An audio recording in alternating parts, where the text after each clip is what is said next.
DC Comics had two major events, known as Dark Knight's Metal and Dark Knight's Death Metal. While technically these are two separate events, they happened very close together and a lot of people consider them to be just one giant continuation. Dark Knight's Metal happened in 2017 to 2018, Dark Knight's Death Metal happened in 2020 to 2021, and today we're going to be bringing you a supercut of these two giant events. I hope you enjoy. There's a feeling that you get at the beginning of an adventure. You feel it in your veins, the channels. Your heart starts pounding, beating only for discovery. My name is Carter Hall, and this is my journal. I've lived many lives, and I will always remember that night as I saw the mighty ship crash landing, the beginning of the greatest mystery in mankind. It was written in metal. In the current day, the lava licks and jumps to the side of the research facility as something is leaping out of it. That's when we see a batsuit carrying Batman through the lava itself into the lab. The stunned doctor can't get any other words other than, Batman? Batman dives back into the lava carrying the scientist as his suit is calling out, "Temperature's too great, suit will not hold." And Batman yells out, "Compensate, damn it!" As it explodes, Aquaman is swimming through the oceans with dolphins. Batman throws the doctor to Aquaman, telling him to get him out of here. And then he turns back to go deeper to retrieve his data card. As the survivors are brought onto the surface to safety, Aquaman looks at Batman. This was a Black Ops Wayne Enterprises location. What were you hiding, Batman? What were you hiding from me? What were you researching? Meanwhile, over at Mogo, home of the Green Lanterns, the Guardians inform Green Lantern Hal Jordan that they're picking up something on Earth that he needs to look into. He looks at the globe and he knows that something is wrong. They're sending him to the Batcave. He arrives and he's kicked by Duke, the newest trainee of Batman. Of course, it doesn't take much for Hal Jordan to grab Duke and hold him still while he explains that he is here because Batman is hiding something. Duke isn't exactly happy that Hal is combing through the cave, but what do you do to stop a Green Lantern? What Hal finds is a holographic wall and a hidden door, which he promptly enters. Meanwhile, somewhere else in a place called The Campus, two individuals are looking at a screen with the mother of Duke Thomas on it. A man with longer hair explains that her name is Elaine Thomas, and he gave her an offer to join a battle that has stretched to the dawn of time, to live forever, but she denied him. The man in the hoodie asks the immortal man why he's going over memory lane. A mortal man that explains that Elaine was reactivated a few weeks ago. He was worried that she would reveal their secrets, but it seems that she is crazy from the Joker toxin injection. Immortal man is happy with these results because no one can know what he's doing until he saves the multiverse. Back in the Carter Hall journals, he explains that the ship was made of ninth metal. It gave him and his wife Shira the ability to reincarnate, and their enemy Hathset the same ability. They were reborn hundreds of times, their powers resulting from this mystery metal. Carter always wondered if there was more to this metal and its origins. And as we pan on a giant statue of Batman, one with body strapped to its legs and giant robotic spotlights looking over a burning city, Carter pondered if the ninth metal was linked to something darker, terrifying, a nightmare that echoes through the metal. Batman teleports into a lab where he finds Mr. Terrific. He asks him if he's told anyone on either Earth that he visits about them working together, and Mr. Terrific tells him no. If you're curious, Mr. Terrific is actually from Earth 2. He travels between the Prime Earth and Earth 2 to assist where he's needed. As he sits down with the data in front of him, he tells Batman that while he may be the smartest man in some universes, he can't make hide nor tails of this data. So Batman tells him, "I need to do something, and I'll need you to run scans on some molecules that I've extracted from a subject. The subject is too volatile to be on the loose, so he was locked away. It's time to let him out of the box." He opens the door and Mr. Terrific smiles. "You're damn right it is." And inside, an egg-shaped machine with a diamond on it appears. Back in the Batcave, Hal lights the way in the secret room, commenting that only Batman would have a secret cave in his secret cave. What is this place? And a voice, a cracking, nasty, demented voice, speaks up. "Oh, I can clear that up for you."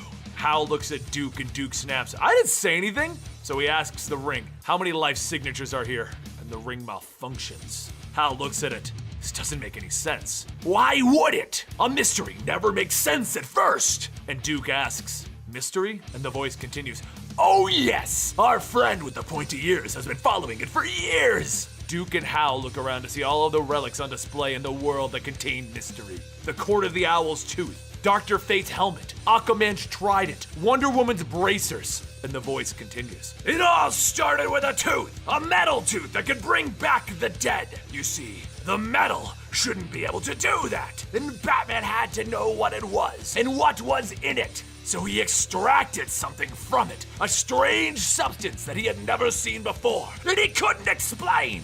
You can feel the power from it, right?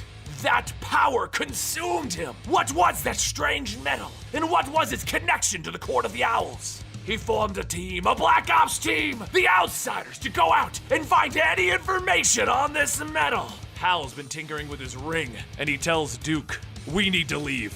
I've been all over the galaxy and my ring has never done this." "Oh, no, you can't do that! I've been dying for a chance to see you both face to face. We're all connected, you see. I was hoping someone would come meddling. It's been so lonely down here." Duke and Hal look on and they see a container holding green liquid. "The next part is about dynesium. It has to do with the metal. It's in its liquid form. But he wasn't the only one who found it, was he?" And Duke realizes what's going on. No. He simply says that while Hal is freaking out asking, "Who are you?" "Oh, you see, Batman started to put the pieces together, like I did." Hal and Duke look in front of them to see a massive door and the voice continues, "If you two are so very brave, just open the door." Back in Carter Hall's story, he explained that he studied the ninth metal for years, trying to unlock its secrets. But this was something far beyond his understanding, so he dug deeper and deeper until he was able to put together the mystery. It all began with the 3 tribes, or rather, 4 tribes. The hidden Bat tribe was something else, something bigger, something beyond his control, and he needed to know more. Over at the Fortress of Solitude, Batman arrived calling out Clark. You see, a long time ago, Batman locked something away in the Fortress of Solitude. Something that he didn't want to have access to. And he didn't want Superman questioning, so Superman agreed to lock it away. In order to open that lock, Batman brought along Mr. Miracle, one of the new gods, and someone with the ability to open up any lock. Once he opened up the door, Batman walked into the room, and in front of him was a giant golden tower spewing dark energy. And the rest of the chapter from Carter Hall continued. I wish I could go back to that moment and warn myself. I write this journal for anyone foolish enough to pick up my trail. Whatever you do not follow in my footsteps. And just like that, Batman pulls up his computer telling it to trace the dark energy. He can finally see where it's coming from. You see, some doors are meant to remain closed because behind them, you'll only find horror. As Hal Jordan and Duke both walk into the room that Batman locked away so carefully, they see a man in a black suit and green hair. This is a mystery that stretches to the dawn of time. It's bigger than all of us, and it sure as hell is bigger than you, Mr. Green Lantern. You don't understand. All of that was just a cruel joke. You're just a couple of pieces in Batman's puzzle, like me. Carter Hall's journal continues telling the tale of how he and Shira brought together the Immortals, individuals who were never meant to be together. And through lightning and the metal, the truth would be seen. Meanwhile, Batman moved to his next location, and with the help of Wonder Woman, she walks him into an area that he shouldn't be, to speak with the blacksmith of the gods. Diana tells him that the gods have fled the Earth. They believe a war is coming and they've left. So she hands him a Sunblade, a sword imbued with the power of the sun. But back in the Batcave, the Joker stands behind his electrical field, keeping him from Duke and Hal Jordan. Duke tells Hal that they should leave. This is Batman's thing, and the Joker asks him, "Oh, Dookie boy, are you upset that I poisoned your parents?" Duke reaches into the electrical field, and the Joker leaps back. As the field hits Duke, Hal reaches for him, and it shocks the both of them. I haven't had this much fun in ages! That's how it started, you know. A bit of fun. I cut my own face off and thought I'd kill his whole family. Get rid of the kids. Rekindle the romance. The old flame.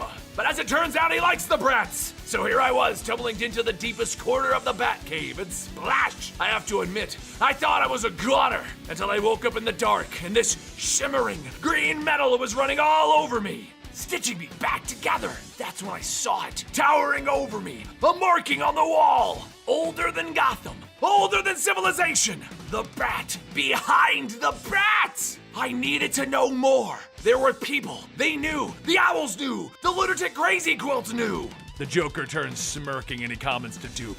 That pesky force field is reacting kind of oddly to your body, isn't it, Duke? Duke looks at him through the shock.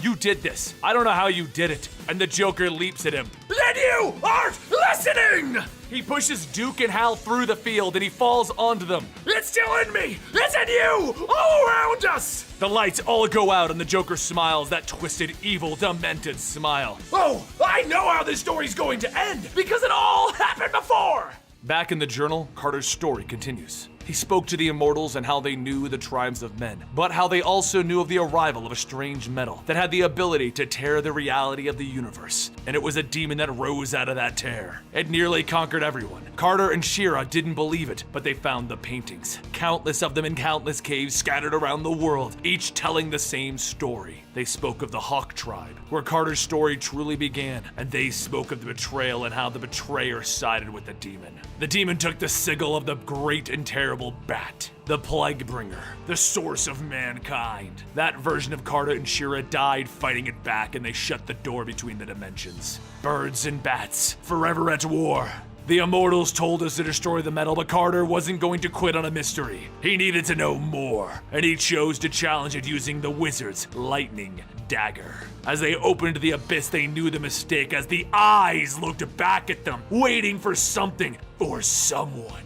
Meanwhile, Batman continues his journey looking for the information and the tools that he needs, and he comes across Talia al Ghul. She hands him a dagger, one with the power of the lightning and the markings of Shazam! Back in the Batcave, the Joker runs into it, and Hal and Duke give chase, finding him with a crowbar trying to destroy a machine that Batman has there. Hal asks, "Where's the joke in all of this?" And the Joker, without his trademark grin, looks at him. "This isn't funny!" And he cracks Hal across the jaw with his crowbar, asking him, "Don't you understand? This is what your alien bosses sent you here to stop! If he uses this machine, it'll be the beginning of the end!" Duke grabs the Joker, pushing him down, and he begins to punch the Joker as he smiles. "Don't you see, Duke? Don't you understand why Batman recruited you? There's something different about you. There's something in your blood that made Batman take notice. Something that he couldn't understand or see. Something that is in both you and your mom. Something M-E-T-A. You're the signal, and I can't have that. So I'm gonna kill you now, Duke." Duke kicks the Joker and he throws himself backwards and he falls over the cliff. The Joker looks over the side of it to see where Duke went, and the signal goes dark. And now, to write the grand finale to this sordid tale, so that I can go back to the good old days. Bats and clowns, not bats and birds. Hal calls out to the Joker in the bat plane with Duke on the wing. "Hey Joker, even without my ring, I'm a decorated member of the United States Air Force, and your story time is over." Back in the journal, Carter explains that he left the journal in the hands of someone loyal to the birds, and with that he walked to his own end, into the multiverse to stop this, hoping someone will read this and not follow. Back in the Batcave, the Joker is pinned, telling them, "Free me! I'm trying to be the good guy here!" Duke feels weird as he places his hand on his mask. "Something's getting closer, GL." And then a beam of light shoots out of him, knocking him off the plane. Hal jumps down for him, and as he saves him, he looks back to find the Joker gone. "Jordan!" Batman calls out as he walks in. "What the hell are you doing in my cave?" Of course, Hal and Duke want to know what's going on, so Batman explains. No use in hiding anything now. He looks at the machine, which is the machine that he used at the end of Batman's Missing Days, the Super Heavy storyline. He explains that it was his final invention, a device that would allow Batman to live on forever. But before he could finish it, he died at the hands of the Joker. If not for the metal, for the dynesium, he would be gone for good, and ultimately this machine brought him back to being Batman. But something happened. When he entered the machine, he saw versions of himself across the entire multiverse, dying. Nothing in the machine could have done that. It was the metal. A metal that he came across in every facet of his life. Duke looks at him.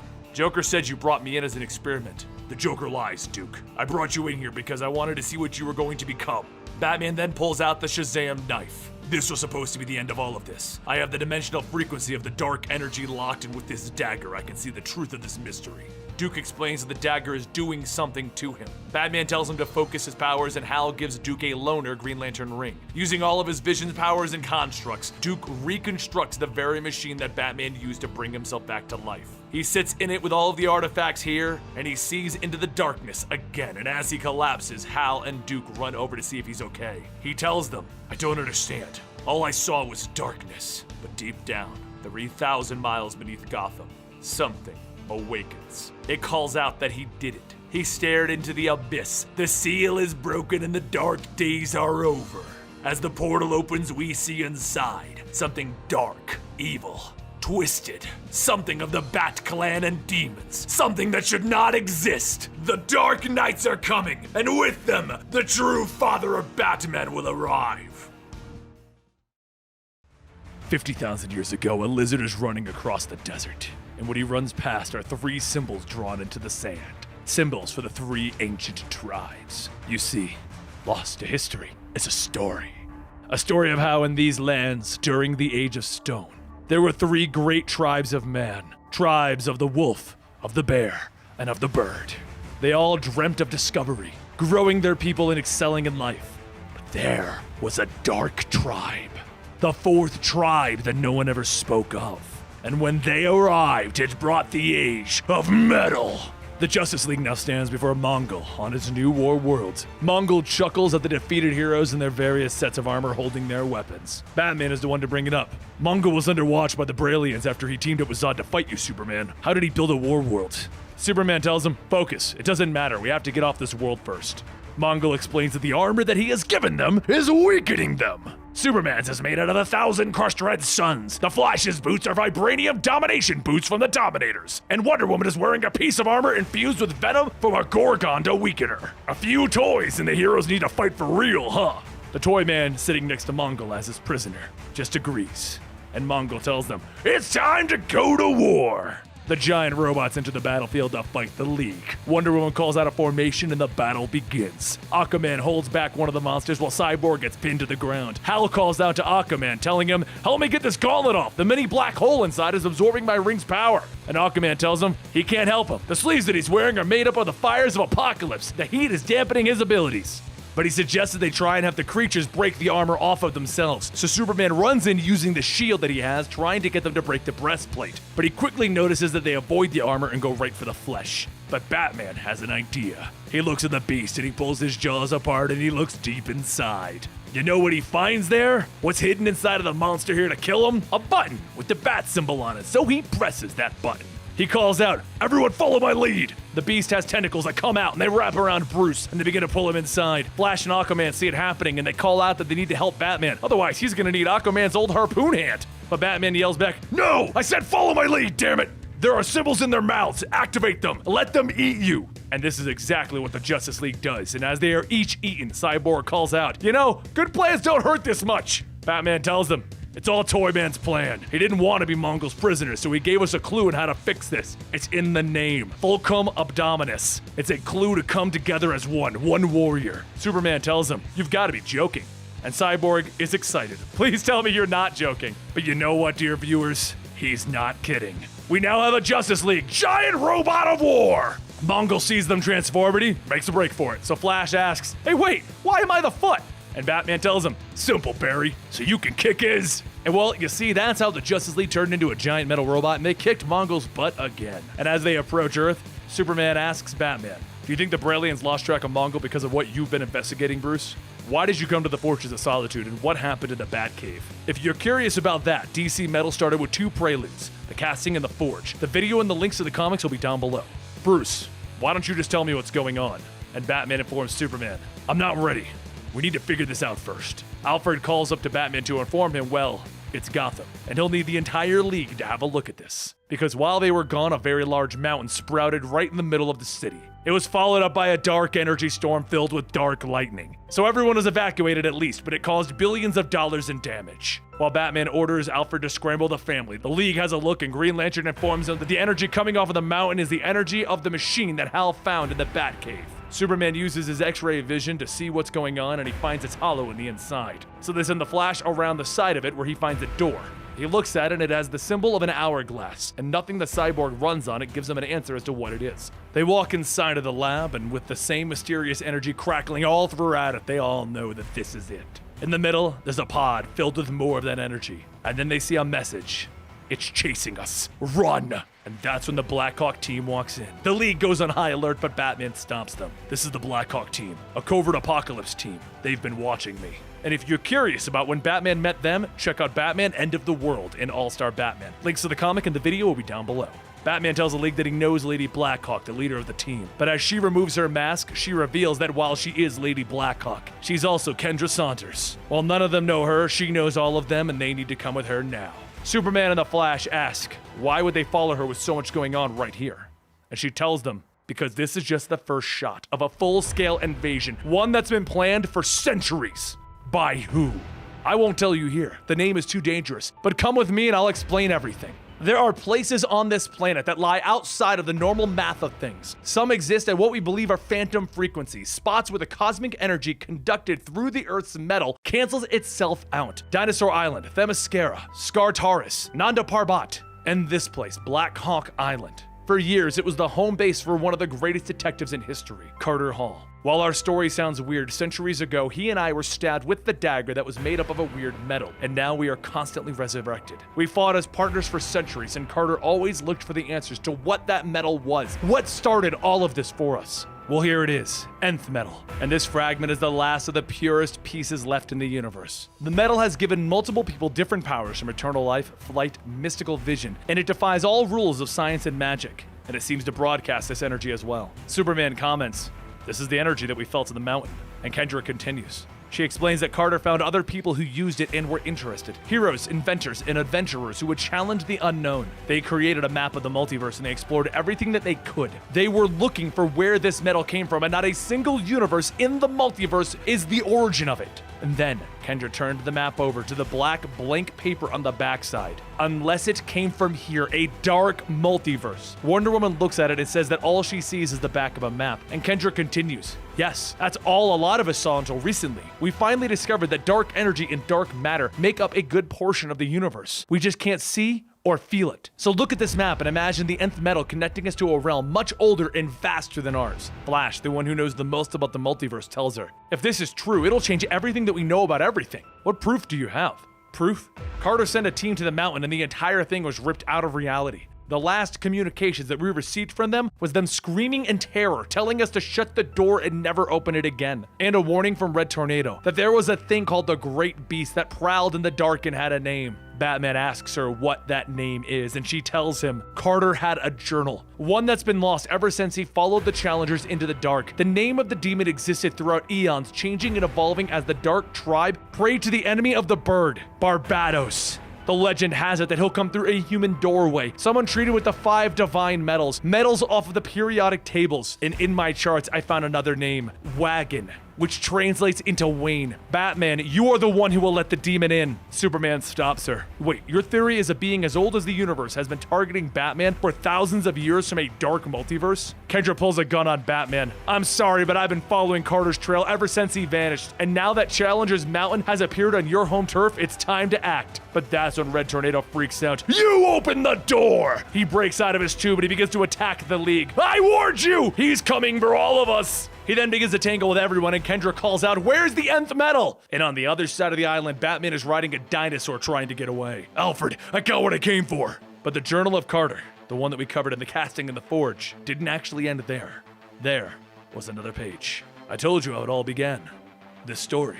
Now let me tell you how it'll end. How it'll end if I'm wrong, and the dark is a place of evil as the Immortals and Kendra suspect. The end will begin with a shot fired from the dark. Something to tear a hole in reality. And then as dark energy pours into this world, the visions will start. Visions to those attuned to the power of the nth metal. A glimpse of what is coming, a dark army, already on its way here. On its way to find the one Barbados has been after all of these years, the wagon for the dark-horned god, the son of the House of Wayne. In the Batcave, Batman is looking over the medals while Alfred begs for him to tell the League what he knows. And if Wayne is prepared by the Judas tribe, if the agents of Barbados have set into motion his coming, then there will be no running for him, no running for any of us. Barbados has been after his target since the dawn of man. It first saw him in the final moment of crisis. And now if you are reading this, a second moment is upon us. I have left this journal for you in your house, the house of the family that I trust most. Turn from the tribe bat to the tribe bird, the Waynes. It will make its presence known when it feels the dark energy. And I leave this for you to tell you one thing. I'm sorry for everything that's coming. Signed, Carter Hall. Batman walks upstairs into his study to follow the noise that is being made. And he finds the journal, the one from Carter, and all the evidence he needs. And then someone behind him speaks. Yes, Batman, it's true. And the nightmare has only begun.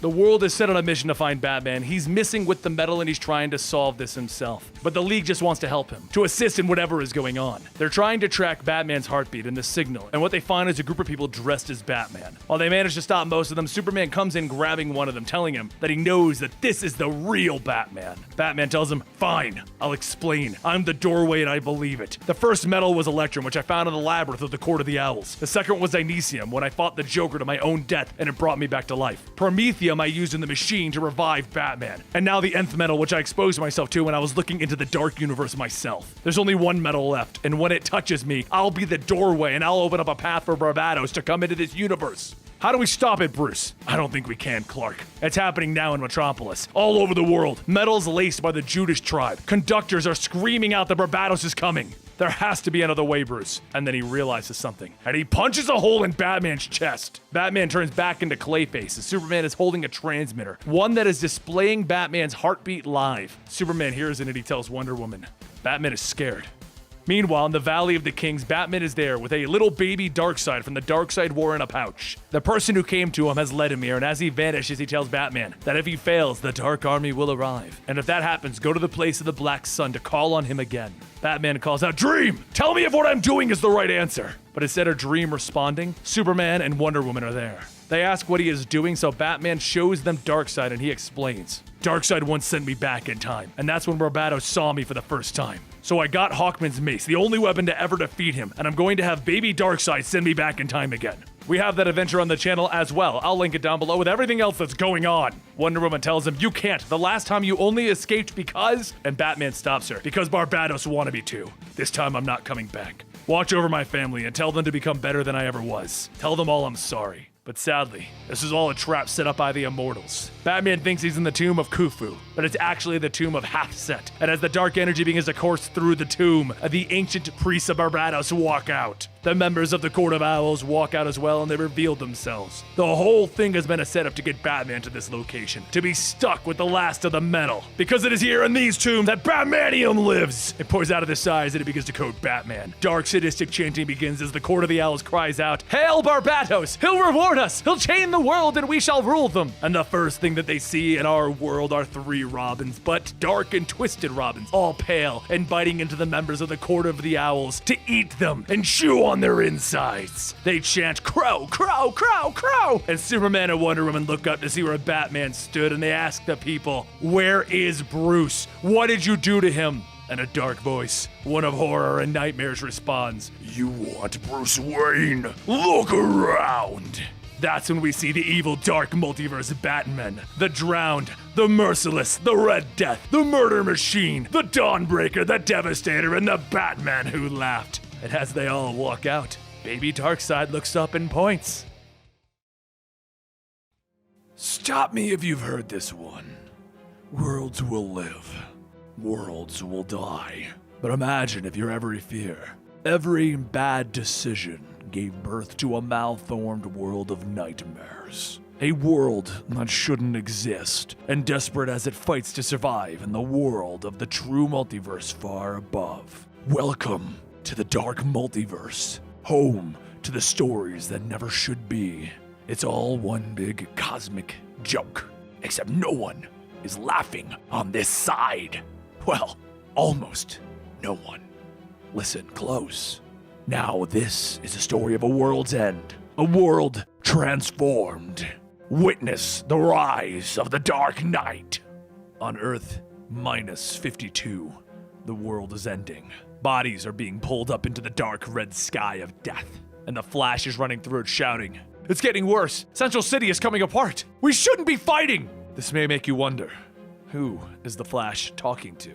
A lightning bolt hits down in front of him, stopping him, and as he dodges it, the fire scorches the earth to his side, while ice hits the other side of him. He turns back to this person. This is bigger than both of us. We have to do something before it's too late. And the person he's talking to is someone desperate. Batman. And he has each of the rogue's tools, the cold gun, the weather wizard wand, the heat gun, and the mirror gun, all at his side. As usual, you're late, Flash. It's time for you to let someone else have the Speed Force. Batman, I told you I won't give you the Speed Force. I've lost people I love too, but... Batman raises the cold glasses. Then you should understand. If you don't help me willingly, I'll make you. Flash begins to charge up his Speed Force. You know, the things I've done. The mistakes that I've made with these powers in the past. It's impossible to be everywhere at once. Batman looks back at him. Unlike you, I tried to be, and it cost me my family. And that's when we see a flashback of a graveyard of the Bat family dead. Flash runs up to him, so Batman leaps out of the way, going through a mirror with the Mirror Master gun to dodge him. Why do you think you're gonna succeed with the Rogue's weapons when they couldn't, Batman? And the Batmobile comes crashing through the wall. You're right. My toys are better. It didn't have to come to this, Flash. I asked for your help and you rejected me. If our roles were flipped, I would have used every tool at my disposal to get you what you needed. Metallic batarangs go flying through the air and the Flash dodges, telling him, I said no because your plans for the Speed Force are a dark path to run. I can see you hurting and desperate. Bullets begin to fly as the Flash continues to dodge. After my parents were murdered, I traveled the world to learn everything about science, martial arts, and the supernatural to become Batman, but it wasn't enough. Not for Jason, Tim, Dick, and Damian. Gotham did what it always does. It takes and takes and takes. I need to find a way to stay one step ahead. Batman gets out of the Batmobile, throwing a gas grenade at the ground, and with each day, I feel myself getting older and slower. I need the Speed Force, Flash. Flash throws a lightning bolt into the gas, hitting Batman with all of it. He then stands over the fallen and defeated Batman. I'm sorry for what happened to your family. I am. But it won't end there. We have to figure out how to save everyone. Together. Batman tries to collect himself. You're right. You're a good friend, Flash. I could always count on you and your compassion. He turns and freezes the Flash's leg in place, and then with one punch, he knocks him out. The Flash wakes up with his mask torn, asking, where am I? And then he realizes what Batman has done. He has chained the Flash to the front of the Batmobile and he's driving at top speed as the Flash calls out, what are you doing? Batman explains, I studied your design for the Cosmic Treadmill and I repurposed its engine to let me harness your connection to the Speed Force. I'm going to race into it and steal your connection. The Flash looks back, trying to turn his head with the chains holding him in place. Bruce, don't! The mistake I made when I vowed to my parents that I would save Gotham is that I was thinking too small, Barry. I should have promised to save the world. He hits the gas pedal to the floor and it roars as they begin to see the wall of the Speed Force breaking. Flash screams out, you can't access the Speed Force this way! You can't force it! It's going to rip us both apart! The lightning courses in front of them exploding and something twisted, something deranged begins to happen. I know, Barry. No! I'm sorry. Please, Bruce! But now we can save the world. Bruce! And their faces begin to tear apart as Bruce tells him, together. Flash looks back at him with nothing more than a skull. You can't give up like this, Bruce. There's hope, Bruce. There's always. With that, they are both torn to pieces. Across Gotham City, every rogue in Batman's gallery is suddenly and quickly torn apart and killed. Because no longer is there Batman. No longer is there Flash. There is something else. And as he kills every villain at a speed unheard of in Gotham, he tells himself, and himself, my name is Bruce Wayne. But there's another voice in his head. No, Bruce, don't kill! I'm vengeance. Stop this, Bruce! I am justice. Stop this, Bruce! Don't! I am Batman, Red Death. Please, Bruce, stop! Before, I used to spend so much time alone on the rooftops, dwelling on my actions, but now I don't have to think twice about the Speed Force. It released me. I have saved Gotham, and now I will save the world. I finally have all of the time that I need. But the whole time, the voice in the back of his head, the voice of Barry Allen, is telling him to stop this. And regardless of saving Gotham, Batman finally sees the larger problem as Wayne Tower begins to fall at the end of the world. He looks up to see the sky is torn apart. The world is breaking apart, and I'm not fast enough to save it. But there's something deep down that hopes that I can do it, that I can save everyone. And another voice speaks, the one of the Batman who laughs. Even if it means the destruction of another world, would you sacrifice others to save yours? Barry pulls himself free of Bruce for a second. Bruce, it's Barry, stay away from him, don't listen! But Bruce shakes his head, pulling Barry back inside, reaffirming his connection to the Speed Force. What? Who are you? Someone very much like you. Someone who lost his world simply because it was born down here. Our worlds aren't meant to last. They're destined to die. It's a cruel law of nature in this place. You can feel it yourself, can't you? Your time was meant to end. But what if I told you that there was a world far, far above that was destined to live? Batman puts on his mask, asking, tell me more. Over on Earth Zero, the first world of the multiverse, the evil Batmen of the multiverse have now all arrived in issues 1 and 2 of Metal, which we have in the channel. You can watch it, I'll link it down below. Each of those Batmen has now run off to handle their own affairs, and in Central City, Iris and Wally are getting lunch when they see the red comets hitting the ground. Then glowing red bats appear around them, and Red Death stops in front of them. He looks at them. The Flash's family. The Barry Allen in his head tells him, don't hurt them.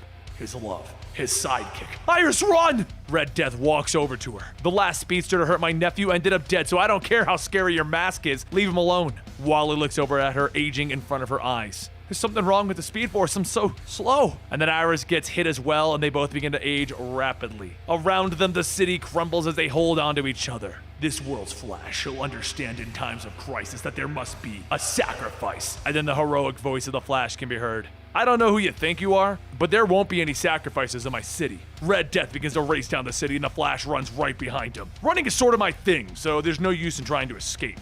Once upon a time, I was jealous of yours and Clark's little races, but now it won't matter. Flash quickly sees that something is off as the glowing red bats swarm around him. Your drift, those bats! He hits the ground in pain. Everything hurts! I feel old. There will be no more racing, Barry. That voice. Bruce? Is this what happened after you left Black Hawk Island? Red Death raises his fist into the air. If there's any part of you inside of that armor, Bruce, then you're still my friend, and I can rely on your compassion. Red Death pauses. What? But behind Flash, the symbol of Dr. Fate appears and he grabs and pulls Flash out of the fight. Red Death looks at the symbol. Go ahead and run, Flash. It won't save you. I'm gonna turn your city into the one that I lost. The city begins to crumble and turn red and change. And as the Barry inside of Bruce shouts, no! Bruce tells him, it will become my Gotham. So let me tell you a secret. All it takes is one bad day. One moment that should never have happened. The ground beneath you starts to crumble, and trust me, I know firsthand. All of us do. But one bad week, it can kill a multiverse.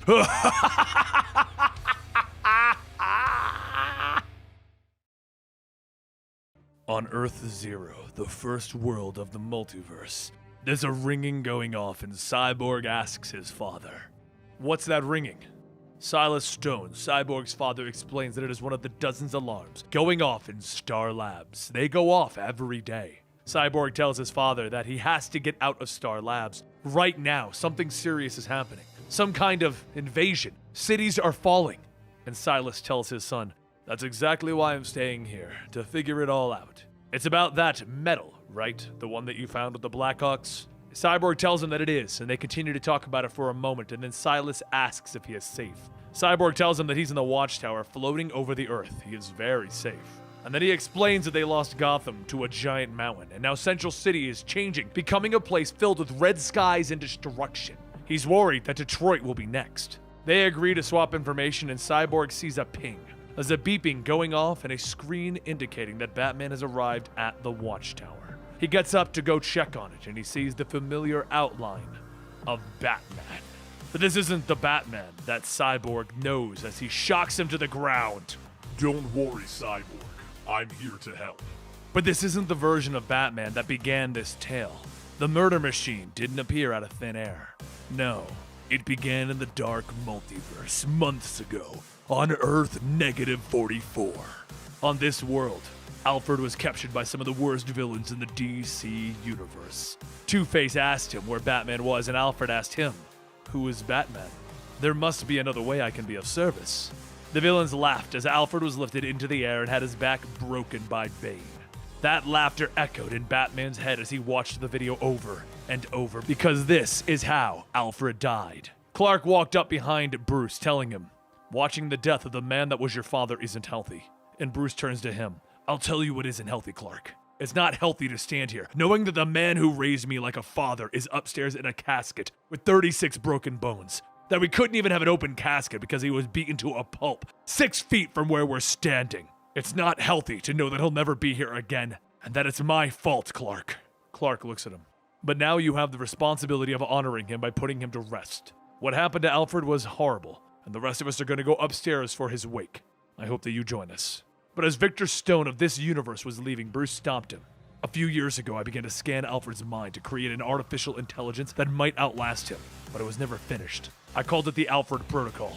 What are you asking me, Bruce? I can't bring it online by myself. I need your help. Please, Vic. I need him. He was like a father to me. Back in the present day, on Earth Zero, Silas hadn't actually hung up, and he was hearing all of this go on, and the Batman decided to say hello. You know, your son Victor was one of my closest friends. He helped me when no one else would. He reunited me with my father after I thought I'd lost him.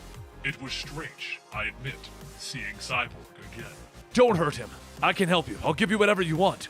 And Batman replies, telling the computer, Mute transmission. Your father will learn his role soon enough, as will you, Cyborg.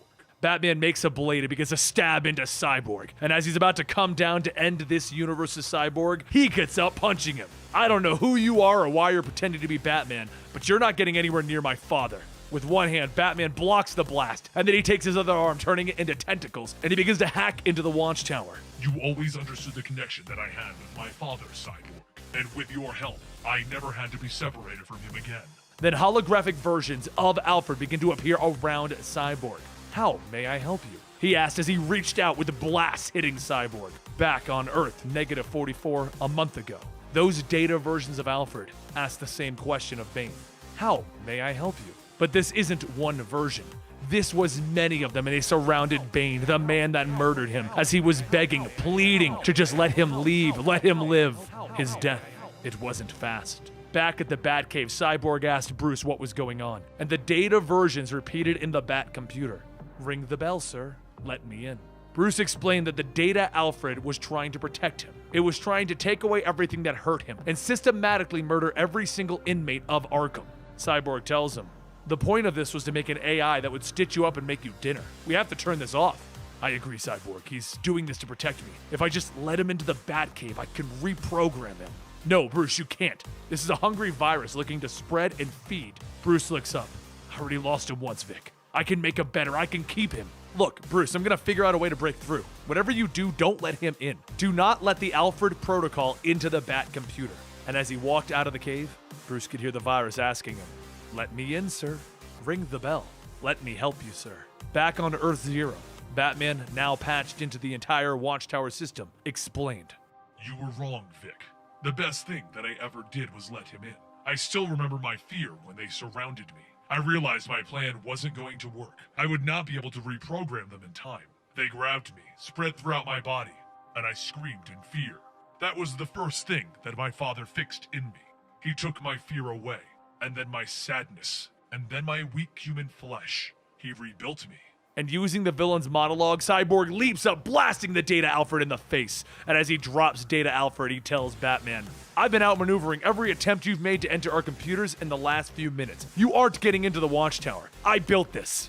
If anything, you've opened yourself up to me. And the Batman looks down on him. I don't have any weaknesses to exploit, Cyborg. My father built me that way.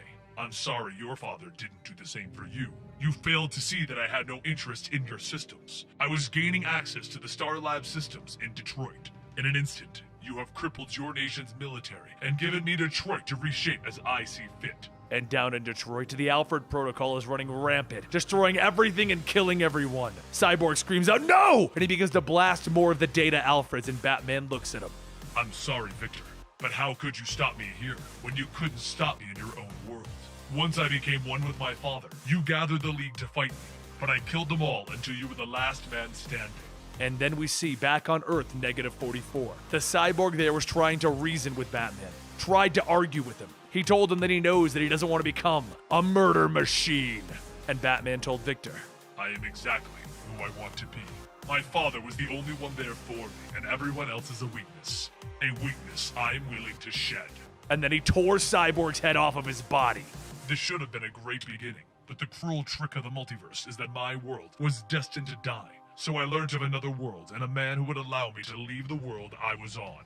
Cyborg on Earth Zero tries to take a swing at Batman, but that's when he's grabbed from behind by a massive hand with claws. I'll unmute your father now, Victor. I want him to hear this.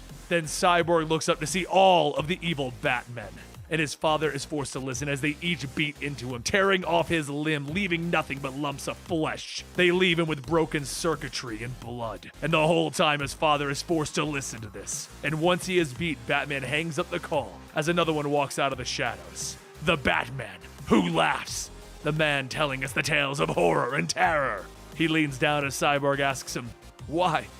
The truth is, We're only here because the world is dark enough to dream us into existence. Because deep down, it needed us to protect them from themselves. We all heard it, echoing through the cosmos. The great ringing. And we came, not with a question of how to help you, but the answer. And over in Arkham Asylum, the Riddler sits within his cell as he hears the crackdoom of lightning outside. All throughout the asylum, he hears the crow, crow, crow of some creatures coming for him. As the walls crumble, a voice can be heard, one that is familiar, yet terrifyingly different. Edward Nygma, I know what you're thinking. You're thinking, this is impossible. You see my height, my builds. You hear my voice, and you know who I am. You know I am Batman. But also that I am not. You know that I am something twisted and wrong, and that terrifies you. But you shouldn't be afraid, Edward. You should be excited. I didn't come all this way to fillet you like I did in my world. I came here to deal with you. Edward is terrified as the Batman who laughs holds a card in front of his face. What kind of game are you playing? No. Your thinking is all wrong. You get to decide that for yourself. All your life, you lived by a set of absolute truths, hard and fast rules that can never be broken. Well, with this card, the rules, they are broken. And you and your friends can reshape reality as you see fit. Take the card, join the fun, build the city into a possible riddle that makes me laugh. Meanwhile, outside of Gotham, Damian Wayne is soaring in on Goliath, his pet. He looks down at what was once Gotham only to see a city covered in smoke and a mountain, and he worries. While the Teen Titans watch from their aircraft, Damian thinks to himself, when I last saw my father, he told me about the dark multiverse, an impossible place of nightmare beyond his or anybody's understanding. A place from which a threat was coming that would tear down our entire world. And then I saw something in his eyes that I'm not used to. The fear of not knowing what would be hiding in the dark. The last thing he told me was to not follow him under any circumstance. A day later, Batman, Superman, and Wonder Woman vanished from the face of the earth. I refuse to let Gotham fall. If Batman is in there, only I could save him. And the Teen Titans during this ended their discussion asking if Robin had them on a suicide mission. They land in the burning rubble that was once the street, and they look around trying to save as many civilians as they can. In front of them is a wall, and Aqualad tells Robin, stop! We have to do this as a team, don't go in there alone! But Damian tells him, I have to do this. I picked up a signal in this door, and if it is Batman, I have to go. He runs through the doorway without his team, when the voice of the Riddler can be heard. Have you heard of Pharaoh Imhotep II? Damian runs without a thought, shouting, show yourself! Where can I find Batman? And in front of him is nothing but a labyrinth with doors all painted with a giant question mark on them. He opens up the door yelling, fight me! And blood pours out, pushing Damian back as the Riddler informs him, I am fighting you and anyone else who breaks into Gotham. This maze is my weapon. As Damian is being washed away with a river of blood, an arrow flies over his head and someone shouts, grab hold! So Damian grabs the rope and sees that it's Green Arrow pulling him out of the mess. He asks why Green Arrow is even here, and Arrow explains that he came here when he heard the Big Three went down. There was an energy storm over in Gotham, and when he entered, everything started to change around him. At that moment, a ball and chain with spikes on it swings between them, and Damian runs off telling him, I don't need any help from a second stinger like you. Of course, Green Arrow falls behind him, telling him, I've been leaving arrows behind to mark where I've been. Down this particular path is a quicksand moat and a trapdoor pit of fire. Damian corrects him. There's a strong magnetic pull over there and it's pulling your arrow, which means you went down that hallway, not this one. The two continue down the twisted and deranged hallways built by the Riddler until they find a man in a cape and a cowl who looks oddly like Batman. But this Batman tells him, you failed me, Robin. I needed you, and you weren't there. Or you weren't fast enough. I'm dead because of you. That's when we see that this Batman is a zombie-looking Batman, decaying away as we speak. Green Arrow tells Damian to get behind him because this isn't what he thinks it is, and Damian tells him, I know, it's a nightmare drawn out of my mind. And that's when Croc grabs this Batman biting into him, and Harley Quinn leaps in swinging her mallet to finish off the zombie Batman. Damian and Arrow then asks why they're there, and Harley Quinn tells her that her and Croc are on a top-secret government team kind of thingy to stop things like this. Plus, she and Croc couldn't see their home turf fall. She holds up the arrows, looking at Green Arrow, asking, are these yours? I've been collecting them all over the base. He facepalms, realizing that he now has no way of tracking where he's been. And then Harley informs them that they found the exit a while ago. So follow them!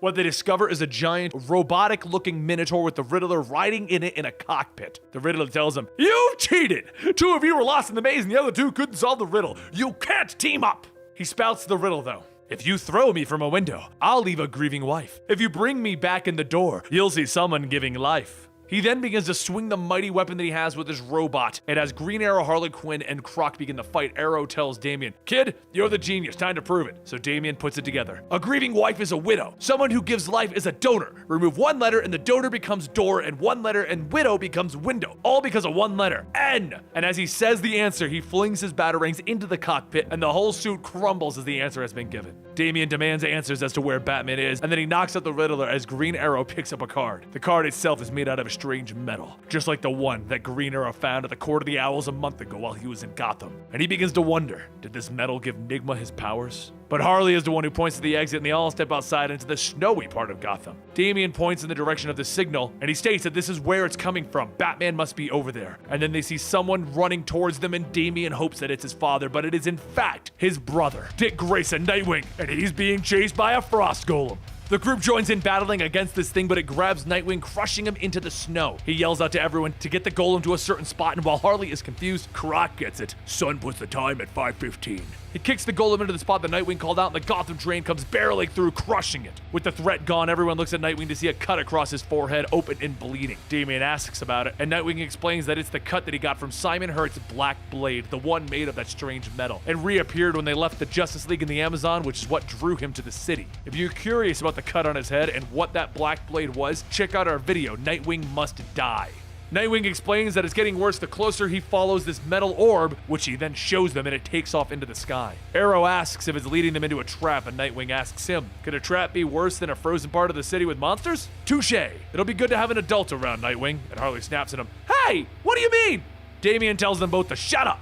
I'd be better off with the Teen Titans. Speaking of the Teen Titans, they are still outside of the city dealing with the civilians and the rubble and the monsters. They also run into the Suicide Squad, who for once aren't trying to kill the heroes. But back inside the snowy portion of the city, Green Arrow is striking the trees, marking the path so that no one loses track. Damian looks at him. Your old-fashioned method of marking our path is just like you. Old-fashioned! And Arrow turns to him. You got a better idea, kid? Because the deeper we go, the less things not made in the Middle Ages are working. I hope you saved your high scores, kid. And Damian scoffs. Of course I did. But while they're all trying to figure out where they are, Nightwing is thinking about his cut, the one made with the Black Blade. He thought it had poisoned his blood or something, made him see terrible things, like some sort of ancient alchemy. But now he knows the truth. Whatever metal was in that interacted with the one that was in his tooth. You see, the Court of the Owls implanted a tooth into Dick Grayson's mouth made of one of those metals. They intended for him to be turned into a Talon, but of course that didn't quite play out. As everyone looks around, they come across a Court of the Owls statue, which causes Damian to tell everyone that he thought Batman removed all traces of the court. Green Arrow wants to know why a defunct secret society has now made an appearance right in the middle of everything going to hell. And that's the moment when things get even worse as the world around them begins to freeze up, and Mr. Freeze welcomes them to his lake of ice. He appears in a suit of armor, a broadsword, and a hand that can form ice. Plus, he has a lot of ice golems. Outside of the city, the Teen Titans and the Suicide Squad run into a new problem. The Crows. Many crows. Evil creatures in the outfit of the Robins, with a singular Robin looking over them. The Dark Damian. Back at the Lake of Ice, Nightwing calls to Croc, hit the owl! And as the door slides open, everyone runs inside to escape Mr. Freeze. All around them are weapons and armor, all made up of weird metals. They've stumbled across the armory. Green Arrow picks up all of the arrows made with it while Nightwing grabs the sword. Nightwing explains that it looks like all of the owls have been hoarding the metal to fight, and now the Gotham Resistance are the only ones left who can use it. Damian snaps at him. Fight! We shouldn't be fighting, we should be looking for Batman! The Teen Titans question whether I can be trusted. Green Arrow questions if I'm a child playing dress-up, and now you believe you're always right? You never doubt. What is wrong with you? Nightwing grabs Damian. I don't always know what's right, but I do know that we've been here before, searching for Batman. Where he is, we'll find him. Like we did before. The entire Resistance suits up in armor and weapons, and they charge out of the armory to battle against Freeze and his ice golems using the metal. It doesn't take much to drop all of his golems, as the metal is their weakness, and Damian jumps in, hitting Freeze himself. With him defeated, Green Arrow picks up a card made out of the metal again, and the orb shoots past everyone, showing them that they are on the right track. Outside of the city, though, we see the Teen Titans and the Suicide Squad have failed and have been converted. They are now demons of the night, because the light is dwindling. Some time passes and the Resistance continues its journey, but now they're in an open desert driving a bus across it, being chased by evil man-bats. Green Arrow looks at Nightwing. Yeah, we're gonna die. And he asks him, what makes you think that? That's when we see Harley is driving the bus, fighting with Robin, and Croc is just along for the ride, informing everyone, I hate school buses. But don't you worry, Harley hits the gas pedal even faster, going towards the cliffside that is near them. They go barreling over it and everyone is shouting, and Harley looks at us, the viewer, the reader. You know, reader, with your hands over your eyes. I'm amazed to think that in this brief oasis moment of frozen lucidity amidst the tumult that we're actually going to make it. We're definitely going to make it. I'm an excellent driver. And then Harley snaps out of it. Whose idea was this? Damian begins to shout out, Quinn! And Croc yells, Croc don't want to die! Then, out of nowhere, they stop falling and they just hover there. Plants come in out of the woodwork, grabbing each of them and yanking them out of the bus. Poison Ivy stands there, welcoming them to the green. Croc, in his infinite wisdom, informs her, I am also green. And Green Arrow chimes in, so am I! To which Nightwing responds with, I don't think you count, Green Arrow. Harley tries to talk to Ivy. They have a relationship. They're friends, and more than that. But Ivy ignores her, blinded by the new state of mind granted by the metal, because as she informs them, she can hear the doomed metal and the screams of the people. She's going to take this chance to expand her kingdom and allow the green to live. Except at that moment, Demon Starfire arrives and begins to burn everything. Nightwing is in shock that Corey is a demon, and Harley states the obvious. She's facilitating the escape of everyone. Nightwing tries to tell them all that they need to save Corey, but Robin agrees with Harley. Whatever happened to Starfire could also be affecting them. They need to complete their mission and save everyone. While Nightwing does argue, he also agrees and they escape, and they run right into the demon versions of the Suicide Squad and the Teen Titans. As Nightwing sees them all, Damian begins to panic that he lost his whole team. The cut on Nightwing's head begins to hurt, and the evil Damian leaps at him, telling him, I have a secret. The truth of what happened to Batman. Let me whisper it into your ear. While that is beginning, Harley holds her mallet up to Starfire. Let me ask you, what's stronger, an alien girl or a really big mallet? And of course, Starfire burns the mallet, leaving Harley to finish her sentence. Do tell. Green Arrow preps an arrow in his bow, looking at the Suicide Squad. An evil version of the Suicide Squad? I mean, what's the difference? That's when Ivy arrives, grabbing everyone and watching things burn. She isn't exactly happy that this is happening in her realm, which helps level the playing fields. The Gotham Resistance tries to flee and escape while Ivy creates the perfect distraction, and as they're going, the evil Damian begins to shout out, Tell them all the truth, Grayson! There's nowhere to run. He walks up behind them. You know the truth, Nightwing. Come join your brother. Give in to the dark metal. Croc leaps in, separating the Dark Damian from the group, being the guy in the middle. Shut up with your nonsense. All Croc, all carnivore, eat your face. And Harley cringes. Croc's gonna need to get a more family-friendly battle cry. That's when everyone sees the floating metal ball again, and Croc shouts, Go, run, save Gotham! While he's being torn apart by Dark Damian. Harley watches him sacrificing himself, and as she begins to leave, she says, Aw, nuts, now I got the feelings. They continue to run from everything, and Nightwing finally fills everyone in on what he's been seeing. The Dark Robin, he's an evil Damian from a universe where he followed his Batman into the darkness. He's also been seeing their Batman sinking into the metal, screaming in pain. Nightwing and Robin stop. I'm sorry, Robin. I don't think we're gonna find him. I think he's dead. No, you're wrong! You're not his son, you wouldn't know! Damian, Batman's not dead! He's not. I'm sorry, Damian. And at that moment, the orb reveals where it's been leading them, to the side of Mr. Terrific. It's one of his T-spheres. He explains what's actually been going on. Before all of this, Batman tasked him with investigating an unknown region beyond the known multiverse. He knew that something was coming. They've all been encountering these cards on their journey through Gotham. The metal that they are made of is incomparable energy. They are what is changing the very physics of Gotham. There are 7 twisted and depraved versions of Batman, and the one running the show is the most frightening of them all. He enlisted the help of Batman's greatest rogues, presenting them each with a card and an opportunity to recreate Gotham in their image. Of course, they each took him up on that. As they begin to run to the end of the maze, Nightwing stops because of another vision. One of music and the same chords over and over, and he also sees something. A giant machine with the Teen Titans, Croc, and the Suicide Squad all connected to it like batteries, heading to the mountain. And Nightwing tells them, I know the plan. I could see it. They're using the cards to change people's vibrational frequencies so that the universe that we are in will tumble into the dark multiverse. They're trying to destroy everything. And Mr. Terrific tells them, it's already started on the mountain. There are hundreds of bodies strapped to it, being consumed by it. So the answer to this whole thing is simple. Stop the machine, save their friends and the city. They make their way to the machine and they find that it's walking through the city itself. And as they run towards it, Dark Damian lands in front of the good universe version of himself. I think it's time that you and I had a little heart-to-heart. On top of the machine sits Bane, now that they are in his realm, and he has an announcer who tells everyone, let's get ready to rumble! Harley begins to try and smash the machine, but Mr. Terrific tells her to stop. If they do that, they're gonna kill everyone hooked up to it. Harley sees Croc and tells her, kill me. Kill us all. I've seen Barbados in the world that he's making. Kill me now. And that's when the music begins to blare as the Batman who laughs rides up on a hot rod with a gun attached to it and fire blowing out of the exhaust. See, out of all of the realms, this one might be my favorite. At least Bane is a man who knows what he wants. Right, Dr. Quinn? Harley is shocked. Mr. B? It's good to see you again. I've missed you. See, in my world, you and we've actually ridden off together in the end. Isn't that right, Raven? Raven tells everyone to run. This Batman is full of nothing more than evil, and he leaps out of the car. That's because I couldn't find a good therapist to talk to. Harley thinks about it for a second, and then the little demon Robin show up dragging her off. Everyone begins to break out into a fight, and the Dark Damian begins giving problems to Damian and Nightwing. That is when Green Arrow pulls out one of the arrows that has the metal, and he fires it into the little demon child. The Dark Damian grabs Robin, throwing him in the way, and Green Arrow falls to his knees asking himself, "What did I do? Bruce, I'm sorry, I failed you." Dark Damian begins to laugh. See? They all turn on you, brother. They can't be trusted. They never could. Now, come here so that I can tell you what I came to tell you before you bleed out. You see, the dark multiverse isn't a place where your worst nightmares live. It's also where your greatest hopes come to life. So here's the thing that no one wants to tell you, but I will. The Dark Knight to the Batman who laughs? Me? They call us father's greatest fears, but the opposite is actually true, brother. Look inside of yourself. You want his love as I did, and the truth is, I've never felt more loved and less alone than before. Robin thinks about it. We're all connected by the blood. And he shoves the arrow tip into the Dark Damian as it's jutting out of his back. Into the metal!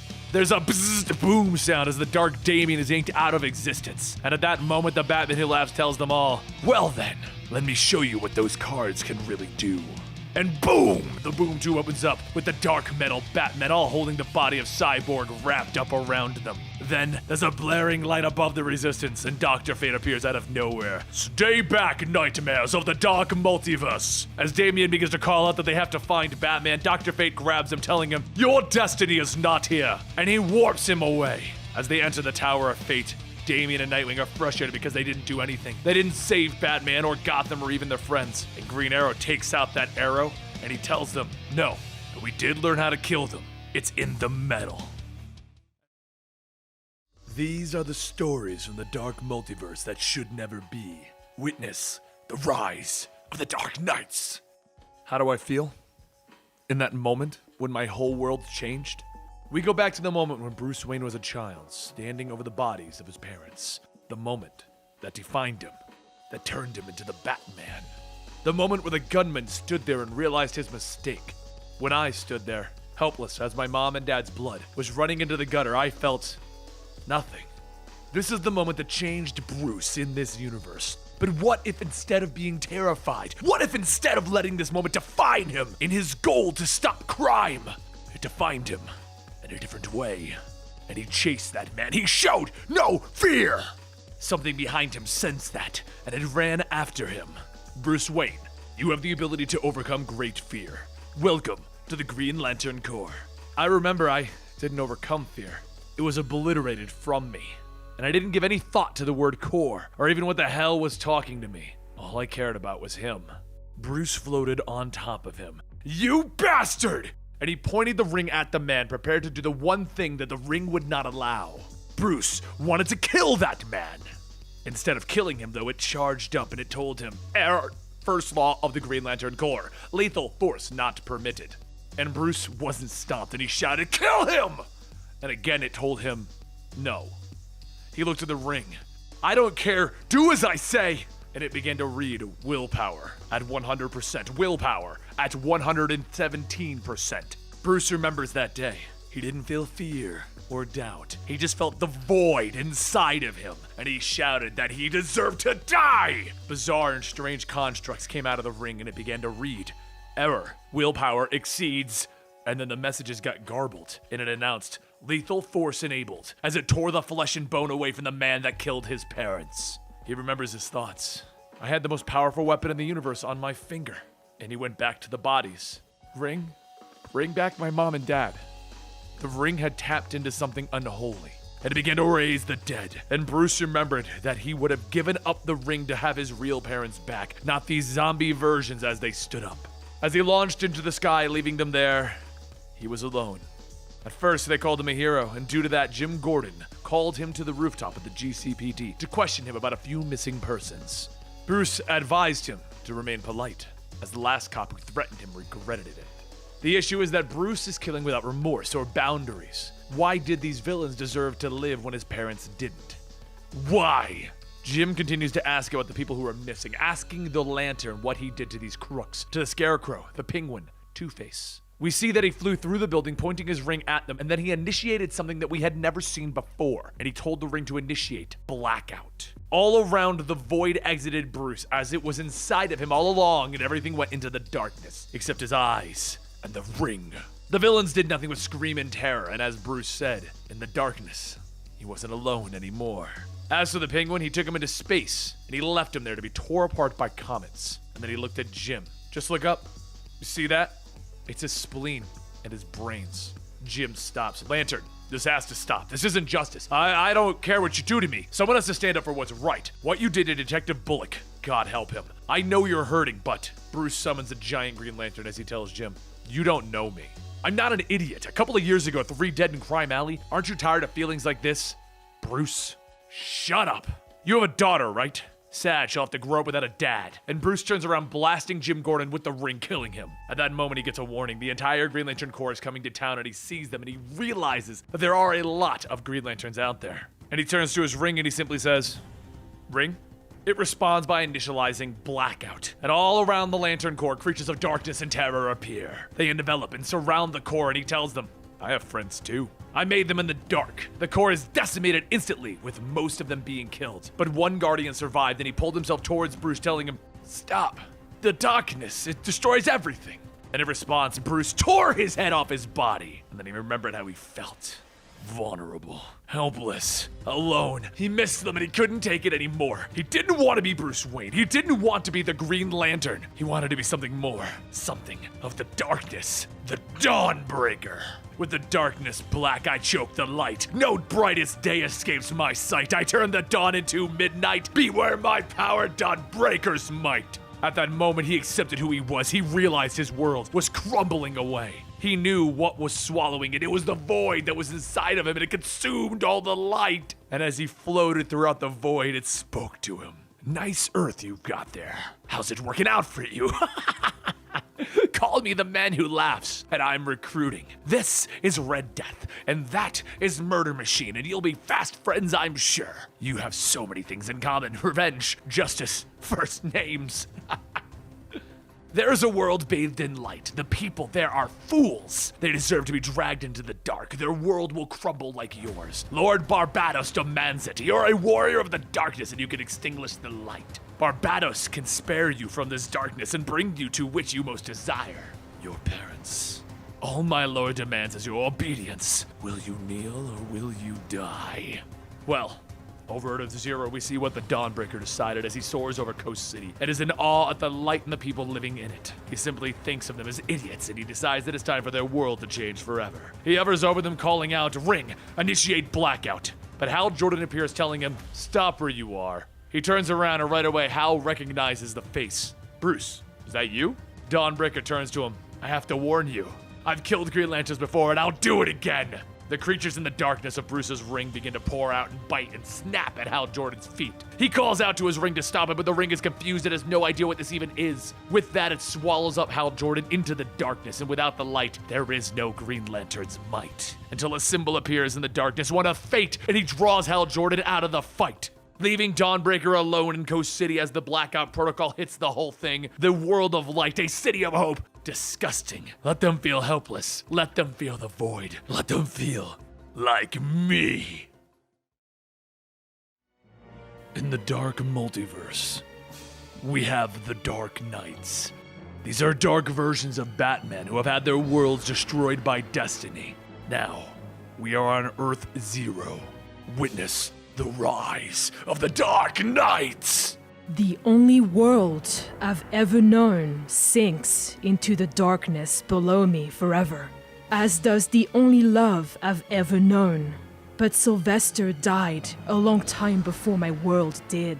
I fought hard to cling on and keep it afloat after Sylvester's death, but it couldn't be saved. It's time to let go, to accept, and go up towards the light, the mocking light, the damned light, the surface. Protecting my world was an obsession that consumed me. By the end, it was like trying to tread water in the numbing cold when you're exhausted. Better to just drown it all! The drowned rises out of the water in Amnesty Bay, spewing water all over everyone in the area, flooding it with the water. The purple, dark water. One that intends to steal the light. As the darkness consumes the bay, the drowned continues to think on what happened and what is going to happen. The one who laughs told me this town is called Amnesty Bay. Amnesty, a clean slate, a chance for a do-over. A chance to wash it all away and start again. My world was never a good place. It was brutal and corrupt. My whole life I fought to make it better. Even after the rogue metas took Sylvester Kyle away from me, I thought it was an achievable goal. But I was wasting my time because my world could never be redeemed. I know now my Earth was a lower tier world, malformed and broken. One of many cursed to rot and sink. Because of the light up there. No wonder I couldn't save it, despite all my sacrifices. The light is where things are good and whole. Here, life prospers, and it prospers at the expense of the worlds on the lower tier. Like mine. Not anymore. The drowned walks through the now swallowed up Amnesty Bay, looking at the damage that she has done. This is the place that will pay for the loss of her world. One where the have-nots take from the haves. Because as she states, my name is Bryce Wayne, and I'm here to take it. Payment in full. As she walks through the drowned city, she sees the protectors of this city, Aquaman and Mera. She notices right away the differences in this world. The fact that the rules are gender swapped, meaning that her Aqua Woman is an Aquaman here. Aquaman jumps off a shark, lunging at Bryce, and she quickly dodges out of the way, calling him slow and weak. She then throws him back as Mera approaches her and begins to use her Aqua telekinesis, except Bryce takes control of the water, reversing her abilities on herself. My water, my rules. Aquaman comes up from behind with his trident ready to plunge into Bryce's back, and as she sees the determination in his eyes, she thinks back to how she got here. What turned Bryce Wayne into this monster? It was on Earth -11, 18 months after Bryce had hunted down the murderer of her love and ended the rogue metas. That was when Aqua Woman stood with an army of Atlanteans and attacked. She claimed to have come in peace, but Bryce knew better. They were more rogue metas, a threat to everything that they hold dear. And so she attacked them. She didn't trust them. Her gut was always correct. The Atlanteans were vicious, and therefore Bryce brought the rage to them. She ran Aqua Woman's trident through her own gut to tear out her own innards, but that didn't stop them. The Atlanteans saw this as an act of war, and they pushed on, invading and flooding whole areas of the seaboard towns. They drowned Gotham, so Bryce used her knowledge and abilities to merge her DNA with Atlantean DNA. She needed to bring the fight to them, breathe underwater, grow stronger, control it, and then she created an army. She called them Dead Water, all so that she could win this war. And thanks to me, we did. The price was a new way of life for the victors, a drowned world. So I lit a lamp to shine across the darkness of the deep, a light to signal hope and victory. In one night, that signal fell dark. When I went to repair it, he was waiting for me, the one who laughs. You don't trust anything, do you, Bryce? Nothing at all. This world is done because of it. He was right.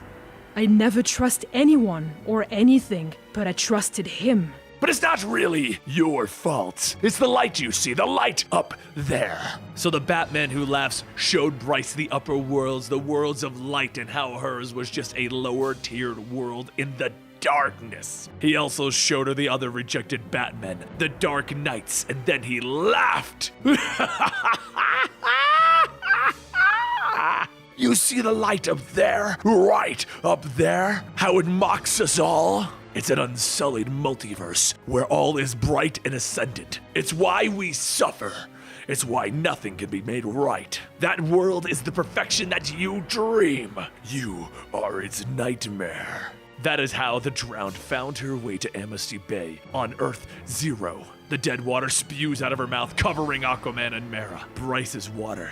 Bryce's rules. Aquaman calls out to Mera to warn the League, but Bryce grabs her by the throat, telling her that she's not going anywhere. She then puts the dead water into Mera, and her face begins to change as she screams. And once she stops screaming, she isn't Mera anymore. She leaves back to attack Aquaman as he panics, calling out, "What have you done to her?" But before Bryce can end this, a symbol appears overhead, one of fate and destiny. It removes Aquaman from the fight, and without her Aquaman to kill, Bryce turns on her symbol, her sight of victory. My Amnesty Bay begins here. I light my signal, my light, to show this world my intent. I'm going to drown it all, this whole world! This is Earth -12, back when it all started. It was supposed to be the final battle, the last battle between good and evil. We fought together, Diana. We thought it would be the end. If only we knew. The real war had just begun. These are the stories from the dark multiverse that never should be. Witness the rise of the Dark Knights. Back on Earth Zero in the current day and age, a giant mountain has sprouted out in the middle of Gotham. The being known as Barbados has invaded Earth Zero, the home of the proper Justice League. That story is in the playlist with the main members of the Justice League now missing. It is time for the US government to come up with their plan, and over in the Argus headquarters sits the heads of SHADE, the DEO, the Suicide Squad, and the head of the military, as they try to go over some kind of a plan that maybe they can agree on. But honestly, they don't have one, because it just boils down to dropping a large bomb that has been fused with sonic tech, chemo particles, and Kryptonian sunstones. But not everyone agrees with this plan, and they begin to argue. This is the heads of each of their departments, and they all feel that they could solve the problem themselves. But they don't get to argue for much longer as the alarms blare that there is an intruder. And in walks the Merciless, the Batman in the battle armor from the gods. He looks upon this world's generals and he remembers what he lost in his world, and that he is here to claim this one. Look at them, playing war. Me, I've lived practically my whole life in it. I was only 8 years old when my war began, with a shot fired into a Gotham City alley. It began with an oath to myself that what happened to me would never happen again. An oath that I would wage my battle justly with rules, with mercy, unlike my enemy. What a fool I was back then. Everyone opens fire on the Merciless, but it just bounces off of his armor as he cares not for the weapons of man. He continues his self-reflection though. Their eyes shine with fervor and fear.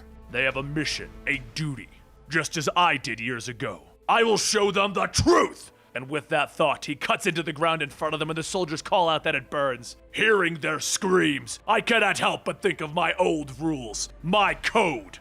And even I have an urge to spare them, like Diana urging me to stop. But that moment quickly passes, and I will give them valiant deaths. Clean deaths that only a sword can deliver. Deeper in the facility, General Lane hits the button for the bombs and he sends them at the facility that they are all in. He doesn't want to clear Gotham, but he wants to clear the city that they are standing in to take out the Merciless. He doesn't care if he takes out the whole city with him. Steve Trevor grabs him, throwing him down, telling him, "You just signed a death warrant for a whole city." And Amanda Waller pulls her gun, telling Steve Trevor, "Stand down. It's just math and it's the job." The Merciless continues thinking back on his life. She loved a man before me. Trevor, an honorable soldier. He died in the early days of war. The Merciless then remembers back to when he was Batman, on his knees holding the now deceased Diana. It happened overnight. Ares forged a new helmet that magnified his powers 100-fold. It took us 2 years to get to the front line, and we vowed that we would kill Ares, destroy the helmet. We never expected to win, but we did at the cost of Diana's life. Batman looked at Ares in his memories without his helmet. "Ares, you're gonna pay for what you've done!" And with the fire of war in his eyes, Ares looks back at Batman. "Enlighten me! The fields of fire are littered with dead. All have fallen. Who are you to challenge the god of war?" Batman's hand reached back and the very helmet that gave Ares his power was sitting there, right there on the ground. Diana warned me of its power, its ability to corrupt. But at that moment, I saw it. I saw the possibility if I took the helmet. I could wield this power mercifully, with restraint. For the first time in history, war would just be fair. With the codes and the rules, I would reshape war. Back in the current day Earth Zero, they're preparing to drop the bomb. Waller, Trevor, Bones, everyone in the war room is arguing over what they should do. Take out the whole city, spare everyone, kill the Merciless, or allow him to take them prisoner. And the Merciless just looks on. I stare at these so-called warriors in the war room. They fight like dogs because they can't protect themselves from my presence. You expect too much from them, Diana. You would expect them to band together, negotiate, compromise. I miss you. He remembers back again to his own origins after he took the helmet. You would have said that I was corrupted by the helmet in the months that followed your death, killing those that I showed mercy to before, my enemies and heroes who stood against me. I would say that I was purified, that my illusions were finally, rightfully stripped away with the helmet. My whole life I've been afraid of doing what I needed to do, afraid to give myself to the battle. The helmet showed me that my codes and rules were naive, that all that truly mattered was victory. And now I would finally take that for myself. I was storming Olympus when I heard his voice, like mine, but it chilled me to the bone. What the Merciless didn't know at the time was that this is one of the darkest versions of himself. The Batman who laughed. It's a losing war, Bruce. You're playing the game right, but the rules are stacked against you. Trust me, I've been reading up. You're never going to see the end of your glorious war. You'll never be able to build a final world from the ash, or prove to Diana in the end that this scorched path was right. In a matter of minutes, this world will cease to exist, and if not for all of the explosions, you would have already felt its tremors. You lie! That helmet of yours let you peer into the hearts of man. Now, I might not have a heart, but you can sense who I am, can't you? You know that this isn't a trick. You know that I speak the truth. And you know that I wouldn't be here if I didn't have an offer to make. Your war here is over, but a greater war is on the horizon. You've lost so much, Bruce, to prove your way was right. So let's prove it to everyone once and for all. I had nothing left to lose, so I followed him. A new battleground. For here is the truth, Diana. The truth that the helmet teaches. There is no war between good and evil, right or wrong. There is only the war for survival, and it is a constant and total. In the red, the weakest feels the teeth in the back of its legs, and in the green, the hungry vine creeps towards its neighbor. Our worlds were weak compared to this one, the one above. Together we would conquer it, wage war against our fate, against those that would call us nightmares. I kept my eyes on him when we arrived, as I could not look at you. Meanwhile, the team with the bomb dropped it onto the city, and there was a massive explosion, coating the whole area. Once everything was destroyed, there stood one monument, one new leader. A throne in which the Merciless sat, and at his feet kneeled the previous leaders of the government. Now they see the truth. Their precious weapon only makes me stronger. It feeds my hunger.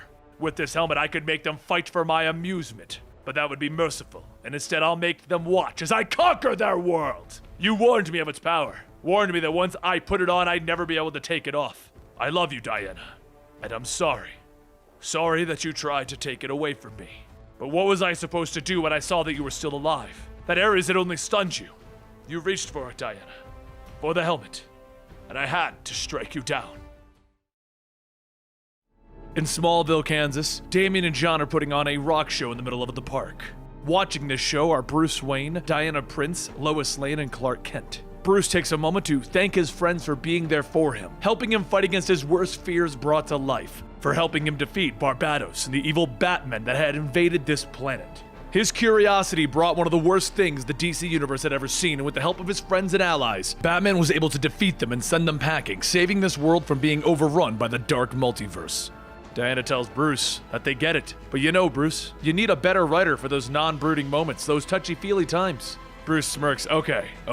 I might not be the most eloquent, but at least it was from the heart. I went for it, right? I mean, then everyone sees blood forming on his t-shirt, soaking through, showing the bat symbol. Clark calls out, Bruce, you're bleeding, and he tells him, Carpe diem. The hand of Barbados bursts through Bruce's chest, grabbing Clark as he calls out, not again! Then a giant Barbados crawls out of Bruce holding Superman. We beat you! We beat you! You only beat me because I let you. You see, you haven't won anything. I let you live. I wanted you to see this. Riding up from the fires nearby are the Dark Knights, twisted versions of Batman from across the dark multiverse whose sole purpose is to destroy the universe and claim what remains as their own. The only truth, Superman, is that this is the end. Barbados yells as he pierces Superman, sucking out his energy. Except this time, Wonder Woman is there to save him, pull him him out of the contraption that he is stuck in. He looks around at Metropolis, seeing everyone is in the form of Doomsday, Superman's worst enemy. They've all been changed by the Devastator, a version of Batman that perfected the Doomsday virus and spread it across Metropolis so that no one could ever be hurt again. Wonder Woman explains that she knows what he is doing. He's been defeating Barbados over and over. Well, it's all been fake, Superman. Barbados has been using our despair to fuel the tower. We've been tied up for 7 days, ever since the invading force walked on this Earth. Superman asks her, where are John and Lois? Diana tells him that Lois was changed into one of those Doomsday creatures, but she saved John. So Superman looks at her, where is Barbados? Diana tries to stop him, but Superman flies at top speed to the location to find a twisted and horrific enemy. A version of Batman shrouded in a cloak with snakes that appear to have the Joker's head surrounding him. At his feet are people whose energies are being drained, leaving them as skeletons, wanting more. And a booming voice, the one of the villain in question, asks, do you see Clark Kent? Just as with Smallville, in the end, all roads lead back to the dark. The darkness envelops Superman so that he can't see anything, and then he hears Batman's voice calling out to him, followed by the fist of the Devastator as he punches him. The origins of this Batman are in another video, but suffice to say, he has merged with Doomsday, containing the power of one of the beings that can kill Superman. The punch launched Superman into Gotham, where he landed in Crime Alley, and outsteps the Batman who laughs with his Jokerized Robin children. Superman looks at him. If you're a Batman, then there has to be good in you somewhere. The Batman who laughs, whose origins are in another video, tells him, Clark, that's exactly what you said before I killed you and your family on my worlds. Then the Devastator appears again, spearing Superman and pummeling him. Every Dark Knight begins to arrive, from Red Death to Godkiller to Murder Machine and the Drowned, all here to kill the Superman of this world and stop their greatest threat, when suddenly the symbol of Dr. Fate appears and outruns the Flash, grabbing Superman and running him back inside. They run between the fates and the threads of reality until they arrive in the bar. The Oblivion Bar, where all of the survivors are currently hiding. Flash, Hal Jordan, Aquaman, and Wonder Woman are all here from when Dr. Fate picked them up at the end of the Dark Knight's origin stories. All are in the playlist linked down below, but after they were all separated, here is where they arrived, to come up with a way to win in this day. Superman looks around at his defeated friends, wondering what happened, and Nightwing steps forward, telling Superman, it's simple, we lost. Nightwing, Robin, Green Arrow, and Harley Quinn are all from the Gotham Resistance storyline, and they have the answer, which they discovered in that storyline, the one that involved Jon Snow, Nightwing, and suffice to say, winter came. Nightwing explains the Dark Knights are too powerful. Then we need to fight them, Superman says heroically. And Nightwing tells him, Green Lantern tried. Flash tried, Cyborg was lost when he tried, and the Teen Titans and Suicide Squad, they're both gone. Green Arrow steps up, but this metal, the nth metal hurts them. We found it in Gotham. We just need more. So Dr. Fate steps up. There are pieces of nth metal still floating around that we can recover. Steel's helmet, Plastic Man's egg are 2 pieces. And Mr. Terrific confirms it, that the egg is vibrating at the frequency of nth metal. Using this, he can track the other pieces beneath Atlantis, in deep space, in the center of the multiverse. Wonder Woman decides that they'll split up, with some of them taking the metal-sensitive people to each location to track the nth metal. They will go to the location in space. They will go to Atlantis. But when she says that, Aquaman tells them that he can't go there. It's inaccessible. While Hal and Arthur begin to argue over the laws of Atlantis and his place, Mr. Terrific tells them that he is getting a third reading, one from within the dark multiverse. Superman steps up. That's Batman. He's the key to all of this. We need to go back and get him. Batman kept saying something in my dreams, something that didn't quite track. It means that he's alive. Everyone, of course, wants to know why something that Batman said in the dream means that he's alive. So Superman explains that when the Trinity formed, Batman, Wonder Woman, and himself had a code, a private SOS. It's the alphabetical Trinity. And he said, Carpe Diem. It could be him reaching out through the dreams. Nightwing tells him that he felt something too. Batman was trying to reach out when they were in Gotham. But I say that we stay here and fight. Robin calls him a bastard, but Nightwing explains as much as he loves Batman, they need to save this world, or there is nothing for him to come back to. Besides, they only have 3 metal-sensitive people. They would need 4 if they're going to go into the dark multiverse. Then one of the Jokerized Robins appears and is stabbed into the wall as Deathstroke steps forward, and Wonder Woman tells them, this is our 4th. His armor and his sword are crafted from promethium. So we have Dr. Fate's helmet, Steel's helmet, Plastic Man's egg, and Deathstroke's weapons, each able to track a metal signal, and with that they are able to get the weapons to defeat the Dark Knights. Since the location of the Oblivion Bar has been obviously revealed as a Jokerized Robin appeared, everyone begins to feel the rumble of the Dark Knights arriving, and everyone splits up and Dr. Fate sends them on their journeys. Wonder Woman takes Kendra and Dr. Fate to the Rock of Eternity at the center of the multiverse, while Mr. Terrific and Hal Jordan take the Plastic Man egg to deep space. Aquaman and and Deathstroke make their way to the bottom of the Mariana Trench, and Superman takes Steel and the Flash to the Fortress of Solitude, where the tuning fork that Batman put there is still located, the one that allows them entrance into the dark multiverse. As they prep the device, Flash asks,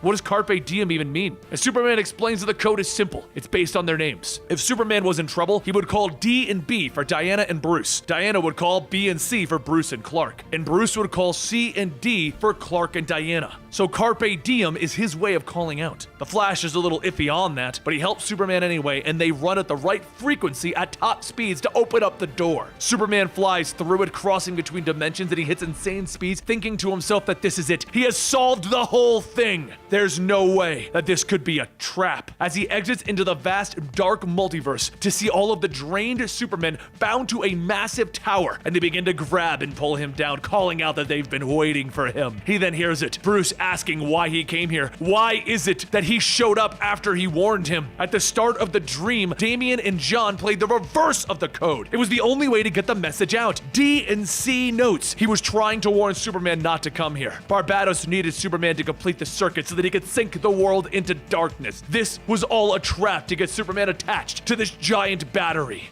Meanwhile, back at the Fortress of Solitude, a message was shot out by Cyborg, the same Cyborg that has been missing ever since the murder machine arrived and stole his body. He manages to get it out to the League, Flash, Hal, Aquaman, and Diana. They are out of time. The Dark Knights are here and they're coming for them. Weird-looking boom tubes begin to form across the galaxy, sucking in the League members, leaving the others to find the medals. Hal, Diana, and Aquaman are all grabbed and removed from their teams. But back at the Fortress of Solitude, Flash and Steel stand there as their window opens up and out drops Murder Machine and Devastator. Steel looks at them.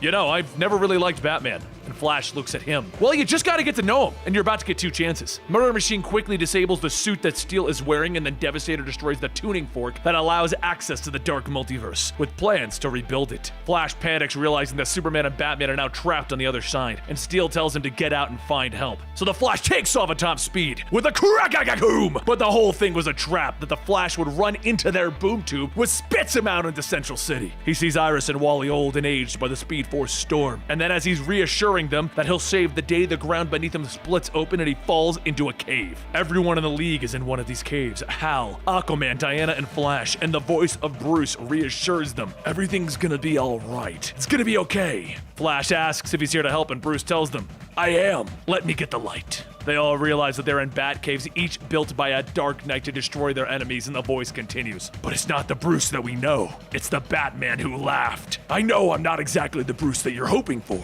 but I'm Bruce. We all are. Let me remind you of a story that we all have in common. On my world, I developed a way to eliminate the League, and then they found out and they were disappointed in me. I betrayed their trust. It was a dark time for the League, but in all honesty, it's not the worst that I could do. So imagine 7 Bruce Waynes putting their heads together. What horror we would be capable of if we were to, say, develop separate murderous bat caves meticulously designed with each of you in mind. So I hope you appreciate our work, because you're all going to die here. The Flash begins to run around the cave, noticing that it is sand everywhere, slowing him down as it moves and adapts to his running patterns. Red Death explains that his cave is filled with millions of nanites that are responding to whatever he wants, creating a quicksand-type substance. He then explains that on his Earth, the Flash is always in a hurry, never stopping long enough to connect on a case or a mission. Here in this cave, though, Red Death and the Flash, we have all the time in the world, Barry. As the sand-like substance parts, the Flash sees Red Death in the Flashmobile, the one that represents death and destruction. Flash tells him, come on, I can outrun any car that you built, Bruce. And Red Death tells him, come on, Barry, you know me. I'm a billionaire. I didn't just build one. With that, the sand rumbles again, showing multiple cars and bikes, and the race begins. Meanwhile, in the depths of the oceanic Batcave, Aquaman calls out to the drowned, show yourself! She does so, riding in on a massive beast, a sea creature. Aquaman asks the drowned, you think that your revenge on me will bring back those that you loved? And he uses his aqua telepathy on the sea monster. But it doesn't seem to work, as the drowned asks him, do you not recognize your love? Don't you recognize Mara? and Mara the sea monster charges in to devour Aquaman with a shocked and horrified look on his face. Meanwhile, in the Batcave built around ancient gods and worn weapons, the God Killer stands before Wonder Woman. They lock arms and Wonder Woman calls out that no matter his power, he is still Bruce Wayne, and he will not defeat an Amazon warrior. He then flings her to the ground using her own moves against her, and she is just in shock and awe. She is left in disbelief. Who taught you this? I would die before I taught you that move. And he approaches her. You did.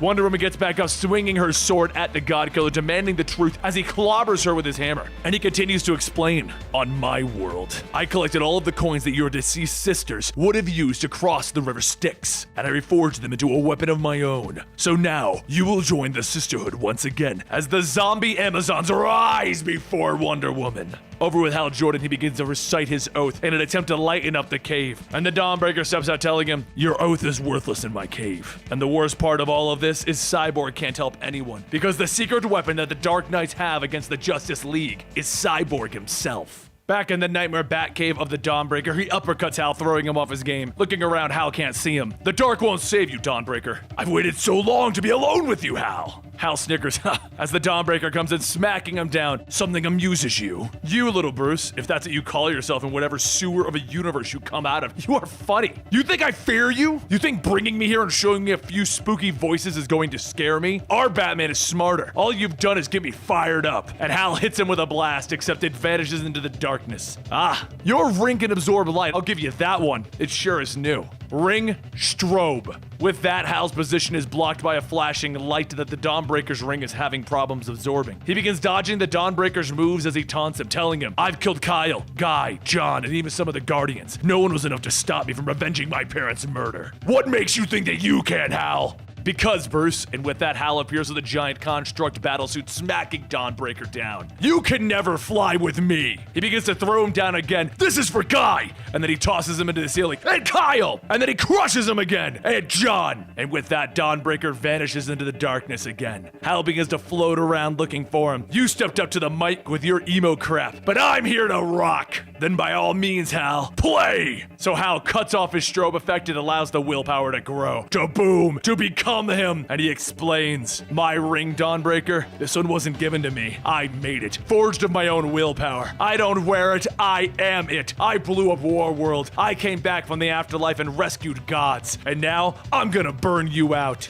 Using the darkness from his own ring, Dawnbreaker forms up every villain of Hal's for him to fight, all to cause him fear and dismay. But Hal Jordan, he looks at them all. Who's next? But in the end, as with all of the League members, the Dark Knights prevail, and the Dawnbreaker drags him out of the cave. He brings him to the rebuilt tuning fork where we see all of the League members defeated and being carried to it, being strapped to be sucked of their energy. And once again, their secret weapon, Cyborg. He sits helpless as the murder machine tries to tap into the Element X in his computer systems, because once the Dark Knights have Element X, they win. And where is Cyborg? He's in his own mind, trapped there trying to battle against Murder Machine's programming. But there's something else in his systems, something that maybe the Dark Knights weren't planning on. The Mother Box, a device born of Apocalypse, Darkseid, and the New Gods. This device seemingly has unlimited amounts of power and can do anything from teleport you across the multiverse to turning you into a god. Cyborg's core programming was built from a Mother Box, and now it is warning him that he needs to stop fighting the Mother Box programming. He has to allow it to absorb him, to become the true multiverse warrior that he is meant to be. He just needs to remove his human side and accept all of the Mother Box. Become the multiverse's guardian. The entire multiverse is at stake if the Dark Knights win. And Victor Stone begins to wonder if this is what he should do, if this is his fate, until another voice can be heard. Someone calling out to him, don't do it, Victor. Listen to me. My connection to you won't last long, but you can't give up, Victor. I've been watching you, and you feed off of your own failures. Build on them. The Dark Knights want you because of the Mother Box, but you having the Mother Box isn't what makes you special. It's your heart. Don't give in. Don't give up. I'm here for you. Victor thinks about that voice, and he considers merging with the Mother Box, and then he simply says, ping. Out at the tuning fork, the Alfred protocol begins to fade away as the Murder Machine's connection is broken and fading. Because behind them they hear, boom!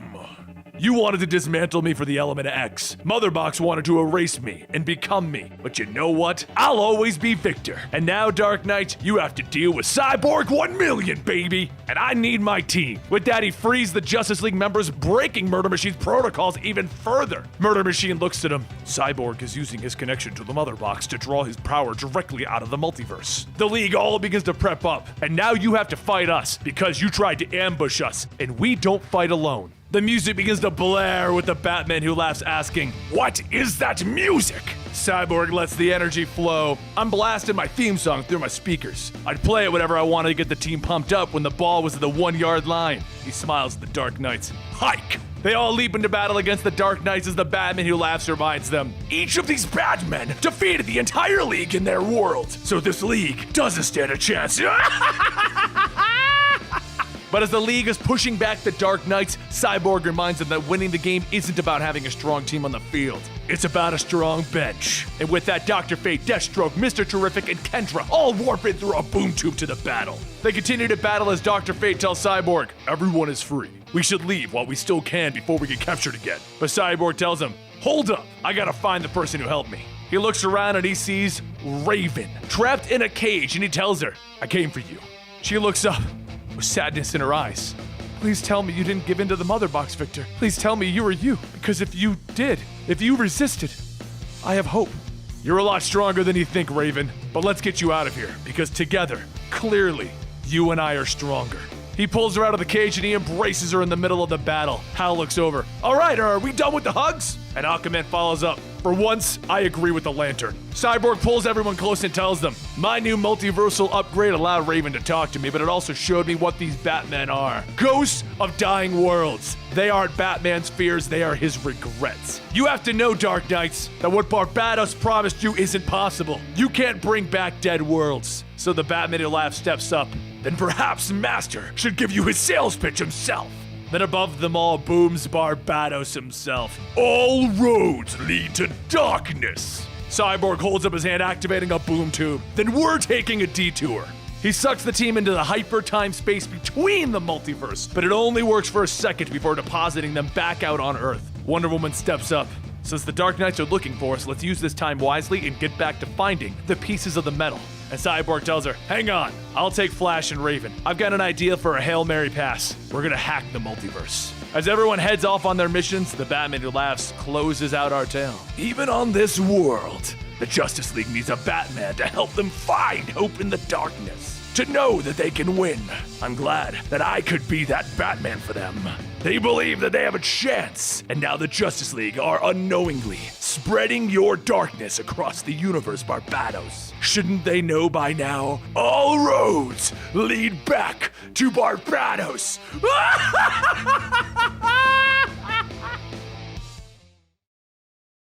I should have seen it from the beginning.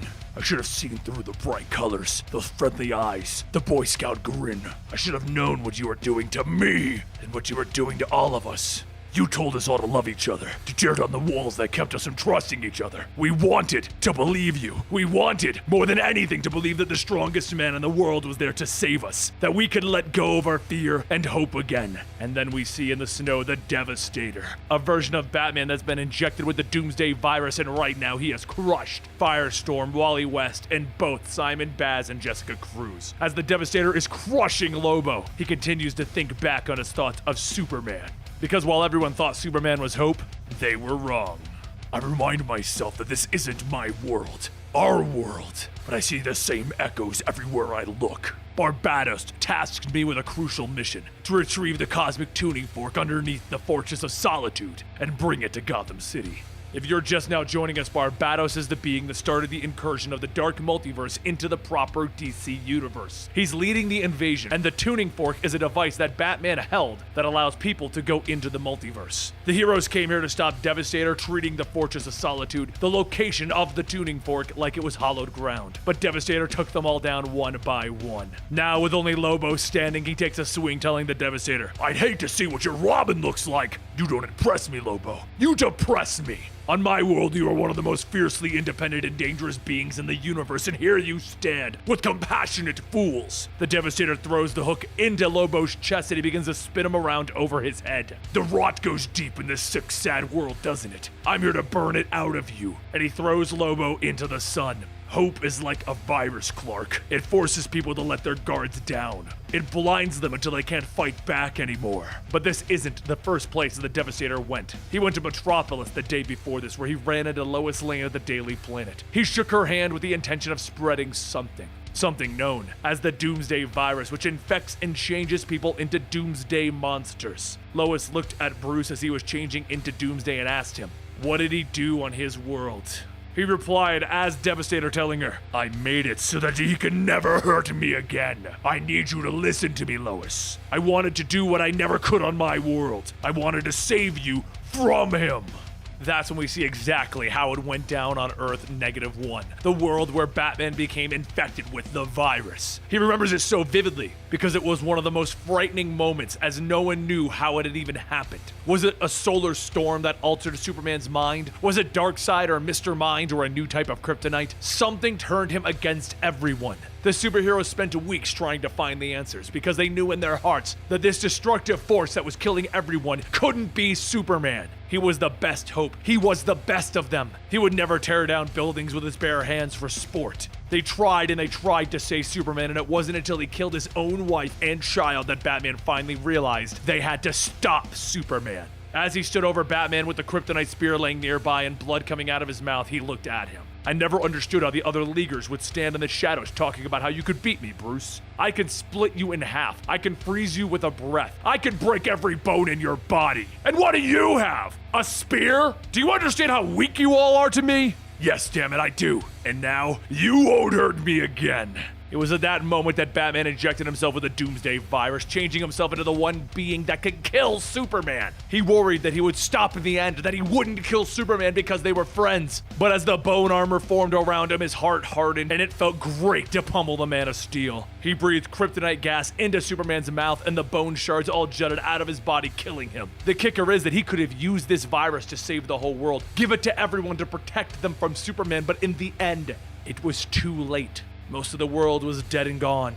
And that's when a certain other evil Batman arrived. The Batman who laughed. There's something so satisfying in hearing that particular death battle, isn't there? I think we all know a few ways to bring the big blue Boy Scout down, but we never really think that we'll have to use them until it's too late. You're from a broken planet that was never meant to be, but I want to give you a second chance. This whole place, it's going to crumble away into cosmic nothing in the next few minutes. What if I told you that there's a world where everyone still loves and trusts Superman, where they think that he's going to save the day no matter what happens? But what if I said to you, the great big plan meant showing everyone what he really is? Back on Earth Zero in the current day, the Doomsday Virus is beginning to jump from person to person in Metropolis. Then Supergirl, Superwoman, and Guardian all arrive. Supergirl looks at this Doomsday Batman, telling him, I don't know what you are, but you're in Superman territory. He responds by throwing Supergirl into Superwoman, and the battle begins, but Lois takes this chance to run back to her apartment that her, Clark, and John all live in. She has a son to think about. She shows up with a hoodie to hide her face as she is changing into a Doomsday Lois, and she sees him watching the battle with the Super Family and Doomsday.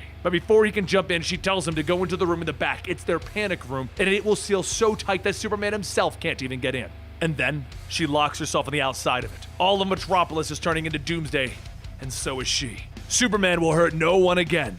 And so this brings us back to the Fortress of Solitude, where Devastator has destroyed everyone protecting it, and he's walked in. He picks up the tuning fork, jumping into the sky, moving it to Gotham, where the next stage of Barbados' plan can begin. The very foundation of reality is about to be torn asunder and be broken. Because of the Dark Knight's worlds are doomed, so should this world. It should be broken.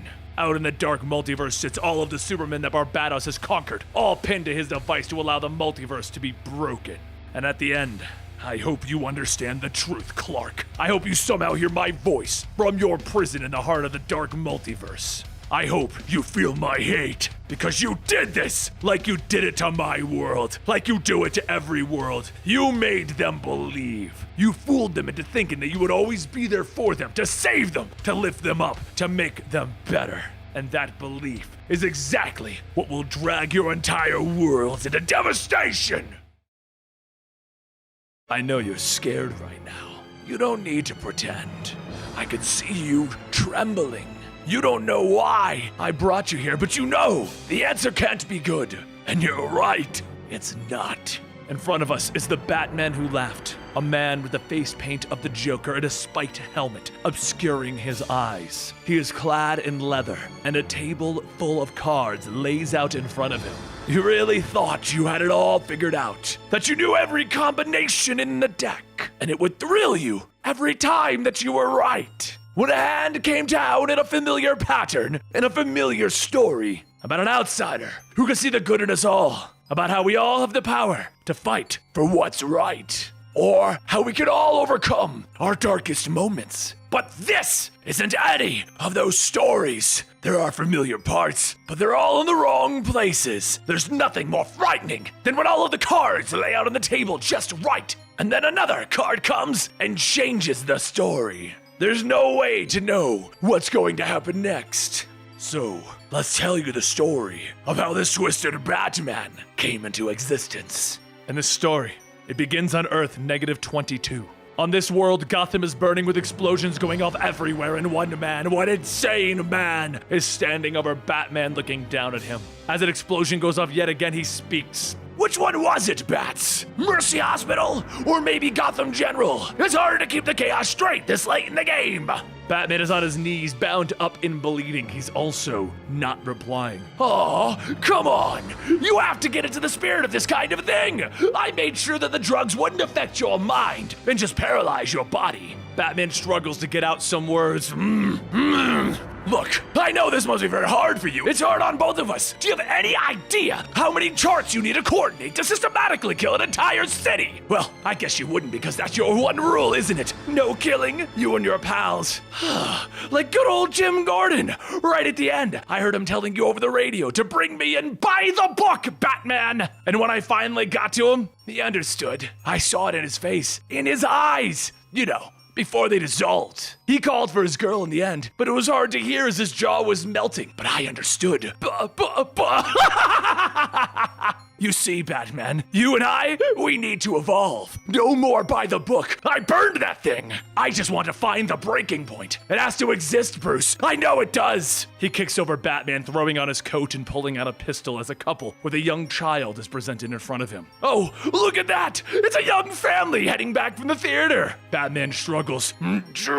No! And Joker takes aim. Oh, I know what happens next. And he shoots both of the parents in the face. He then takes a knee beside the girl. Welcome to the brand new Gotham. Tears begin to flow down her face, and then her eyes go wide and her frown turns upside down. A grin with a pale white face, and he laughs, and she laughs with him loudly as she runs off into the city. We then see a line of families and children, and they're all being forced to walk to the Joker so that Batman can watch this happen over and over again. And that's when it happens, the moment that Batman finally breaks. He uses everything he has to stand up, breaking his bindings, and he shouts, "Joker!" The Joker grins at him. "Never! I'll never stop!" Batman jumps on him, forcing him to the ground as he begins to punch him repeatedly over and over with blood flying into the air. But in the end, Batman doesn't kill him. You still don't have it in you, do you, Bruce? Do you? No, it's gonna be you and me forever! So Batman grabs him in a chokehold, shouting, "Stop!" And as he does, he breaks the Joker's neck. With one twisted, final grin on his face, he has nothing more to say except for a green gas coming out of his lungs. 2 days passed, and all of the poor children that were infected by the Joker's gas are being kept in a warehouse as Batman and Superman look over them. Batman explains that he's doing everything in his power to ensure that they find a cure, while the doctors say that they are all beyond saving. It's not possible. Batman believes that no one is beyond saving. Superman turns to him, telling him, "I'll administer the cure myself." This afternoon, one of the psychologists tried, but one of the children bit into her throat. Batman thinks on that, and then he chuckles, just a little. Ha! Superman turns back to look at him, and Batman stops himself. "I'm sorry, that wasn't funny."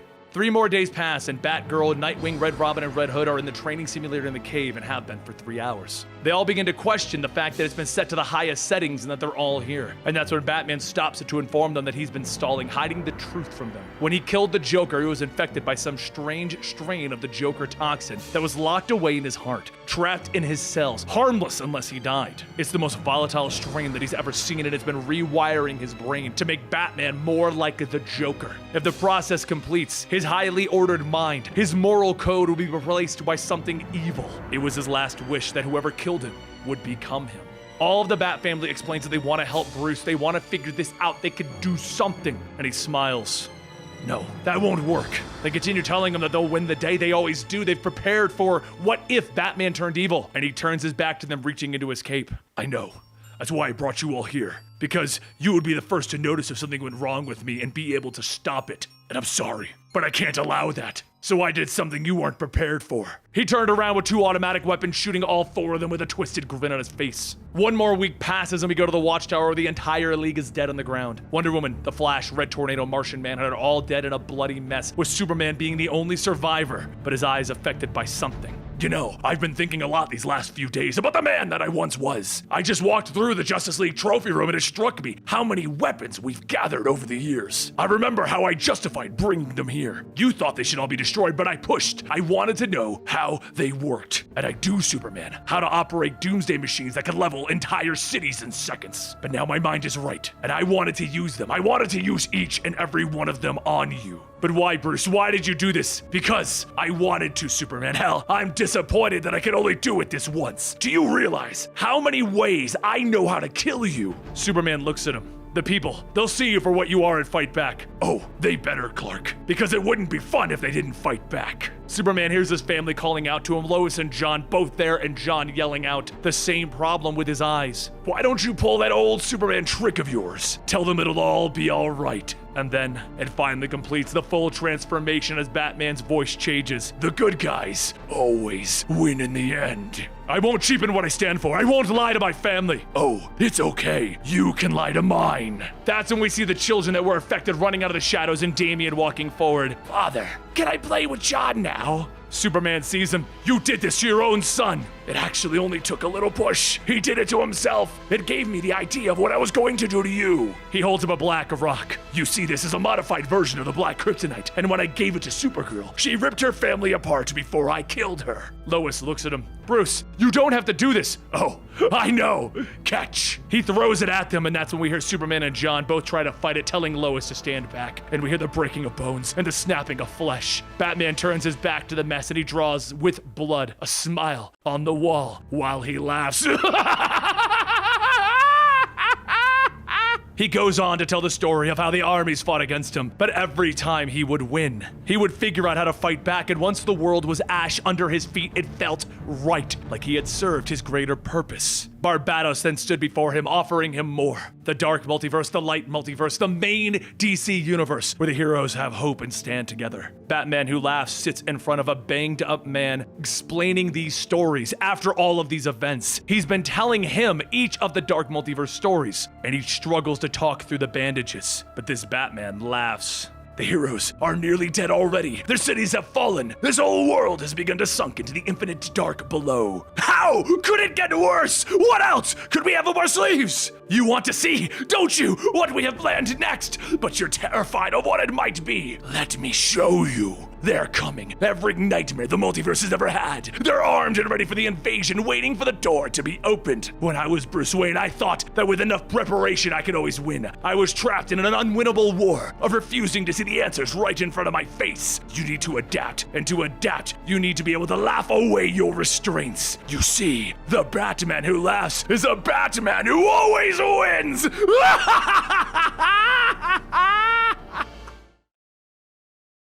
I see you, says the elderly Bruce Wayne sitting in a chair in his study. He glances over at the door where his granddaughter is poking her head in. Grandpa Bruce, you always ruin the surprise. When you're 78 years old, let's see how much surprises you, my dear. Why don't you run along and play with your cousins? And outside of the study, we see all of the other children running around the mansion. I don't want to play with them. I want to hear a story. Bruce glances down and he tells her, all right, Janet. How about the one where Zorro faced the terrible governor and won his beautiful niece's heart? No, Grandpa, not an imaginary story, a real one. Bruce perks up a little. A real one, eh? Well, why not go to the shelf and pull out your favorite Batman story? I'll tell it to you. She walks over to his shelf where we see various mementos from his time as Batman, from a figurine to photos, and she looks above them at the journals of the Batman. Her finger runs across the binding until it stops on the case of the Chemical Syndicate. He looks at the book and he tells her, "This one's kind of a boring tale back from when I started being a hero. Why not go with something more exciting like The Long Halloween?" "No, Grandpa. Everyone has their favorite Batman story, and this is mine." Oh, very well. He opens the book, glancing at the pages, but is stopped. That's strange. This isn't how I remember it starting. "Don't be silly, Grandpa. This is exactly how it started." Yeah, that's right. What was I thinking? And his granddaughter lay her head on his chest as she sets in for a long night of stories. It all started with a window and a scream lost in the dark. He goes on to explain the story of a man who had a gun and he threw the battering to knock it loose. He explained that he was there to help, so the man pointed him to the window splattered with blood, and he went to investigate. That's when Grandpa Bruce stops. Blood. This is not how it happened. "Yes, Grandpa. There was always blood. See?" And as she says that, Bruce Wayne doesn't find himself in the study anymore. He's no longer holding his granddaughter. He's on a cliff in a loincloth, looking out at all of the tribes of the birds and the bats fighting. Blood is flying in the air, and he asks, "Where the hell am I?" A woman in a cloak stands behind him. "At the beginning, Batman. The beginning of your story." That's not right. I know the beginning of my story. "Good. Then you should know the player as well." She motions to the fighting down where she continues. "The young hero, leader of the Bat Tribe, hath set." I know that name. "Like I said, Batman, you know your own story. The Bird Tribe knows what hath set will bring to this world. The darkness whispered into his ear. The leaders of the Bird Tribe intend to stop him, Hawkman and Hawkgirl. But they will repeat this cycle for many lives. It has set into motion a war that will span all of human history. The war of the birds and the bats." Batman turns and he walks into a cave. No, this is all wrong. This is from another story entirely. "The two stories are one, don't you see it? Don't you understand? They always have been. Don't you see, when you arrived at this time, pursued by the cosmic horrors, it saw you inspire a tribe of man, all bearing his great symbol. When you died and fell into the time stream, he saw you at the beginning, and Barbados wants to use his ultimate vessel. If you're curious about that story, it's the final crisis story when Batman died. And then I have a video called Batman in Time when he traveled through the time stream. Anyway, let's continue. Batman, the Lost. Batman screams out as he now finds himself in his uniform standing in the desert. He is now in an unknown future, far from the dawn of man and the start of all of this. He knows where he is and what is happening now as he repeats to himself the mantra that keeps him sane. You are trapped in the dark multiverse. You need to find a way out. Many people see Batman and they run to him, calling out for the Batman to save them. And then they are shot down by the Hawk Patrol led by Damian Wayne. Damian looks at him. "I told you not to come back, father." Open fire. As the Hawk Patrol begins to shoot on Batman, he finds himself elsewhere, in the study, telling a story to his granddaughter, Janet. She wakes him up because he fell asleep. But as he tells the story and he continues to go on, she corrects him, telling him what actually happened, until eventually she asks him, "What's wrong, Grandpa?" This isn't the story that I want to tell anymore. He snaps out of the reality that he is in and he finds himself climbing down a ladder into a cult room where he stands as Bruce Wayne holding a knife. The men in the room exclaim that they are summoning Barbados. He is coming. And with the fire burning around them, Bruce sees the sacrifice and he runs to her side to save her. But as she sits up, she tells him she is destined to die. She is here to help bring Barbados forth. And Batman cries out, "Enough!" He finds himself in an alleyway with spotlights in his eyes and friends nearby. A Green Arrow that he doesn't recognize and a Batgirl that is new. He calls out that he needs to find the dimensional doorway, the dimensional window. And the dark multiverse wants him to go deeper, but he needs to rise up, rise out of the dark multiverse. But with each of these worlds that he falls into, it's another universe in the dark multiverse. He is tumbling, spiraling throughout the entire dark multiverse, and none of these places are happy places. As the Joker gang gets ready to fight, he stands tall, telling them, "I'm not running anymore." And that's when he finds himself in the early days yet again, with his purple forensic gloves and a man falling into a vat of chemicals. He then finds himself as Alan Wayne overlooking the city of Gotham as a Talon from the Court of the Owls stabs him. He then runs out into the street in a robe, crying out that he is Bruce Wayne. He fights crime with Superman and Wonder Woman. He falls into an open manhole cover as the descent into madness continues. He finds himself in space, and then he breaks out of the space station that he is in with Harley Quinn as his granddaughter tells him, "Grandpa, you're messing up the story." Batman begins to realize what's going on. Like hell I am. I'm getting out of here. And he finds himself in the original story again. I'm Batman and I am lost in the dark multiverse, but I always win and I will this time. I will find a way out. And his granddaughter shouts, "No!" We find ourselves back in the study with the elderly Bruce Wayne and his granddaughter Janet. "Don't change it, Grandpa. It's too scary that way. I don't want you to." "It has to change. I have to get to the end." And the granddaughter grabs the book. "I'll show you the goddamn end!" She tears the book out of his hands, jumping to the ceiling with red eyes and long twisted limbs. Batman calls out, "Come down and face me! Behind it all, Bruce! Look behind it! Don't you see? I see nothing. I know what you see. Behind it all, you see dark birds and bats working together to shape you from your first case. Beyond it all, you see worlds where you fail fighting as you do now. Fail for doing more. Fail for doing less. You see the dark, empty truth of yourself. The answer to your first and last case." Batman looks around the room until he finds himself in the window. "Where are you?" And the reflection looks back at him smiling. "Oh, I'm right here. You, Barbados, you twist my story. I made your story. I've always been here, right in this window. I saw you when you fell through time, a hero who'd taken my form, made it into a symbol of hope, a perfect wagon, and I shaped you. My tribe, then the owls, my dark birds, they shaped your history, your family, your life, your city. No, you're a demon. I'm the Bat, Bruce. I am the Bat!" Bruce Wayne punches at the window. "I am the Bat and I am your father. I made you believe that you could solve your first case. I helped you over and over, made you into the hero that you are. All so you could be my great wagon when I took you. Shut up, I'll get out. No, you won't. You've already been trapped here for years, decades, trapped with me and the truth." Batman leaps out the window shouting, "No!" And in front of him is the entire dark multiverse, the worlds of death and destruction in the name of Batman. And the god of it all, standing over Bruce, is what appears to be Barbatos. Yes, the truth is you are nothing without me. You are plain, less than plain. This place, my realm, is full of worlds created from fears and failings. And you have more than any other hero, my son. Whole galaxy of worlds built on the terrors in your heart. I showed you 3, but there are thousands. People think that you are the hero of humanity. They strive to be you, but look at what you are without my help. The Dark Knights are the real you, Bruce. I plucked the ones that I needed, the darkest ones, and I brought them through the window, just like I came through you years ago."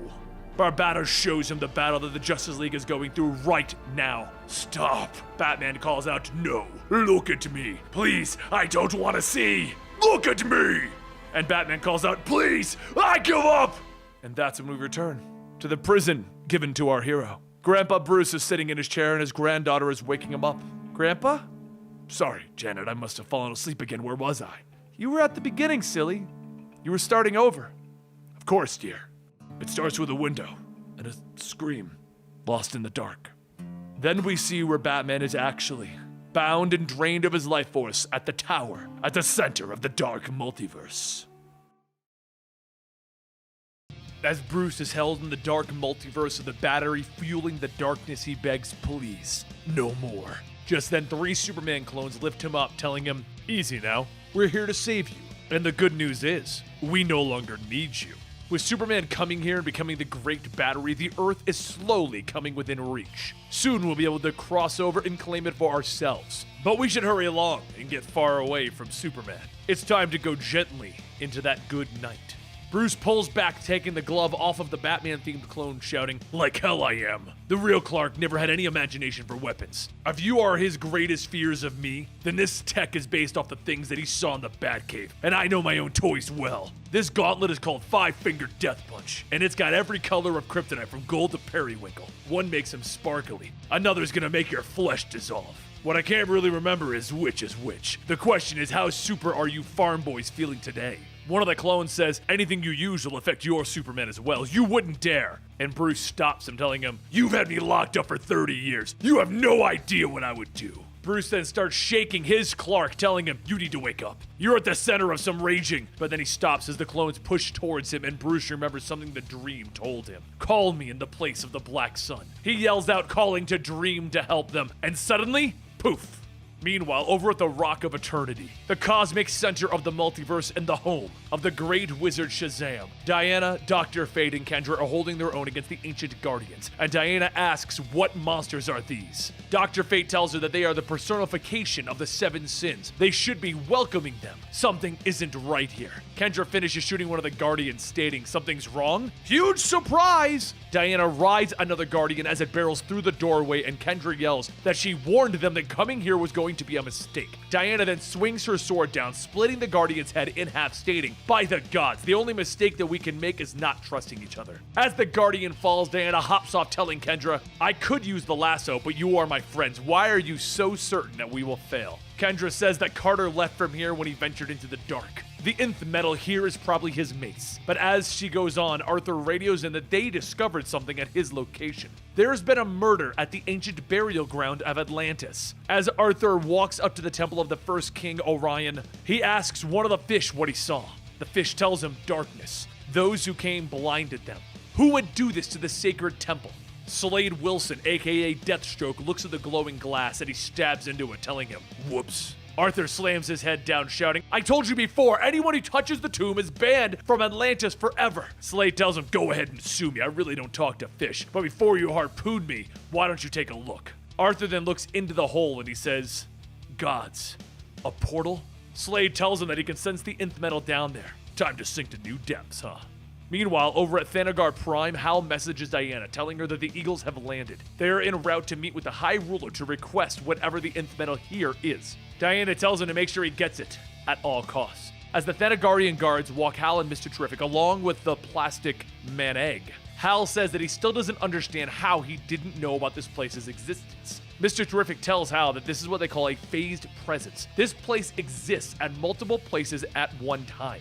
A voice then calls out to the two of them, welcoming them, and says to allow him to introduce himself. His name is Onomar Sin, the ruler of Thanagar Prime. Terrific kneels down, stating, Lord Sin, we are here on a vital mission. The Earth has been attacked by the Dark Multiverse. We have come seeking. But before he can finish, Onomar says, the nth metal, I know. I have consumed what we had left. It is now in my cells. For eons, I was the nemesis of the Thanagarian Empire, but now I have taken my rightful place on its throne with the help of my new ally, the most powerful telepath in the universe. Starro pokes out from behind the throne and telepathically yells, ha ha! I'm back, losers! You thought I was dead, but I regrew myself from a piece of my own tentacle! Now get this, I no longer need my psychic face spores to control your puny minds, just my will and an eyeball.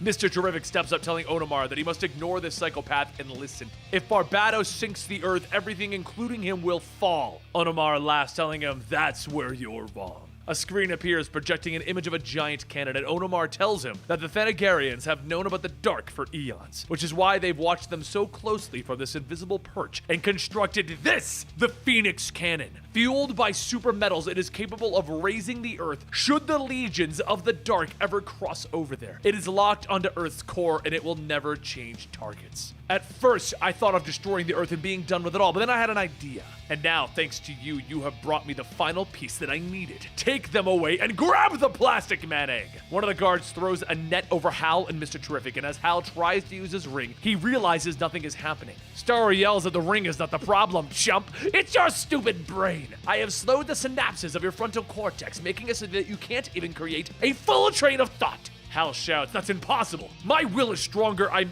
going to... Wait, what was I?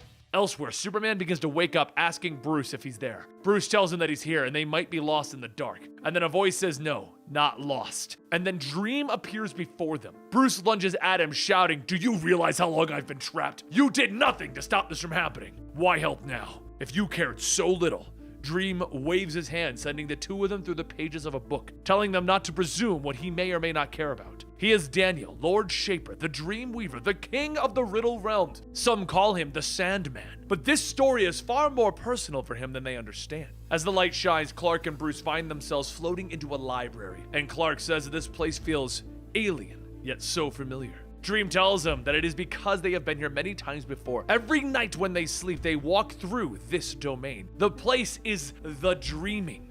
This book belongs to Lucian. This section is reserved for stories that have never been told, made from the horrors of the human heart. But slowly they are becoming reality by the doings of Barbados, the Destroyer. These books should be burned. Should this continue, all of the dream will be consumed, and with it, all of the stories. Clark then asks why not just help them fight Barbados, and Dream tells him that he cannot stand beside them, but he can give them something. He takes a pinch of sand and he blows it, stating that he can give them a story. Soon the walls begin to fade, and Dream begins to take the two of them to the World Forge. It is here that he says the dark came from a great spark. The spark created two opposing existences, matter and antimatter, and with them came the brothers to monitor over all that was created, and a third being tasked to watch over what had yet to come.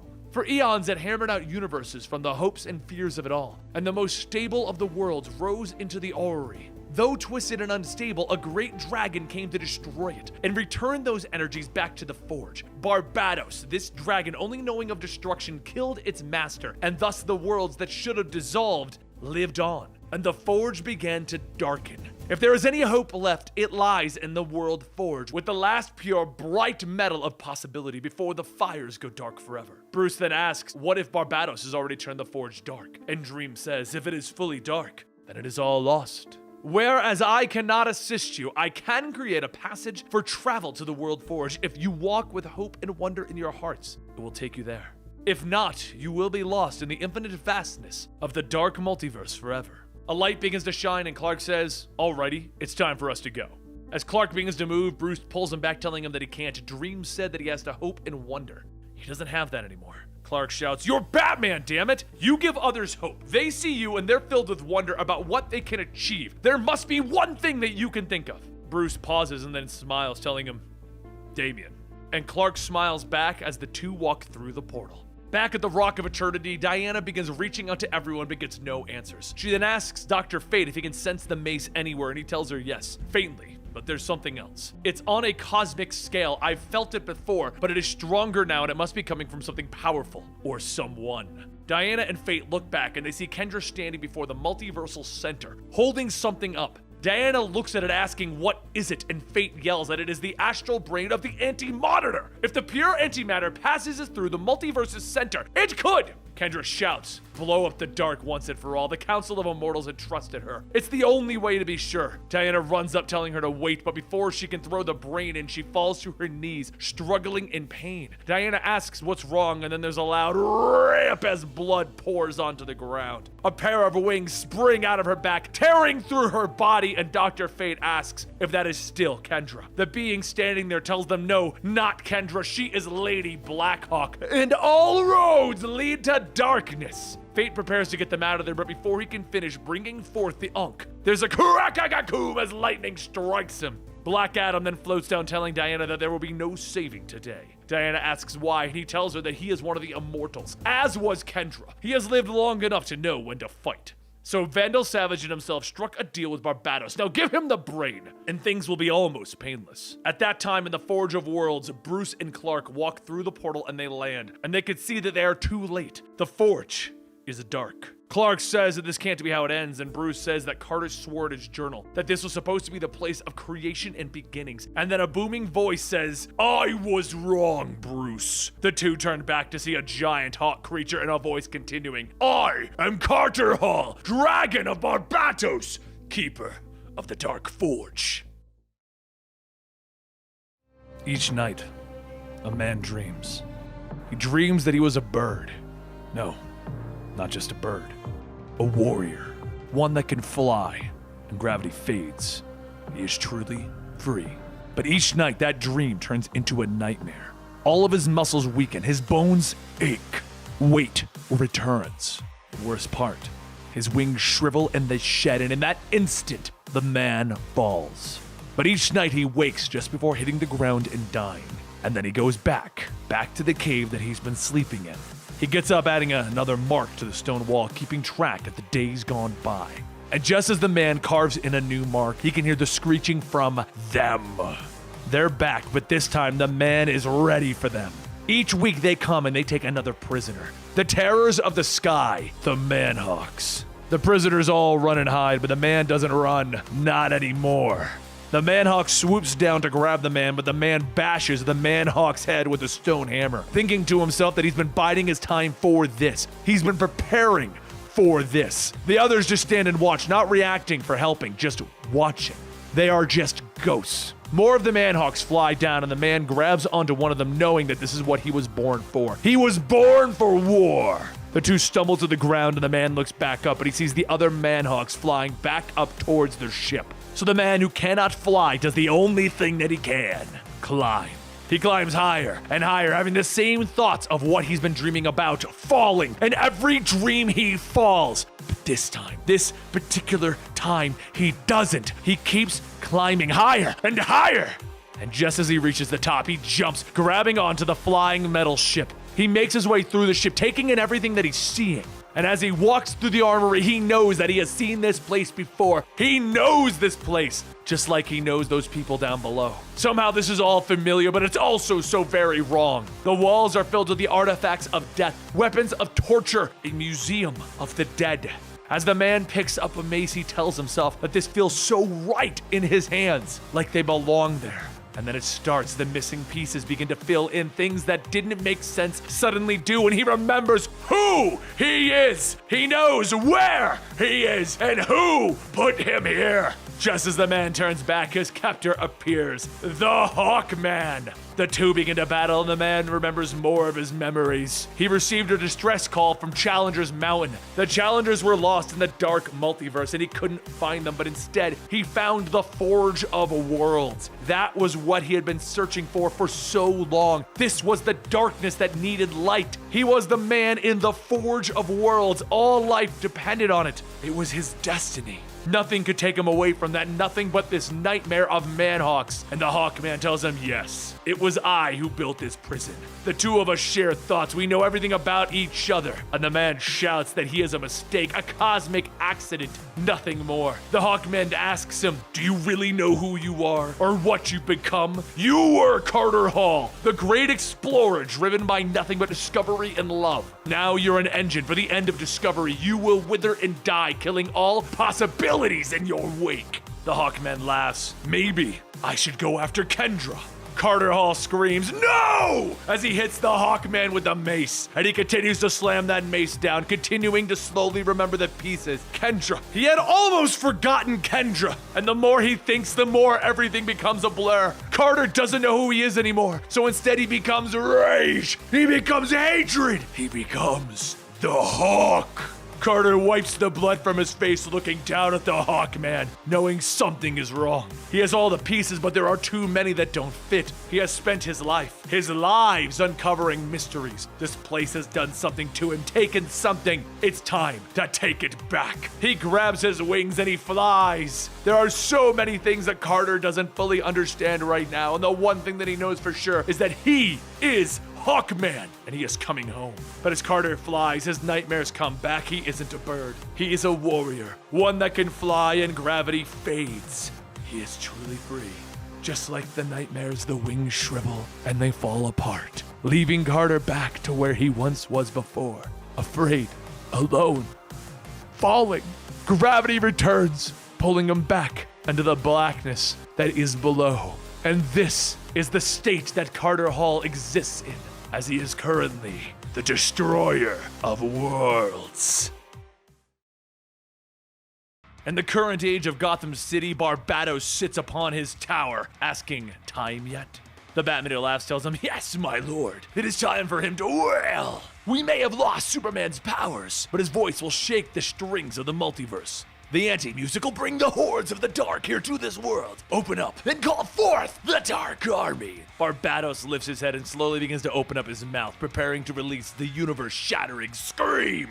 And back in the Forge of Worlds, Superman tells Batman that he can hear something. Some kind of horrible noise. Batman shouts to him that he needs to focus. They need to try and get through to Carter. But as Carter breaks down his hammer, Batman and Superman leap from platform to platform to avoid falling into the great lava pit below. Superman tells him that it's too late for them here. The forge has gone dark. And Batman yells, "We can't believe that. Daniel said the metal in this forge would slay Barbados if it was bright." He then runs off the last platform, stating that there is some light left in the metal down there. We just need to get there. Back with Arthur and Deathstroke, the two exit the portal in the downed Atlantis and they arrive in the center of the Earth. Arthur Curry looks at the burning magma contained in the sphere and he says that this is the form of Atlantean technology protecting us from the heat. But it's some kind of hybrid. Deathstroke tells him, "Look, I can sense the nth metal in this orb. How about we try and figure out how to operate this thing and get on with it?"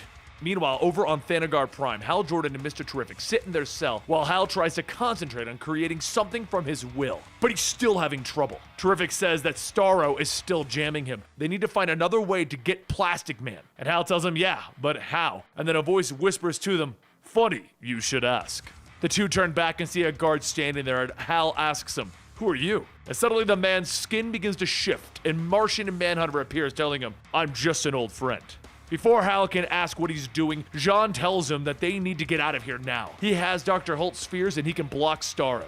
Hal's ring begins to flare up and he says that he's gonna kick that space starfish's ass. And Terrific tells him, technically, they don't have an ass. Hal tells him, "Believe me, I'm gonna find one." Back with Diana, she fights against Black Adam, shouting that he is a traitor, and Black Adam tells her that he's lived long enough to know when to fight and when to deal. Diana knocks him away, and she turns to Kendra, telling her that she needs to break free of Barbados' grip. Listen to her! They need to find Carter's mace. Black Adam blasts Diana through a wall, telling her that there is no mace here. Just accept what is coming. Back at the Forge of Worlds, Carter continues his attack on the two heroes, Batman and Superman, and after narrowly dodging one last hit, Batman tries to reason with Carter once again. While Batman's words somewhat sway Carter, Superman notices a faint light shining underneath the lava. Back over with Diana, she picks herself up from the rubble and she too sees a small light through a crack in the wall. She takes a closer look and the light that she sees is coming from Carter's mace that is hanging on the wall. She rips the wall apart to let herself in, and as she grabs it, Black Adam grabs her by the arm, shouting, "That is enough, you have no chance of winning here." She pulls her other arm back, cracking Black Adam across the head with the mace, knocking him to the ground. She looks at the weapon and says, "Huh? I could get used to this." And then there's a gunshot, and as the blood flies through the air, so does Diana's tiara. Footsteps can be heard, and the Batman who laughs steps out with a smoking gun, telling her, "You know, I've met you a lot in my travels. Sometimes we were friends, sometimes we fought. In other cases, we even had children. But I took down their names before I killed them. Some people like to think that the sounds of birth are loud and death are silent. But let me tell you a little secret. Endings are always the loudest of all." Over in the center of the Earth, the machine begins to rumble as it turns on, and soon the pure nth metal begins to drip out of the spout. But as Deathstroke takes a closer look, he is struck in the back with a harpoon. And just as Arthur turns, he too is shot in the stomach with a harpoon. They both look up to see Black Manta, and Manta says, "It looks like I know more about this kingdom's secrets than the king himself." Arthur struggles to tell him that he needs to listen. The world is going to sink into darkness if they don't stop this. And Manta tells him, "Yeah, but that's exactly what I want. I made a pact with Barbados." And just as he says that, Murder Machine, Red Death, and the Drowned step out. Back at Thanagar Prime, as Hal, Terrific, and Jean charge through a group of guards, Starro screams in pain. Terrific says that he's seen many things across the universe, but that is even a new one for him. And Hal tells him, "See? I told you I had one." As the three make their way to Plastic Man, Sin shouts, "Fine, if you want him, you can have him. But even with the egg, there's not much good you can do." The three make their way to the Phoenix Cannon, and Terrific says that this should brighten the nth metal just enough to raise the Earth out of the dark. But as he looks at it, he says that it seems the effects are reversed. Doing so would hurt our cause. And Hal asks who would do that. Black smoke appears, and from it the Devastator, Merciless, and Dawnbreaker fly out, with Devastator stating, "It was changed by us." Back with Diana, the Batman who laughs sits her up, placing her tiara back on her head, telling her that he's going to leave her now to do what she does best. Fight pointlessly to the very end, alone.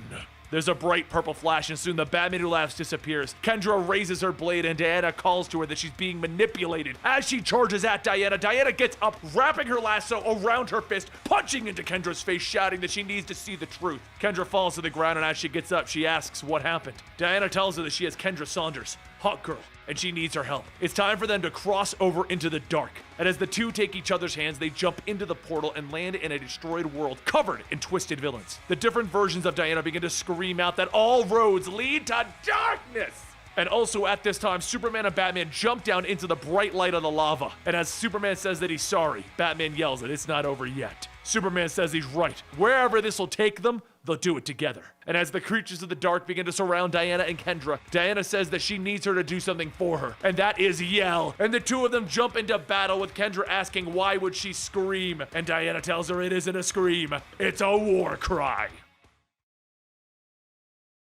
As Bobo the Chimp takes a closer look at his work, he says, "The unexplained life is not worth living. I used to know who said that, but now it's hard to remember anything.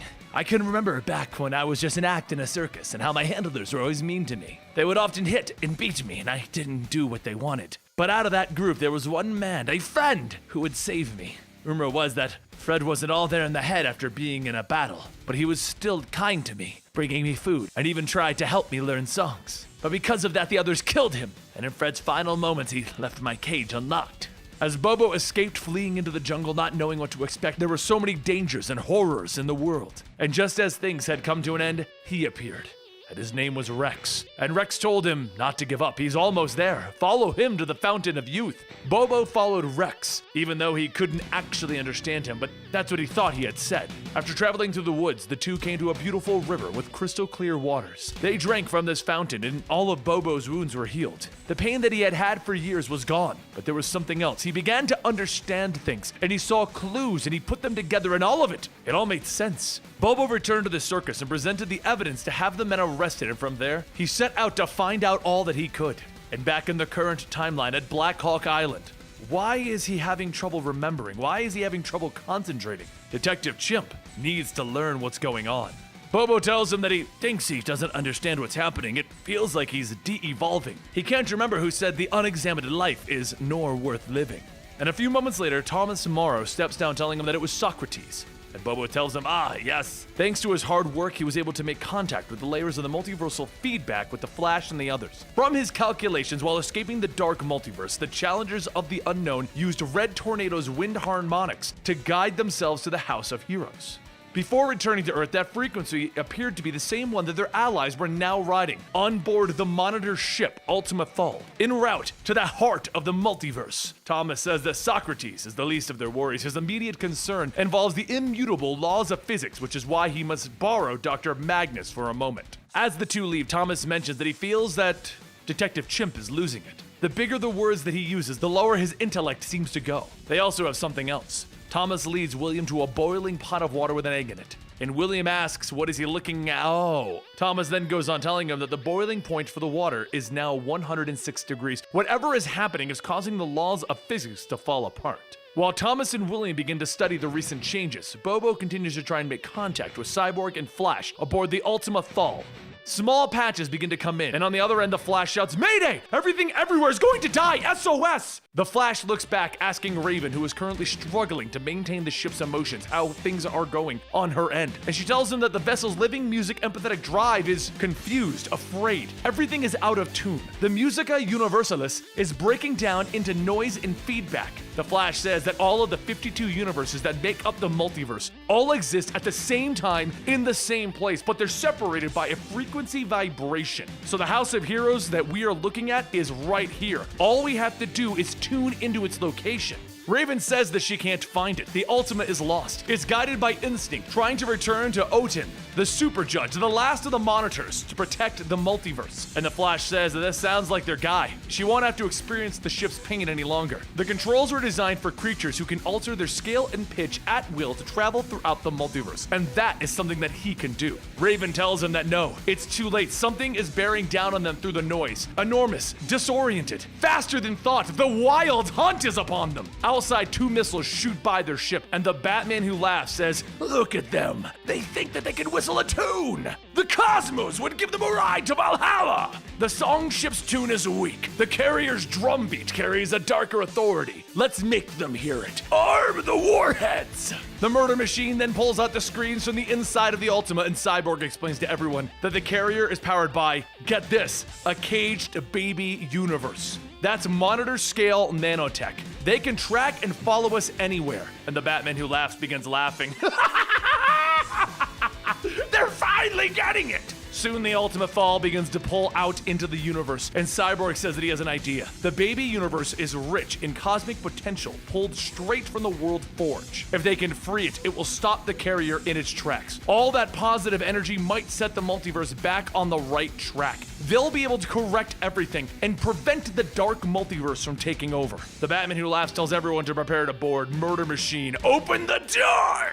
Back in the Ultima, the doorway opens as Cyborg tells the Flash that he's the fastest one here. He knows what needs to be done. As the door flies open, Dawnbreaker flies in shouting, "You, Goth! With the darkest black I will choke the light. No brightest day escapes my sight." Raven says that her dad's a demon, and that doesn't make her a goth. She likes all kinds of music. So, make your darkest constructs, little Bruce. You don't scare the daughter of hell! As Raven teleports, the Drowned shouts that she can teleport all she wants, but soon she'll run out of places to hide. As the Drowned and the Dawnbreaker miss their attacks, Raven tells them that she isn't hiding. She's buying enough time to take control of the constructs. While the constructs hold the two of them back, Raven then opens the door to kick the Drowned through it and asks the Flash if he's found it yet. Over aboard the carrier, the Flash says that he's found the baby universe, but the Merciless is here as well. The Flash quickly disables the gravitational suppressor gates on the baby universe, but before he can do anything else, Red Death grabs him from behind. The Flash says, "Yeah, I predicted that." And the energy explodes, knocking everyone to the ground. Red Death starts to get up asking,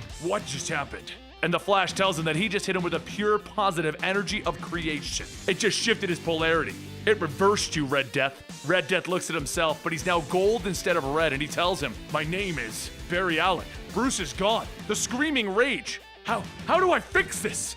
The Merciless begins to get up, and the Flash says, "Well, we're standing here at the end of infinity, doing our best to prove that it still means something to be a hero." Both the Flash and Red Death turn their attention to the Merciless, and they begin punching. And while everyone continues their fights, the Flash tells Red Death that they need to escape to Thal, but Red Death tells them that they can't. The Dark Knights have captured the universe again. Someone has to stay to keep it from expanding until it's too big to recapture. Murder Machine says that the carrier has been compromised. They must return before it's too late. Soon, the Dark Knights begin to retreat from their carrier, their device that allows them to soar the multiverse. And the Devastator charges at the Flash and Red Death, but Red Death says, "There's always a sacrifice. Now go, Barry." The Flash pauses and he calls for a door. And Raven shouts that she doesn't understand. They were just winning. The music, it's all noise now.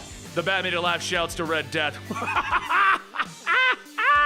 "Well done, traitor! You played your part. You gave them one last taste of hope! We expected this weakness from you. Now you can feel what it's like to be a being of darkness, charged with positive energy, and how it'll rip you to shreds." As the Red Death's body begins to shine and explode from within, all of the other Dark Knights stand there watching as he dies. Back on Black Hawk Island, Detective Chimp sits on his desk, and the transmission from the Ultima Thal comes in, and Flash says that they did it. They're nearly to the house of Zzz. The feed cuts out, and soon Detective Chimp begins to feel the effects of his brain leaving. And when he suddenly begins to switch on Red Tornado activates, shouting, "No! They've opened the door! They've opened the door to the dark!" He releases a blast of wind, and he falls to the ground, stating that they tried to close the door, but they underestimated the power. They carried it home with them. Their plan is to inject a fatal dart into the heart of the multiverse and watch it all die. It's a trap. The Justice League has been herded there. The first sign that the end has arrived will be a word, a plea. Help. Back on the Ultima Thal, Raven shouts to Barry that the carrier's warheads are firing, and they're charged with dark energy. They've become a poison dart. They're headed straight into the heart of everything, and the Flash says, "They wanted this. They were hunting us. They were aiming us. We need a miracle now." As the Ultima Thal gets closer to the House of Heroes, everyone on Black Hawk Island begins to prepare for the worst, and Thomas says that it's been a pleasure working with them. Detective Chimp tries to talk, but as he does, his speech begins to revert, and suddenly he begins to feel something pulling at his mind. A bright light shines, and a voice calls out to him from inside his mind. He looks around asking if that's Stubbs. "Where are we?" And Stubbs tells him that they are super chimps. They gotta stick together until the end. Soon, more of the super chimps begin to appear, and Batman Chimp asks Detective Chimp, You wondered what DC meant, right? Detective Chimp, we've watched your life, and we've got everything fixed in 2067. The 53rd world is here to help.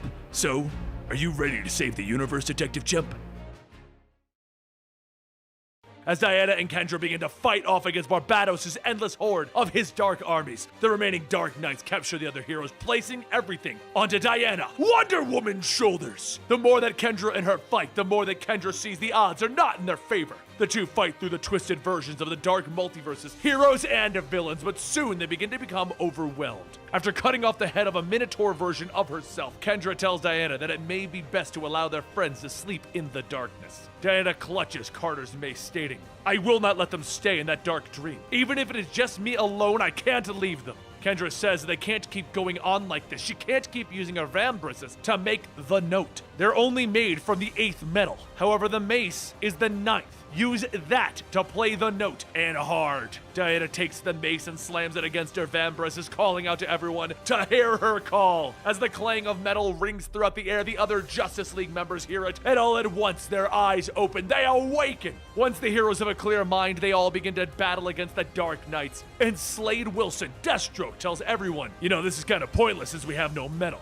Mr. Terrific shouts to Plastic Man, telling him, "I know you can hear me! Now is the time! I know you're afraid that you're going to lose control, but we need your help. Form a dinosaur, a bulldozer, or a damn shark. Anything!" Plastic Man's egg begins to shake and he says, "Okay, Dr. Holt, how about all of the above?" Just then, Plastic Man breaks out of his egg, and he begins to tower over the Dark Knights, and he begins to reap everyone in sight. Diana looks back to see Plastic Man carving a path for them, and Diana and Kendra hurry on ahead, with Plastic Man telling them that the mace isn't enough for Barbados. "I got signals while in the Oblivion. Maybe there's something in there, like a source. We have to hurry, though." As Diana and Kendra get closer to Barbados' mountain, they find the portal that he uses to bring his dark armies in. Diana tells Kendra to take the mace. She's read Carter's journal. Kendra says that she can't. There's too much dark metal in her. It has to be her. Wonder Woman has to do it. Carter wrote that lore stating that one would find their way through the darkness. All they have to do is stay true to their heart and focus. And Diana asks, what could she focus on?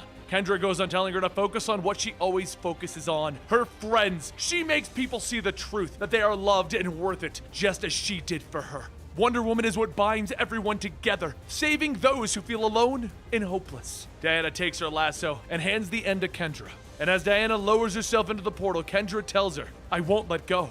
And Diana tells her that she knows. Diana looks down and flies deeper into the portal, telling herself to remember that this is for her friends, her family. All she needs to do is find the source. She stops trying to see through the darkness, and the voice of Carter Hall tells her that the forge is dark now and forever. The metal of possibility is cold, and her friends have returned to its depths, just as she will be. She stops and listens and states, "Wait, is that Carter?" But that's when another voice calls out to Carter. He lifts his hammer and he stops and he asks, "Who?" Kendra swoops down shouting that it is her! It's Kendra! And Carter asks, "Kendra?" Barbados yells that he is the Dragon of the Forge, just as he once was, and nothing more. Barbados lets out a dark energy attack, sharking Carter, telling Diana and Kendra that that will be enough. "My Dark Knights have conquered your worlds. We have waged war across the multiverse, and now..." But then another voice tells him, "Yeah, and so have we. We've seen all of your evil Batmen, and we raise you ours." Barbados looks back, and the Thull, the musical ship that flies along the frequencies of the multiverse, along with Bobo the Chimp, known as Detective Chimp, leading the charge of the Batmen of the 53rd Earth, attack him. But back down below, Carter Hall is stunned. Diana looks at the molten lava surrounding Carter and tells Kendra that she knows what needs to be done. Hold tight to the lasso. Make Carter see. Diana dives into the lava, and Kendra yells to Carter that he needs to remember who he is. We're Carter Hall and Kendra Saunders, proud leaders of the tribe of the bird. We've lived for 1,000 years, and this is not where our story ends. It has been stolen, and we have to take it back. As Kendra goes on, the Joker Dragon slithers up, hitting her with a breath attack, knocking her down. However, just then the forge begins to shine, and some of the Dark Knights tell Barbados that the forge is lit. Barbados shouts, "Let it light, let them hope. They are in my realm. Who is foolish enough to believe that they can win?" Diana calls back that she can answer that, and from the pits of the forge, Diana, Superman, and Batman all raise up wearing a set of shining armor. Once clear, Diana tells everyone aboard the Thull that she has Superman and Batman, and Superman asks if everyone's okay up there. The Flash says, "Well, the multiverse is falling apart, but Cyborg and me found some cavalry at the House of Heroes. What the heck are you guys even wearing?" Batman tells him, it's the 10th metal from the Forge of Worlds. And the Flash says, yeah, well, you win. Diana tells Cyborg to turn the Thull around, but as he's about to, Barbados begins his attack on the ship. Cyborg tells him that they are fine but trapped. Raven can't get us out of here just yet, but he spotted the cosmic tuning fork. Barbados has it at his summit. They could use it to channel the 10th metal. And as Diana and the others try to get above everyone, Superman tells Batman, you can climb up on my back so that. But as Superman speaks, a Joker dragon tries to bite down on Batman, so he punches it in the nose, climbing on the back of it, telling Superman, I got it. Once Batman is high enough, riding the Joker dragon, he calls out to Aquaman and Hal Jordan. And as he does, the light shines in Batman's hand as he starts to forge 2 batarangs of the 10th metal. It is at that moment the story in Carter's journal continues. It is said that the 8th metal is the stuff of gods. The 9th metal is the dark energy that gives its carrier powers to defy physics, and the 10th is also called Element X. That is the metal of the so-called Forge itself, the metal of pure possibility. They say that whoever wields it can have it take the shape of whatever is needed, and arm whoever the bearer wishes. Batman throws the batarangs and they land on Arthur and Hal's chest, and then they stand up wearing a suit of 10th metal armor. Barbados watches as the heroes begin to fight back, readying himself with another anti-music scream, and just before he can open up his mouth, Carter shouts, no! His massive body rises out of the pits and he swings his hammer, cracking Barbados in the chest. While Carter and Barbados fight, Barbados calls out to his favorite knight and tells him to enact the final plan. The Batman who laughs begins to pull on a leather strap, stating, yes, my lord. The plan all begins with the Overmonitor. The Overmonitor, the man who was bandaged in all of the origin stories of the Dark Knight, the one that the Batman who laughs was talking to, begins to ask, why are you doing this? And the Batman who laughs tells him, we're going to destroy everything. The idea is by using positive energy, which is you, negative energy, which is the Anti-Monitor's astral brain, and dark energy, which is myself. We're going to blow apart the realm! And that's when a voice calls out to the Batman who laughs, and Batman asks, do you call this a Batcave? The Batman who laughs smiles, telling him, you know your suit of armor won't work down here. Its energy is canceled out. So it's just the 2 of us, and my sons. The Batman who laughs Robins all begin to run towards Batman, shouting, crow, crow, crow! And Batman drops a smoke bomb as he jumps over them. And that's when the Batman who laughs and Batman himself start to take shots at one another, each of them cracking each other across the face. And just as Batman is about to deliver the final blow, there's a gunshot in his stomach. He falls to his knees, and the Batman who laughs says, this was the same gun that killed our parents. I'd like to keep it as a reminder. But the Batman who laughs then begins to slowly take aim at Bruce Wayne's head. And as he pulls the hammer back on the gun, Bruce tells him, just fire the damn gun. The Batman who laughs tells him, oh, I will. But that's when there's another gunshot. Except the Batman who laughs suddenly has a flag sticking out of his back with the word bang on it. He reaches to pull the flag out and the Joker steps out. You know, you're more like the Batman who talks. But still, this Batcave is better. The Batman who laughs pulls out his weapon, telling him, so we're gonna have an old-fashioned 3-way fight. And the Joker says, not exactly. So, partners, bats? Bruce pulls out 3 batarangs, telling him, I'm going for the legs. And the Joker pulls out a batarang axe, telling him that I'm gonna take the face. Together, Bruce and the Joker begin to take down the Batman who laughs, and as this is happening, Bruce looks over and tells the Joker, let's be very clear about this. We will never speak of it. The Batman who laughs manages to push Bruce and Joker back enough to try and run to his destruction device, but the Joker throws one of his axes, cutting the Batman who laughs arm, and it lands in the lever. Bruce runs over, grabbing the Batman who laughs, and as the Batman who laughs reaches out for the lever, the Joker swings with another axe, cutting off his fingers. The Batman who laughs pauses for a moment and begins laughing. And he makes a break for the device again. Back outside, the heroes fight through Barbados' armies. However, Barbados himself stands above a defeated Carter, holding his hammer. Barbados gets ready to lift the hammer up, and as everyone sees this, Diana pulls off her bladed vambraces and throws it at Kendra. Diana tells her to go, and just as Kendra slides on the vambrace, she spins back around, flying through Barbados' back and out his chest. As his body begins to bubble and fade away, Kendra says that was satisfying, but he won't stay down for long. Diana then says that the antenna that was destroyed was their last option, and Bruce comes out of the cave with the Overmonitor, stating, maybe not. The Overmonitor tells everyone that the armors that they are wearing forges everything. It is in every bit of matter, every living person in trace amounts. It is dangerous and it is powerful. There has never been so much of an Earth before, so through all of the humans, you can connect all of them and raise the Earth. Bruce asks if what he is saying is true, then they could use the 10th metal to reach out to everyone that is lost in the dark multiverse, in the darkness, and show them a way back. Fulcrum Abonis. So, the Justice League puts their hands together and they begin to focus their energies, looking for those who are lost. Their energy reaches out to everyone across the world, connecting one another and brightening the entire planet. And as the Earth is covered in light, the heroes begin to see something. With that power gathered, the heroes did cast out the Dark God. However, they also broke something else, the Source Wall. And now, with a hole in the very foundation of the edge of the universe, greater mysteries are awaiting.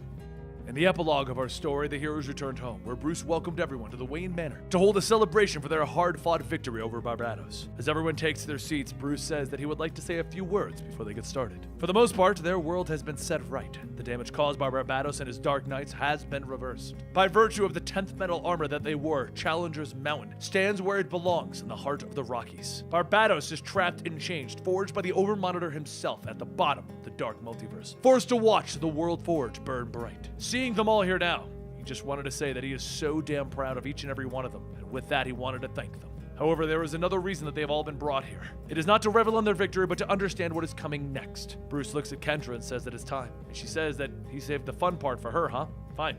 Here it goes. Right now on Black Hawk Island, Carter Hall is recovering for the first time in many years. The Forge took its toll on him, but Hawkman will fly again. Before falling unconscious, he grabbed his journal and started to write with an intensity that scared me. His first entries were what he had seen, but this wasn't about the past, but rather the future. What we did not rewind the universe. The universe was rebuilt, and in doing so, new things have been forged. All we have right now are some notes, but some passages include Lantern, Dark Stars, Wonder Woman, Dark Pantheon, Aquaman, Atlantis, Risen. If what Carter wrote is true, then we may have brought some dark desires to life.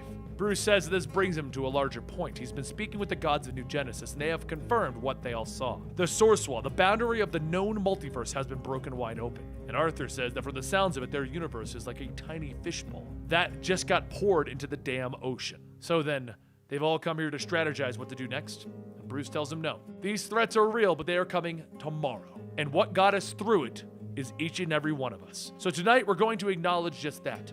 We will have one night before we go into action. A night as one tribe, standing together. So with that, the heroes toast to new beginnings. And Bruce says to everyone that if they follow him into the next room, he has some entertainment for everyone. Everyone heads over there. Damien and Jonathan hit the guitars as Alfred backs them up on the drums. Everyone is dancing and enjoying themselves, but Bruce pulls Clark and Diana aside, leading them down the hall into another room. Clark says that the universe just seems to have gotten so much bigger, and Diana adds that they're going to have to rethink everything. Bruce tells them that he knows, don't worry. He's been working on a plan. Spread out across the desk in front of them is the blueprints with the title Hall of Justice written on it.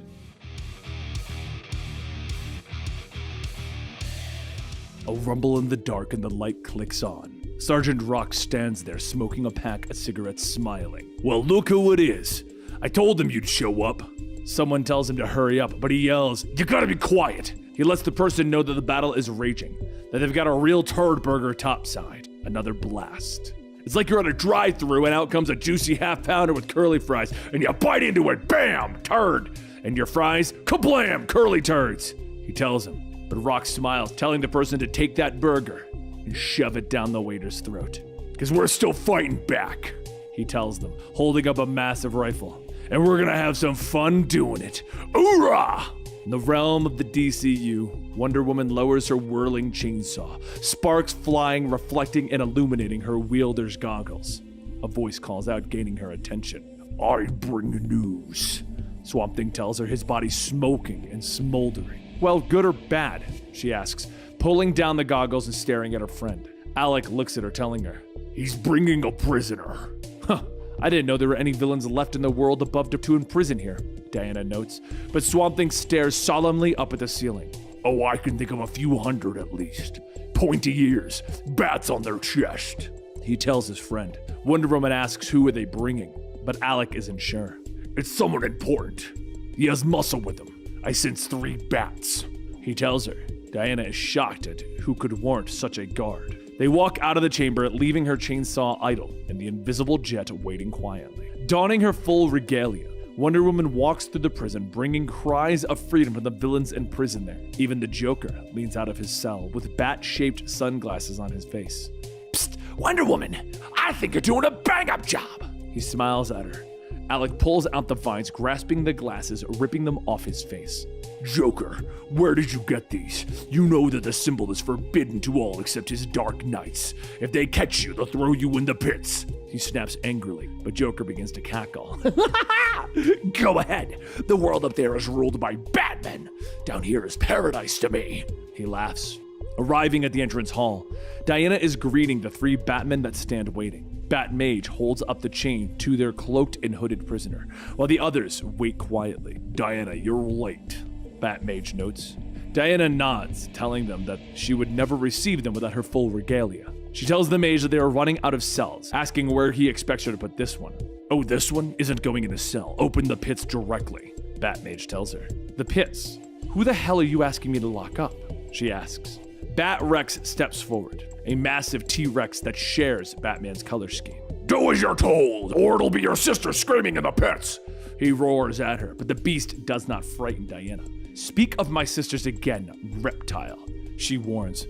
Bat Rex huffs, telling her that he is Batman, and she nods, knowing the story of how in his world, Batman uploaded his consciousness to the robot dinosaur in the Batcave. Can you throw batarangs with those tiny little arms? She asks. Bat Rex pauses for a moment. They're proportional and I'm working on it, he tells her. Alec finally steps forward, calming everyone, and Diana finally opens up the pits, allowing the prisoner to enter. Batmage nods, telling her that their lord has called for a meeting at Castle Bat, and she is to attend. As the prisoner passes her, he looks up from the hood. Diana, remember, he whispers, and her eyes go wide with shock as she steps forward, but Batmage is there telling her that they don't want to be late for their master. Castle Bat, located on the site of an ancient park. Bruce remembers when his father would bring him there as a child. It's a place where the colonists of Gotham fought against the British. They called themselves the Deadbeats, and they were all killed for their crimes. The Robins all look down with their twisted smiles from their perches, sharp teeth and hungry eyes glowing in the night. Overhead, Joker dragons are swooping and diving into the red-hued night air, and the Batman who laughs looks at all of those that have gathered, knowing that they are sick of him. But he laughs, as they know that if they didn't arrive, he would kill them all. Tell me, have there been any captures in your territories? He asks. First, he turns to Harley Quinn, Hunter of the Wastelands, accompanied by Dr. Arkham and her hyenas and giant bats. Yet she shakes her head. Aquaman, commander of the Black Fleet. And Aquaman tells him nay. He turns to Diana and Batmage, informing the warden that the new prisoner is not to be messed with. Understood, Diana nods. He turns last to Mr. Miracle, clad in chains that even he can't break free of. Superman has almost succumbed to the anti-life equation, Miracle notes, with an image of the Man of Steel appearing before them. Batman who laughs congratulates his Justice League in a job well done, informing them that Perpetua has destroyed another world, killing off Earth 22. Only 8 of the multiverses remain. As Batman continues his speech, Diana suddenly hears a voice in her head. The voice of the one true Batman. Diana, can you hear me? He asks. She questions how he's able to do this, and Batman tells her, I made my own version of Jean's telepathic link years ago. I know that you just melted down your invisible jet, that you want to use it to create armor that will hide us. We can use that to infiltrate the castle. Use the Batman Who Laughs tech to hide a world from Perpetua, Batman tells her. But Diana doesn't know. She believes that they should just fight back to get all of the worlds back. And Batman's voice is still in her mind, telling her that the need to save whoever's left. That's all they can do. Lost in the thought? The Batman Who Laughs suddenly asks her, bringing her back to the group, and he smiles, telling her, in some worlds, you and Bruce are lovers. I truly know you better than your own Bruce ever did. I'll only ask you once. What secrets are you hiding? He asks her with a broad smile. But she stares at him angrily, telling him that he knows nothing of her. The Batman Who Laughs nods, circling her, telling her, I can take away your friends, burn the last of the Parliament of Trees. Diana, don't let him! Alec groans, still smoldering and smoking. Suddenly an arrow is launched out of the trees, and the Robins leap in front of their master, taking the explosion to no effect. Bruce, is that you? Let me guess, you're wearing the cloak of erasure, given to us by Zatanna the time that we saved her father from Neuron. Come on, I know you. The Batman Who Laughs calls, smiling, and Batman removes the cloak from the tree line, clad in a leather trench coat and carrying a crossbow. Nice coat! You look like someone who came to dance in my grave. Lucky for me, you don't kill! Batman's eyes narrow. I don't dance either, but I'd make an exception for you. The Batman Who Laughs cackles, ordering his men to kill Batman. His Justice League moves forward as more Batmen pour out of a portal. Diana tries to help her friend, but Batmage uses his powers to stop her. Baphomet wraps his tentacles around Aquaman, and the giant bats herd Harley before she can help. Yet, through it all, Batman doesn't move. "Just standing there, not fighting back!" the One Who Laughs asks. "What would the brave men and women who died say?" Batman holds up his hand, revealing the Black Lantern ring on his finger. "Just one thing. Rise!" He growls, and all around him, the deadbeats begin to crawl out of the ground. They pull free, turning their rotting heads to stare at their new master. And Batman points at the Batman Who Laughs, ordering them to attack. The zombies clash with the Dark Knights, fighting in the field. Batman turns to escape, thinking to Diana that this is how they need to fight. Street battles, small victories, but Diana tells him of a new prisoner and how they can fix everything. "Don't even think that way. It's too dangerous, too many deaths," he tells her. He hops aboard his bat bike, turning to the man holding it. "Hex, they're all yours," he tells the cowboy. "Finally, a party where I'm the pretty one," Hex whispers, joining the fight. On the bone planet of Ossex, a lone figure walks through the marrow waste when he finally stops, swinging his axe hard, breaking through the bone, and he discovers a box, wiping away the dust from the cigar in his hand. "Did you find it? It's the key to everything. Talk to me," a voice calls over the radio, and Lobo stands up smiling. "Oh, I found it. And now it's time for the main man to live up to this joint." At her prison, Diana sits before the entrance to the pit, gazing into the green smoke of the entrance. Finally, she stands up, making up her mind. She opens the gate, beginning to step through, and Alex steps forward, warning her that the Batman Who Laughs might sense this. "I'm not powerful enough to fight beside you anymore," he warns her, and Diana nods, speaking over her shoulder to her old friend. "Alec, you should run now. I can't take this darkness anymore, and I can't fight the way that Bruce wants. This has to be a way to turn it all back," she tells him, but Alec doesn't leave. "I will be here, ready to fight beside you as best as I can," he tells her. She thanks him and disappears, and in the pit, she finds the hooded figure sitting quietly in the waste. "I was expecting fire and brimstone. I forgot that the 9th level is a cold wasteland," he tells her, his breath steaming in the frigid air.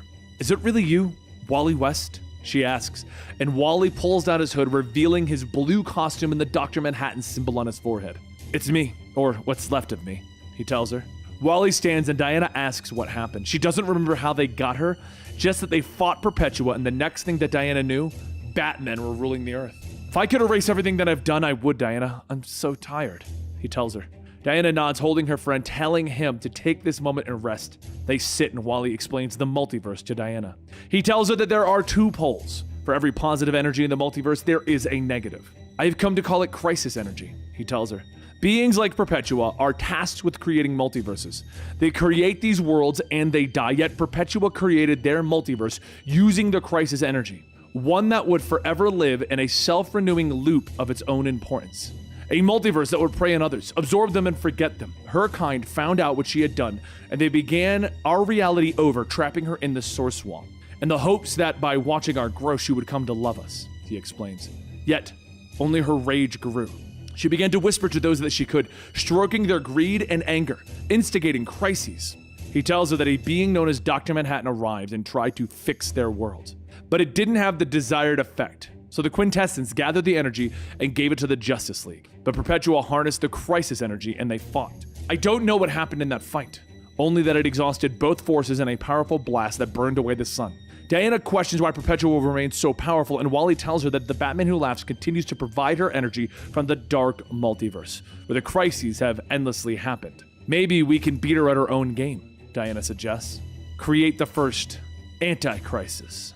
And the Batman Who Laughs growls from the darkness and steps out. I love that idea. If you were really smart, you'd call the 2 energies anti-crisis and direct crises. Get it? AC and DC. But go on, please. Pretend I'm not here. She steps between the Batman Who Laughs and Wally, ordering the demon to stay back. She knows that he won't kill her friends, that he won't have any way to feed Perpetua the crisis energies. And he smiles, telling her, "Oh, I have my own plans. Right now my knights have Swamp Thing at their mercy. You help me, you play your part, and on the other side I will honor our promise.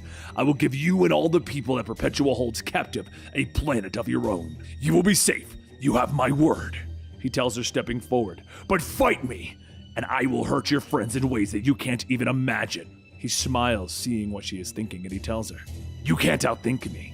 Let me guess your strategy.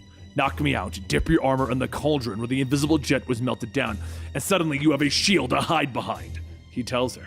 His grin growing wider, but Diana shakes her head, telling him that he knows Bruce, and Bruce would have made a shield. So what, you make a weapon? A sword?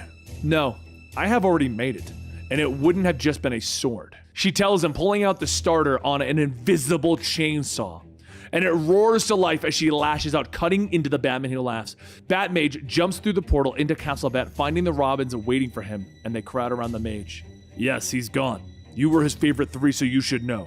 It's time to initiate his true plan, Batmage tells them, pressing a smiley face button, opening up a large door in the far end of the room. A being emerges from the blue light within with the symbol of hydrogen on his forehead. Groblins, prepare the body of the final Bruce Wayne. Sergeant Rock, meanwhile, is continuing to fire, still rambling about the turd burger, when Batman appears behind him, telling him that the fight is happening now. He picks up the commando, lighter since his body has been ripped in half. The big one! Sergeant Rock asks, one last fight. Everyone, together, Batman growls.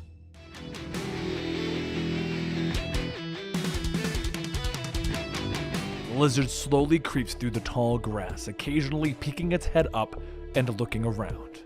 Finally, it stops, standing up on its hind legs. With a zip, Batum pulls free his disguise and hits his radio. Castle Bat, come in. There's no sign of them yet, but I swear, if they come this way, Batum will teach them that big things come in small. He begins, but his words are cut off as a tire runs him over, squashing the tiniest Dark Knight. The monster Batmobile continues down the road, driving across the hellscape that was once Washington, D.C. Finally, it screeches to a halt inside of an ancient cemetery. Where have you taken me? Hey, you! Fine, you may have severed my brainstem, but I am Batman Beast, the sentient Batmobile tells them.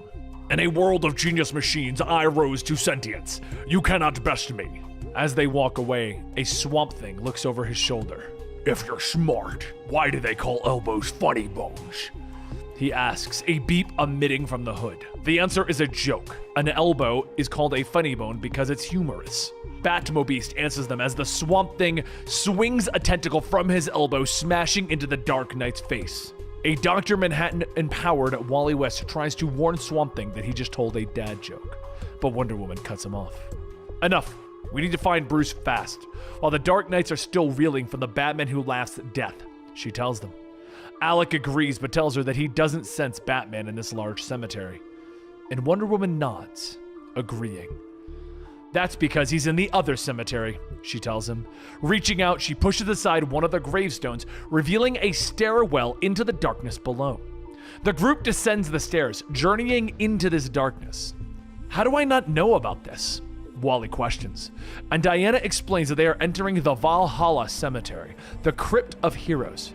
She explains that it is the resting place of trusted friends and guarded by magic and a rotating group of custodians. I was afraid that when Perpetua rearranged the world for the Batman who laughs, landmarks like this were lost, but it seems like everything is intact, just twisted around, she tells them. Suddenly, a glowing green, 3-headed dog rushes around to the corner, barking and growling at Wonder Woman. It tackles her, ignoring her commands to stand down, but Wonder Woman lifts the creature over her head, calling out the Guardians of the Crypt. Whoever guards the crypt, hear me. Swamp Thing, the Flash, and Wonder Woman are here, and we need your help. Please. The dog stops, struggling, and a voice can be heard. What is the password? It asks, and Wonder Woman thinks, finally stating that the last Guardian told her that it was Munkle. The Guardian suddenly appears, and around the corner, the aging members of the Justice Society of America step into view. It's pronounced Ma Hunkle. She was the guardian of the first headquarters of the Justice Society of America. Alan Scott tells her with a smile. The old heroes greet the group, and everyone smiles, shaking hands with those that they have not seen in what seems like forever. Tell me, the world above, can we win it back? Alan asks Diana. That's why we're here, my old friend, she tells him. And behind them, Jay pulls Wally into a hug, telling the young man that he'll never forget him again. Diana asks if Batman is there, and Alan nods, telling her that he's asked to not be disturbed. Is conscripting an army, Alan tells her, pointing her into the crypt. Batman stands among the tomb, followed by an undead Jonah Hex, and they move down the line of heroes, with Batman questioning each about their powers. As Jonah rattles off the list of abilities, Batman nods, enlisting those who could be of use with a stamp of his power. Diana comes up behind him, telling Bruce that this isn't the way that they win. But Bruce doesn't answer her right away, pausing. You shouldn't have killed him. Whatever you set into motion, I told you we needed to fight small, he finally tells her. But that wasn't something that I could live with. I'm sorry, she responds. Bruce sighs, telling her that whatever the Batman Who Laughs evolves into, they might not be able to stop it. But he returns to his work, beginning to stamp everyone. We'll take the castle now, fast, forge an attack in the dark. We'll save everyone that we can. No more, no less. She tries to explain to him that they need to get the crisis energy and use it to save all Earths, even those that have fallen. Make something new, beautiful, and endless, she tells him, but Bruce turns to her, explaining. We can't do that. Just leave and let me get back to work, he tells her finally, but Diana reaches out, taking his hand before he can stamp another tomb. We're saving everyone, starting with you. She asks him what happened to him in the final battle. What changed inside of him when the Justice League lost? But Bruce pulls his hand away, telling her, it doesn't matter. I know that you're wrong because I've made the same mistakes in the past. When Barbados attacked, I was the one who said we should use the 10th metal. I was the center of the conflict and thought that if we could reach higher, we'd not only win, but make the world a better place. Instead, we broke the source wall. We set Perpetua free. When we reached higher again, we tried to use the energy from Dr. Manhattan to combat her. We fell, and you're talking about something crazier, he tells her.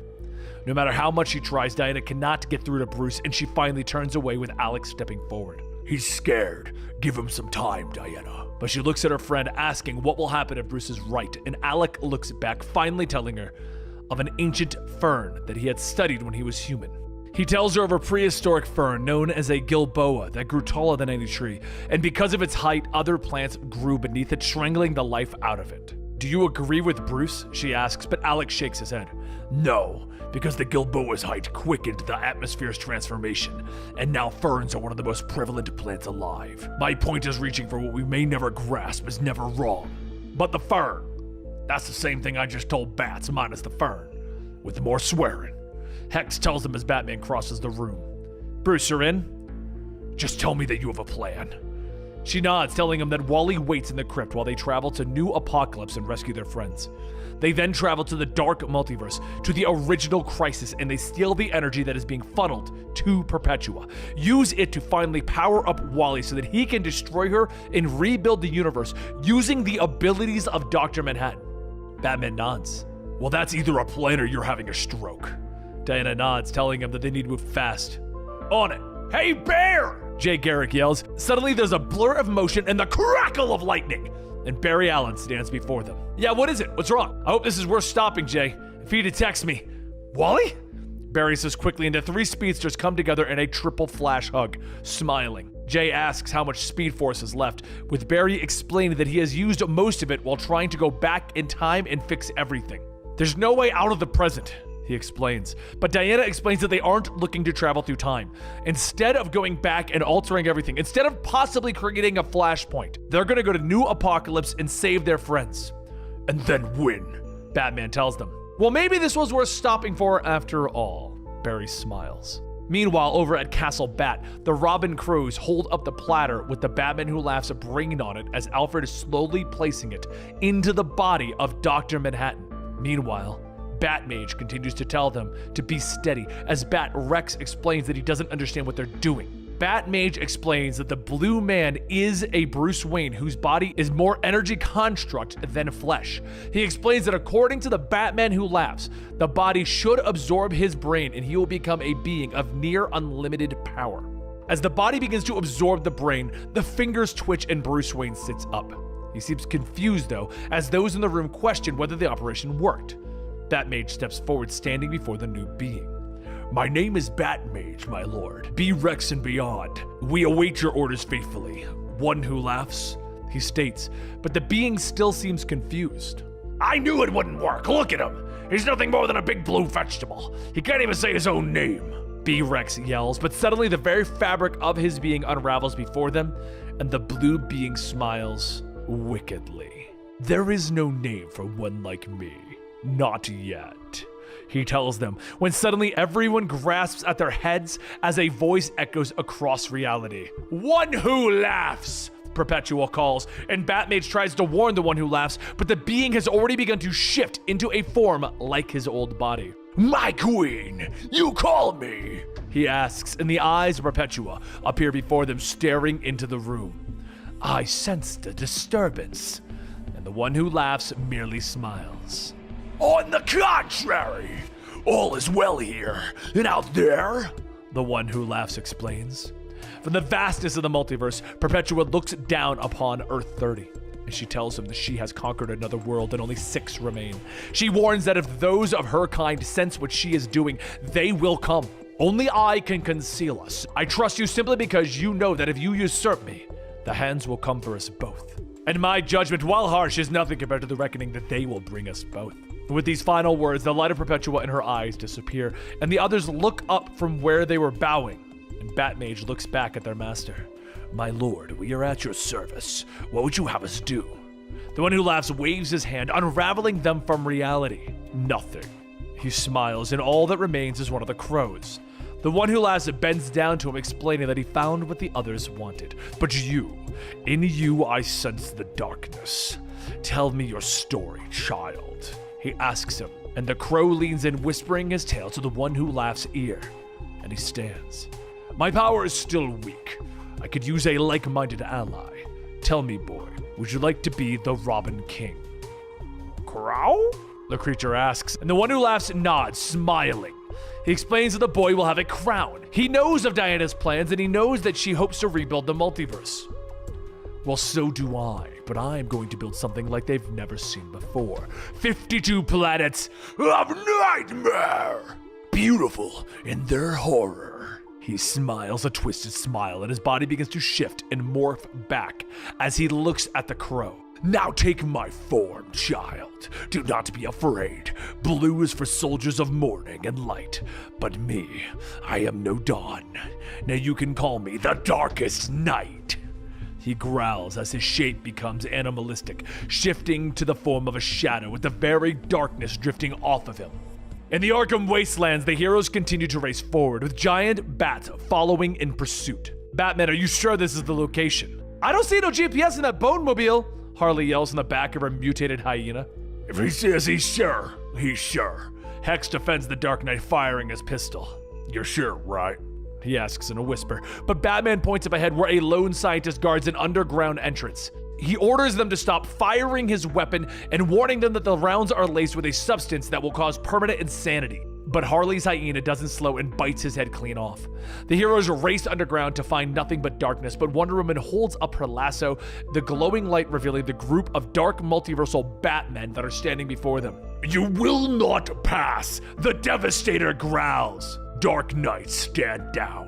Batman orders them, and the beings quickly comply. He explains that after Barbados' attack, he created them out of Toy Master's robotics to guard this bunker in case there was ever another incursion. Wonder Woman turns to him. You're saying Toy Master made something stealth that can get us into the new apocalypse undetected? Very subtle. Batman pauses. Not very subtle. The earth around the bunker entrance begins to crumble, falling into the vast pit below, and the monstrous bats flap away, staring down at the gaping maw as something begins to rise. And from the earth, Toy Master's Batman, Superman, Wonder Woman hybrid mech begins to rise, bringing our heroes to new apocalypse!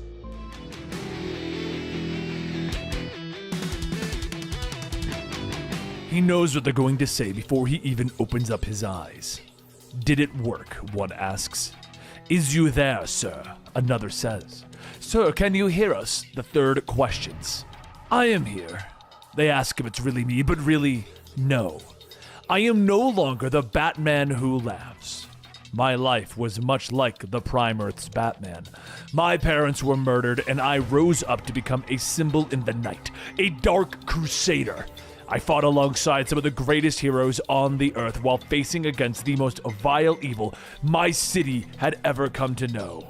But unlike the Prime Batman, I was also a dark reflection of what would happen if he went too far. I can still hear the Joker's neck snap in my hands and his gasping last laugh. He had one final joke, though.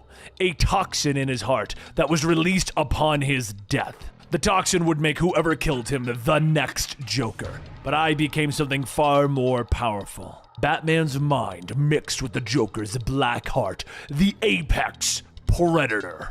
But the dark god Barbados came to me, telling me that my world was also a dark reflection of Batman's fears, that we would cease to exist. He planned to drag the dark multiverse down into the dark and destroy it. I convinced him that we needed more dark Batmen, and when the heroes of Earth defeated him, I would not allow myself to be dragged back into the dark. I predicted that Barbados would unleash the great mother of the multiverse, Perpetua. I engineered a plan to usurp her chosen, Lex Luthor, so that when she rose, I would rise with her, should she choose to turn against me. I knew that I could keep the heroes of Earth healed for only so long, that the Amazon would rebel and cut me down. But now I am not the one who laughs anymore. I am something else, made from a Batman that I never told the others of. You see, in a different timeline, in a different universe, a Batman found the button in his cave and decided to replicate its power. I watched him build the intrinsic generator from the shadows with a smile on my face. When the experiment went awry, he tried to fix it, so I activated the machine. It took months for that Batman to pull his molecules back together, but he became powerful enough to make and destroy words, a Bat-Manhattan. But I couldn't wait. It took seconds for me to stab his brain with my energy knife, to lobotomize him. And so, carrying him away, I had my path to ascension. Now floating through the multiverse, I can see it all, and I reach out with my mind, taking aspects of the most terrifying, the most vicious. I've become something new. Worlds where Batman has become the greatest villain on the planet. Seeing this, it dawns on me. Batman has always been a reactionary idea, born in response to the gunshots in the alley. Now that I am more, I must not be a reaction. I must be the thing that creates the reactions.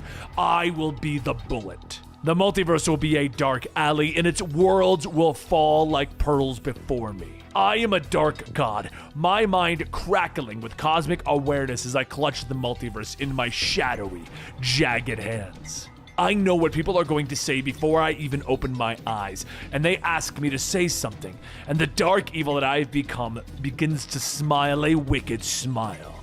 Bang. In another world, in another time, Alfred continues to record his words, trying to lay down the reasoning for what has transpired in Wayne Manor that night. Not in all of his years did he think that this house would become a battleground. He wants to leave something behind, something to show the people of Gotham City that their prince is quite mad. If I'm being honest, the darkness was always here. He sighs. The young baby smashes Alfred across the face with his rattle, darkness in his eyes. Stuffed animals have been caught into, pets have been strangled, cars have been burned while the young boy prepared marshmallows. Schoolmates were beaten as Bruce Wayne smiled. But the real mask, his true cowl, it was men. Over and over, I covered for him. It was that night in front of the theater that Alfred tried to pick up the Wayne family when a young beat cop, James Gordon, ordered the chauffeur to move his car. Alfred was forced to comply, and exiting the theater, the Waynes began to walk around the corner, with a young Bruce Wayne angry. "I wouldn't have come if I'd known it was all black and white. The blood looks fake," he hisses, stepping into the alleyway where the family is suddenly stopped as a mugger pulls a pistol on them. But Bruce suddenly pulls a knife, a wicked grin on his face as he leaps at the man, stabbing him in the throat again and again. He reaches down, grabbing the gun and turning on his parents, firing several more times into the darkness. He places the gun back in the robber's hands, smiling as he does it. And eventually, he begins to work up tears, crying for his parents as the police arrive in the alleyway, brought by the sound of gunfire. Later, Alfred knew what had really happened in the alleyway. He found the boy on his computer study, looking at the assets that would soon be his. "In 8 years, they'll be in your name," Alfred reminds the 10-year-old boy. The doorbell rings and Alfred answers, discovering the police officer James Gordon at the door. The young cop explains that he had received files on his phone that point that the real killer of the Waynes is here. "It's all true," Alfred begins, but suddenly a crossbow bolt flies by him, piercing Gordon's throat. "Jugular's hit. Cop's not walking away from that one. And neither are you, Pennyworth, Bruce yells as he fires another bolt at Alfred. The butler moves, dodging through the house, with a battle lasting an hour. But it ended as Alfred finally managed to hit Bruce with 2 tranq darts from his gun. Alfred sighs, finishing recording his account of the events that led to this moment, when suddenly the window behind him shatters inward as Bruce leaps through it, dressed in the costume that he was creating. "How do you like my new uniform, Pennyworth?" he asks with a wicked smile. Bruce smiles down on Alfred as the butler loses his gun. Reaching for it, Bruce takes a bust of his father, holding it over his head. "Thank you, Alfred, for protecting me for all these years, keeping me safe until I was ready," he says, bringing that bust down. "Go straight to hell, Master Bruce," Alfred snarls. "After you." Bruce smiles with a sickening crunch of that bust hitting Alfred's head. He then strolls through the house, sitting in his father's old chair, beginning to ring a small bell. Hear that? It's the sound of the Robin King, and a new spring is coming. Meanwhile, in another world and another time, Arkham Asylum, with the front gates shattered inward, the inmates are running scared. They say that the Dark Knight was swallowed by his own cave, crushed beneath the stones. It became his tomb. But in that darkness, though his body was broken, his mind still worked. Two-Face turns, the wall crumbling behind him, and he suddenly ripped through it. Why be a bat when one can be a man? Why be a man when one can be a king? The inmates turn, terror filling their eyes as a T-Rex throws Harvey in the air, catching him in his mouth and eating him. Because all will hail B-Rex. Meanwhile, in another world and another time, Arkham Asylum is destroyed. The prisoners escaped as it burns in the night behind them. Barbara Gordon was murdered on TV, with people running in fear as others tried to protect her. The citizens of the city were surrounded by gangs, mobs, and monsters. Bruce looks at his computer, watching the city burn. "Are you enjoying yourself?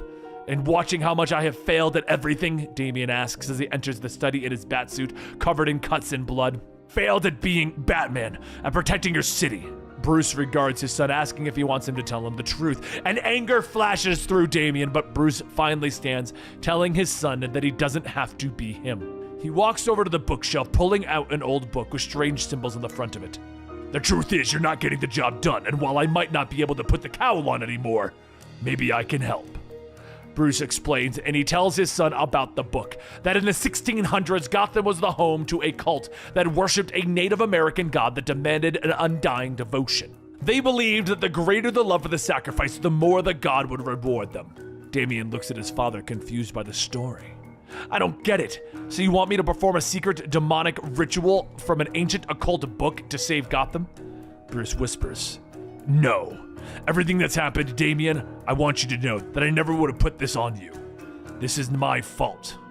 He then brings his son in for a hug, the knife slipping into Damian's side, forcing his eyes to go wide. "But together, we're gonna make this right," Bruce whispers as he lowers his son to the ground, and he cuts himself, using his blood to draw the demonic symbol. "I love you, son. I always have, but in order for this to work, I have to sacrifice something I love. I think we both know that there's nothing I love more than Gotham." Bruce whispers as evil light begins to fill the room. He steps into the fire and he disappears. And so he sacrifices the city. Every street, every alleyway, the city begins to rumble as the earth opens beneath it, swallowing it whole. And from the depths of the black, an ancient tower begins to rise. And in order to save his city, Bruce has become his city. The ancient tower glows as it looks over Gotham. Meanwhile, in another world and another time, Batman looks down at the masses. Society is running out of gas, so he did what he had to do. He put part of his consciousness into every part of technology that ran the world. He can see everything. He is everything. He became a part of their lives. The people looked down at their tablets and their phones, unaware that Batman was providing them with comfort and security. But of course, the sheep revolted. The people rose up. They fought a war against the army of machines that Batman had become. The fools only wanted freedom. So Batman was systematically wiped from the face of the planet. His digital, technological, and physical forms were destroyed, but the freedom fighters didn't see a single Batmobile driving away. The imprints of the original Batman survive within this monstrous shell, and it rides alone on the destroyed wasteland of the planet. I will rise again, Batman thinks to himself. And one last story for you all to enjoy. The machine activates, twisting the energy within the Batcave. His body had died, but Batman was about to be reborn. The Batman of 2 lifetimes will be unstoppable. He emerges from the machine as the process finishes. Wait a minute, am I a baby? Batman thinks, his mouth unable to form words. He tumbles, unable to stand, falls down the stairs to the floor below. All right, let's review. Head too heavy to lift. That might be a problem. What else is in my crime-fighting repertoire?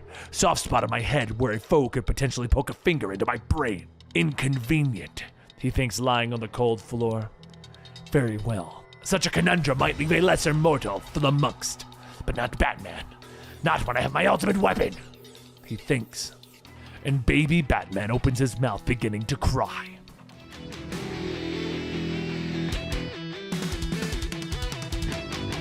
The 3 evil Dark Knights circle around the crashed mecha Batman, Superman, Wonder Woman. Anything, Collector? Atrocitus? The Bat Surfer asks, but the Collector responds with negative. The nerd's right. No sign of life, unless that stinking corpse counts, which it doesn't. Atrocitus snarls. But the undead Jonah Hex opens up his eyes, looking at the evil Batmen. The dead do count. Hell, I can even count backwards. 3, 2, 1. He snaps, pushing the button on the detonator as the Batmen try to stomp him.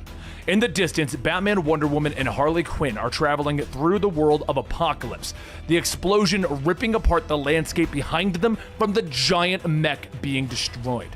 They duck into an alleyway, watching as a group of parademons that look like robins fly overheads. What are those? Flying monkeys? Harley asks, and Wonder Woman nods, explaining that the world is ruled by a Batman that defeated and accepted the power of Darkseid. So those are P-Robins? I'll say this, even the evil versions of you are good at branding, Harley tells Batman. I mean, it could get tacky. Bats on everything. She continues as they ride onward. Bats are never tacky, Batman growls. Nice, you should print that on a bumper sticker. As they move towards the prison where the heroes are kept, Swamp Thing suddenly shudders, gasping for air. What is it? Wonder Woman asks, concerned for her friend. I sense a great disturbance in the life force back on Earth. Something very terrible just awoke, he tells her. It's him. Whatever the Batman who laughs has taken. It's just been born.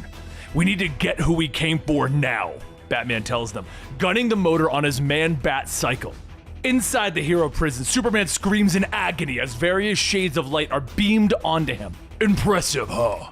Shades of kryptonite you never knew existed, brought from the dark multiverse and infused in glass paneling. The beams will soon finish killing your Kryptonian cells. Once that happens, the anti-life will consume you. You will continue to fight the process, or you could surrender to this brilliant, inescapable machine. Care of Mr. Miracle here. Bat Darkseid monologues, gesturing towards the captured Mr. Miracle. The evil Batman leans in, offering to spare Superman if he would accept his power and rule Apocalypse.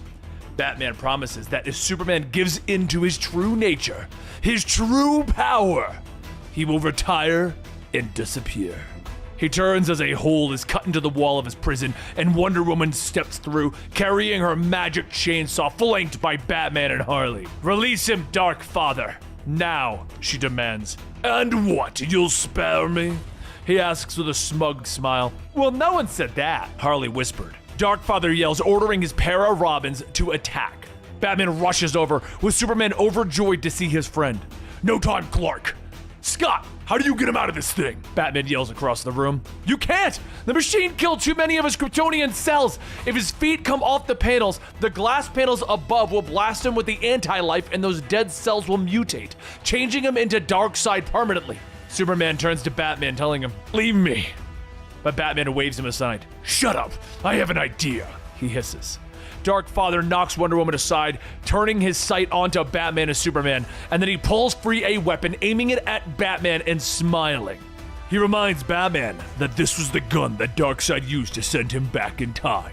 but I've turned it into your life force so that it won't send you back. It'll erase you from history altogether.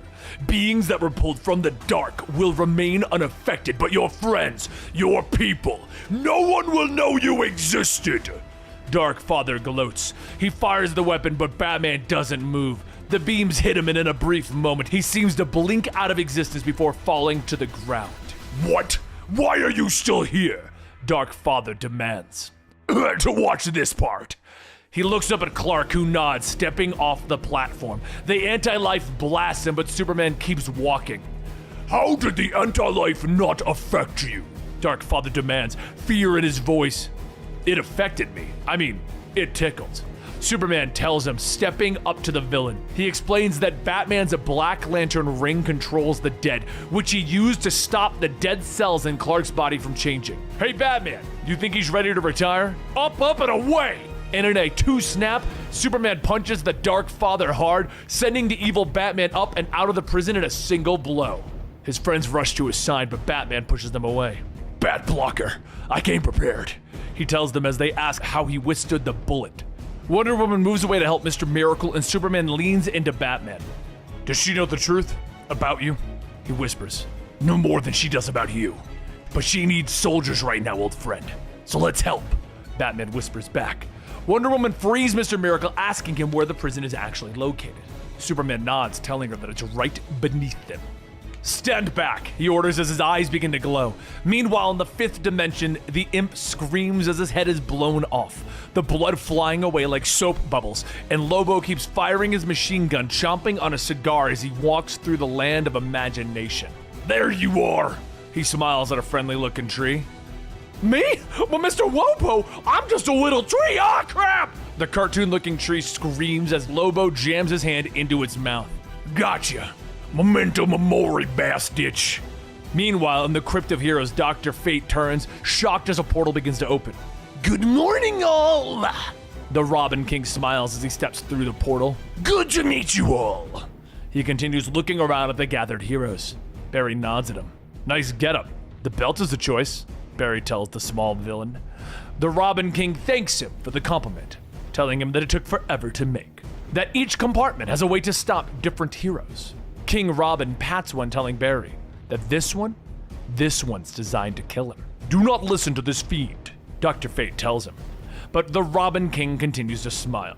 Oh, you're right, Mr. Kent. I mean, I'm not here to kill you. I'm here to watch him do it, he tells them, looking back at the portal. The heroes are confused, baffled, but Barry suddenly realizes who they mean. It's him. Whatever he's become, he's coming, Barry whispers, and he turns to Wally, telling the young man that the Batman who laughs is after him, after his power. That if he catches Wally, he'll absorb his energy and be strong enough to defeat Perpetua. What can we do? Wally asks. Only one thing, Jay nods, looking at the others. They all nod in agreement. Run. They all say in unison. Dr. Fate opens up a portal behind them as black tendrils of energy begin to snake around them. Go, my friends, before he can follow. The three speedsters take off, energy cracking around them, but a dark shadow follows, cackling. Greetings, speedsters! Please, give it your best! I love a good chase, he laughs, gaining on them. He's too fast! The speed force is already weak! We could burn out if we keep this up! Wally yells at his friends, but Barry shakes his head, telling them that they need to go faster. They need to combine their speed. Their colors combine as the world wraps around them and they speed away from the Batman who laughs. Go on then! You can't run forever! Even when you slow by a fraction, I'll be right there behind you. Meanwhile, over on Apokolips, Superman tears open the wall, revealing the gathering of heroes on the other side. Everyone smiles at the sight of Superman. Friends, it's good to see you all again, Superman tells them. Wonder Woman walks among them as the gathering of heroes ask her what her plan is. She tells them her strategy. Wally West is the one who has the power to kill Perpetua, to remake the multiverse as it should be. John Stewart, you lead your lanterns and take down her antennas on the remaining Earths. Martian Manhunter, you and your team go after her throne. The Flashes will keep Wally safe. Meanwhile, my team and I will sneak into the dark multiverse through the portal at Castle Bat and redirect Perpetua's energy into Wally. She tells them all. Everyone asks how they plan on sneaking into Castle Bat, and Wonder Woman nods, telling them that they came for the most powerful hero among them to help. The group turns, looking at the young Jarro, pretending to break rocks like he's in an old prison camp. Hey kid, Batman says, getting his attention, and the alien starfish turns, staring for a second. Dad? He whispers before leaping up to hug the Dark Knight. All right, not in front of Clark. He whispers as he pats the alien on his back. Wonder Woman looks at the group, explaining that Jarro will be able to psychically block them so that she, Batman, and Superman will sneak into the castle. She looks at the group. Hear when I say that regardless of blame or cause, no one wants what this universe has become. Today we reject our fate. Today we reject death itself and give this universe a second chance. Are you in? She asks the gathered heroes, who all place their hands in. Meanwhile, in deep space, Lobo looks down at the last box that he collected. He prepares to open it, but the voice on the other side of his radio warns him to not even as the strange glowing lights ring out. Lobo decides against it, pointing his bike towards Earth. I hope these little things are worth it, he snarls.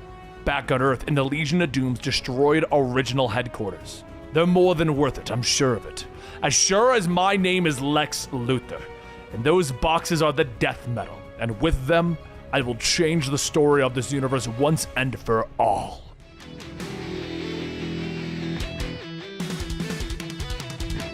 The heroes all put their hands in as Wonder Woman calls her army to arms. They must stop the multiple crises from happening today. It's the only way to save the multiverse, but Harley Quinn stops them, asking if that means that they have to stop 2 crises. No, multiple as in 3. Batman tells her.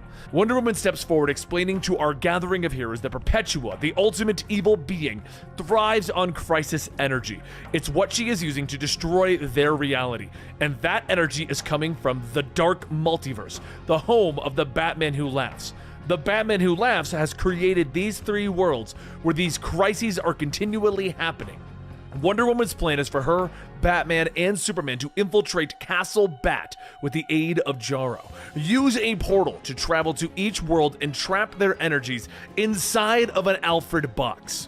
Harley Quinn, Swamp Thing, and Jonah Hex, you'll accompany us, she tells them, and Jonah Hex steps forward, questioning whether the tiny starfish can really block that many people's minds. I'm the greatest psychic in the universe, of course I can block them, Jarro shouts out, but he quickly turns to Wonder Woman and whispers, I can, right? Diana leans down to him. Of course you can. She tells him gently, but she reveals that to be safe, they're going to use a psychic amplifier that is designed by Mr. Miracle. And of course it looks like a jar, Jarro glares before climbing inside. Superman finally cuts off any questions that the other heroes have, telling them that they need to act now. He orders Martian Manhunter and Hawkgirl to make a team and destroy Perpetua's throne so that the energy can be siphoned to Wally, and for the Lanterns to destroy the antenna on the remaining Earths in the multiverse. Diana tells the others to take shelter on Themyscira and prepare for the final battle. Hear me when I say that for all the horrors, the history of the crises is a history of our triumphs. Just as we won then, we will win now. There will be losses, but we will die as one sword, one shield, and one heart. But hey, don't die, Batman adds at the end. With these final words, the group teleports away, but not before Harley Quinn tries to switch objectives. Outside of Castle Bat, Joker dragons are swirling through the smoke and destruction that clouds the air. Hideous crows, former Robins of another world, look down like grinning gargoyles as several of the Dark Knights scan the perimeter. Outside of the wire, Jonah Hex tells the group that the landscape is lined with traps, while Jarro reminds them that he can only hide them psychically, not from explosions. For a moment, the group discuss how they will get through, but it's Swamp Thing that finally decides. He orders the others to stand back as he collapses into the dirt. The Green is dying, but he sinks in and takes the last of it into himself. He speaks to the remaining Green of the world, apologizing for what he must do, but they gladly help, knowing that to win is to return life to Earth. Swamp Thing opens his mouth wide, creating a tunnel that the others travel through. Now fully empowered once again, the group appears beneath the Earth. Thank you, my friends, Swamp Thing whispers to the group, and as they move through the tunnels, Diana reminds them that the portal is reactive to their thoughts. They need to focus on the end of the crises, on the victory. If we don't, if we land at the wrong moment, we're in deep. Batman adds, but Jarro interrupts him. Straining his mind, he sees the Batman who laughs has become something much worse, and he is chasing the Flashes. He's chasing them! He's gaining on them! Jarro warns. They reach the end of the tunnel, and Swamp Thing warns them that the Castle Bat is on the other side. So Superman steps forward, trying to use the X-ray vision that he has left to see the other side. No. He hisses, and the wall comes down, revealing a gang of the Dark Knights. The Scarecrow Batman launches an attack at Harley Quinn with fear-soaked playing cards, but she flips out of the way, grabbing one of the cards, throwing it back at him. Batman glares up from a robotic batsuit, telling the wearer that no Dark Knight scares him now. Ha! Then it's a good thing I'm not Batman! I'm his mother! Martha Wayne calls out to him as she slams her mecha fist into the ground. The Dark Knights quickly overwhelm the group, and Superman calls out to Jarro, ordering him to take control of Castle Bat, force it to give them a way out. The walls suddenly shift and mold around them, blocking them off from the Dark Knights once again. And as they get closer to the portal, Diana finally turns to Swamp Thing. Alec, you and the others guide us when we come back, and we will come back. And Alec pounds through another portal for them, and the Trinity steps through. But as they move forward in the dark, Superman begins to slow. Wait, the anti-life is infecting me. I can sense other creatures akin to me, and nearby there is something dark, powerful, godlike. Batman pulls out a bat flare, activating it. All of the heroes rear back as they look up at the dark god Barbatos in chains. Greetings, heroes. He rumbles in the darkness.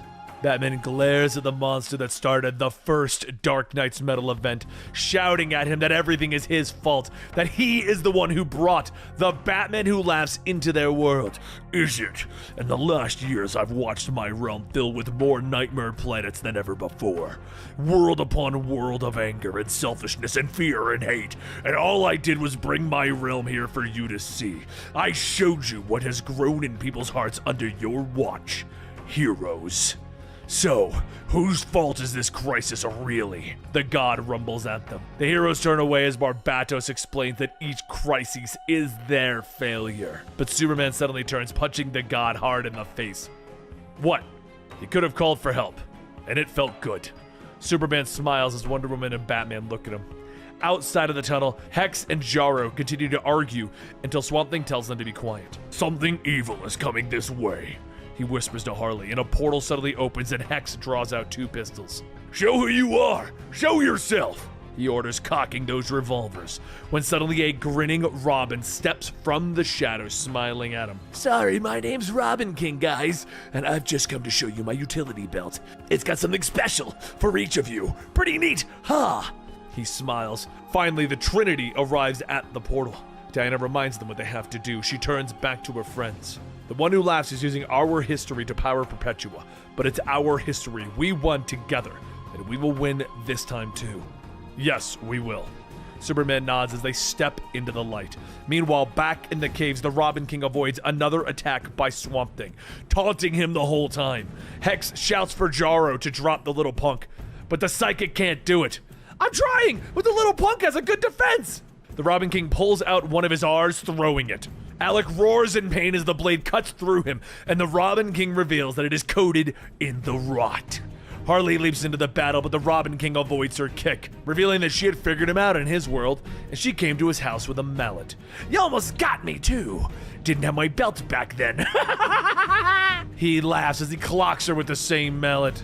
Nothing fancy for you. I just had to shoot you down with a plane. Old. He continues, but is interrupted by the thunderous gunshot of Hex's revolvers. Let me guess, you were gonna say gun, right? The undead cowboy jokes. Robin pulls out his own pistol and fires into Hex's head. Joke's on you, brat! You can't kill the undead!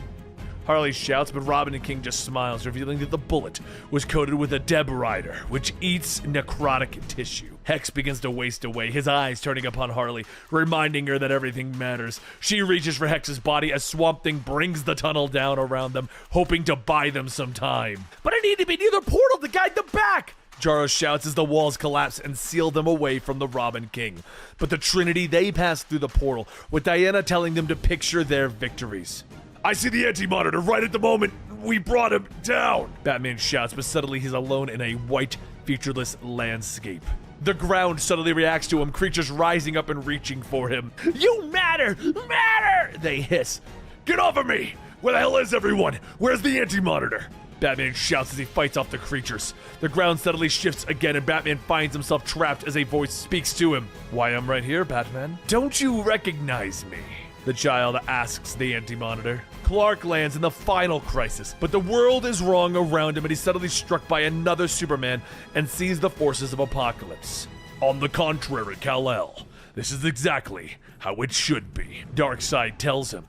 Diana crashes into infinite crisis as she looks around shocked. She doesn't remember this moment. Because it didn't happen, Diana. A voice calls out to her as she looks up to see armored Superboy. I'm Superboy Prime, and on these crisis worlds, you lost. And that concludes Trinity Metal. But there's another spin-off that's very important to our overall plot. Speed Metal. So let's get into that storyline. Because if you remember in Trinity Metal, when they said that the Batman Who Laughs almost has the Flashes, this is what was going on. The Batman Who Laughs has become something darker, more evil. Jay, Wally, follow me! The Flash shouts as the evil entity chases behind them. Lightning crackles behind our three speedsters as they continue to run across the hellish landscape that the Earth has become. Jay Garrick questions the plan, but it's Wally who answers. We just keep running. The monster has used his nightmarish imagination to create a world with no escape. Then we'll go to another. Wally shouts, a crack of energy erupting on the ground next to him, and he dodges it to the side. Barry shouts to him, telling him that he has already tried that, but nothing has worked. And Jay screams that they better get a plan together, because he looks back and sees a swirling black cloud that is what the One Who Laughs has become. Whatever the Batman Who Laughs has become, he's gaining on us, he yells. Suddenly, Kid Flash is next to him, explaining that he has sensed them through the Speed Force. Wally quickly fills Kid Flash in on why he's blue and has the power of Dr. Manhattan, and the Batman Who Laughs wants that power from him. Barry knows that if they keep running, they're going to burn out of the Speed Force. When suddenly there's a boom behind him and a crack of energy. Wally turns back, staring at the horde of dark flashes from the dark multiverse as they rush forward. The Batman Who Laughs must have unleashed them from the dark multiverse to race us down. Wally shouts, I hate fast-running zombies! Why did I have to send them? Kid Flash shouts, but Barry knows that if the Dark Flashes are connected to the Speed Force, it'll burn out the Speed Force even quicker. Aw, dang, they're gonna burn it all right, Jay shouts as one of the Dark Flashes reaches out and touches him, his skin sizzling as he begins to slow. It's been an honor to run alongside you again, but I think this is my stop, Jay tells them as the Dark Flashes begin to catch up with him, but Barry is there, pulling Jay Garrick along, telling him, no Flashes left behind, Jay. Wally tells them that he has a plan, dodging another of the Dark Flashes. He pulls the speedsters in close when suddenly he shouts a formula. Blue energy crackles around them and everything stops. It's the speed formula developed by Johnny Quick. It taps into the Speed Force in a different way. I only used it to stop time once before, Wally explains. They turn back to stare at the massive cloud of darkness that the Batman Who Laughs has become. You can feel that monster pushing against the Speed Force formula, Barry tells them, and he looks at the Dark Flashes knowing that they only have a few moments. The moment time restarts, we're done running, he tells the group. But Kid Flash turns and sees that they've stopped outside of the Flash Museum, and he wonders if they can find something inside to help them run faster. I came here a few days ago, searching it from top to bottom. It's all gone, Barry tells them. Barry becomes angry. He knows that they are burning the Speed Force out, and he believes that Wally acted irresponsibly with the Speed formula. Hey, I got us a moment to catch our breath, Wally argues, and the two begin to argue back and forth until Kid Flash is shaking his head. Jay moves in a blur, smacking them both in the back of the head. Flashes don't fight, you numbskulls, he tells them. He pauses to catch his breath, feeling the strain on the Speed Force, and they try to think of a plan again, and Wally reveals that he knows that they can get an edge on the Batman Who Laughs. He tells them about the Mobius chair, about how it holds the secrets of the universe. He reveals that he sat on the chair to repair their timeline. The Batman Who Laughs tried to steal the knowledge from it. It rejected him. Now that he's gained control of the crisis energy, he wants to try again, Wally tells them, but Wally knows that they need the chair, and they need to get it to Wonder Woman. We'd have to run back through the Horde, Barry reminds him. We can't constantly run in circles, Barry. We need to find a way to break the cycle. Instead of running away from the Horde, we have to run into them, Wally tells him. But Barry refuses, telling them that the Flashes run forward. But Wally becomes angry, reminding Barry that he taught him not to run from danger and that the chair could save everyone. Wally finally moves away, running into the Flash Museum. Well, are you going after the boy or not? Jay asks Barry. The Flashes all run inside and he finds Wally standing in front of a torn painting of the Flash family. Quietly, Wally reminds Barry that he saved the world when he was gone, saved the multiverse, saved their friends, saved their family. But I always feel like I'm running behind you, Wally says. Barry nods, not meaning to keep Wally in his shadow, telling him that he missed out when he went from Kid Flash to Flash. Barry tells Wally that he's just afraid of losing him again, of his family getting hurt. But he won't make that mistake by not standing by Wally's side. Whatever we do it together, Barry tells Wally, smiling as they shake hands.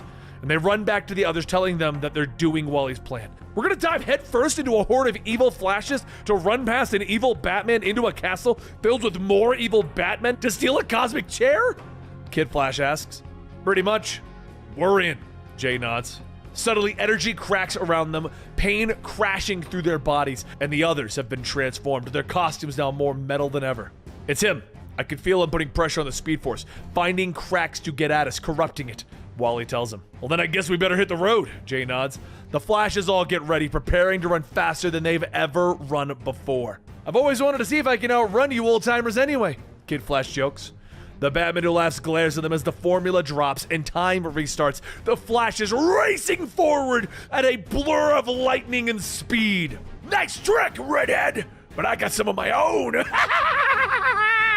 The one who laughs cackles, ordering his dark Flashes forward. The Flash family running headlong into the horde of the undead, throwing them aside with blurs of motion. They punch their way through, breaking from the pack, speeding forward.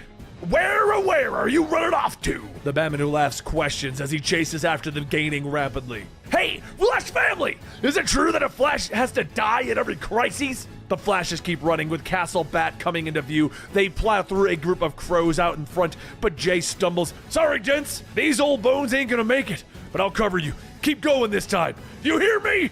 He calls out, but Barry keeps running, punching a Dark Knight in the face as he promises to come back for Jay. They keep running, but Kid Flash can't keep up, and he tells them, I'll go back for Jay. 2 down, 2 to go! Who falls next? Wally can feel the Speed Force breaking. He knows that they won't make it, and he tells Barry that he's been trying to use the Antichrist energy to go faster, but it's not enough. A tear springs in Barry's eyes as he tells Wally that he was right, that he shouldn't live in Barry's shadow. That's what inspired him. I know you can do this. Don't use that power, Wally. Use mine! He shouts, slamming his fist into Wally's back, combining their Speed Force. Wally catapults forward in a blur of motion. The dark Flash is all clawing at him, tearing at his uniform, but his mind turns to what gives him hope. And suddenly, Wally is transformed into his classic Flash uniform, memories of his life flashing before his eyes. And with these thoughts, Wally punches through the last of the horde, reaching the chair. He turns around, energy crackling in his eyes. Hey, Batman who tries too hard, too slow. He snarls and he sits down. The Batman who laughs cackles as Wally drifts through the Speed Force. Like the last time, he feels himself being pulled deeper, but he knows that he'll find his way out, just like the last time. He knows that he'll find his family. Wally, you don't have to. We came to you this time, Linda tells him with a smile. And Wally looks up, seeing his family standing there. When you got in the chair, you pulled us out of the fire, Barry tells him. Wally hugs his family as others reveal that they ran into the Speed Force when things got really bad. Everyone comes together, and Wally smiles at those that he hasn't seen in so long. Kid Flash asks if they can hide in the Speed Force forever, but Wally knows that the Batman who laughs will eventually find this place. He turns back to the chair, knowing that the Justice League needs them. Are you gonna sit in the chair again, Dad? Jai asks him. Wally nods, telling his son that he'll do anything to save their family and the multiverse. Jay and Barry, are you up for running with me to get the chair to Wonder Woman? He asks. Always. Barry nods. I haven't felt this alive in years. Jay agrees, and he tells the others to get ready for the final fight, and the three of them walk out. Wally channels the anti-crisis energy, and he returns to his blue uniform, and the three of them look at each other, with Barry finally allowing Wally to lead the way, lightning crackling as they rush out of that Speed Force.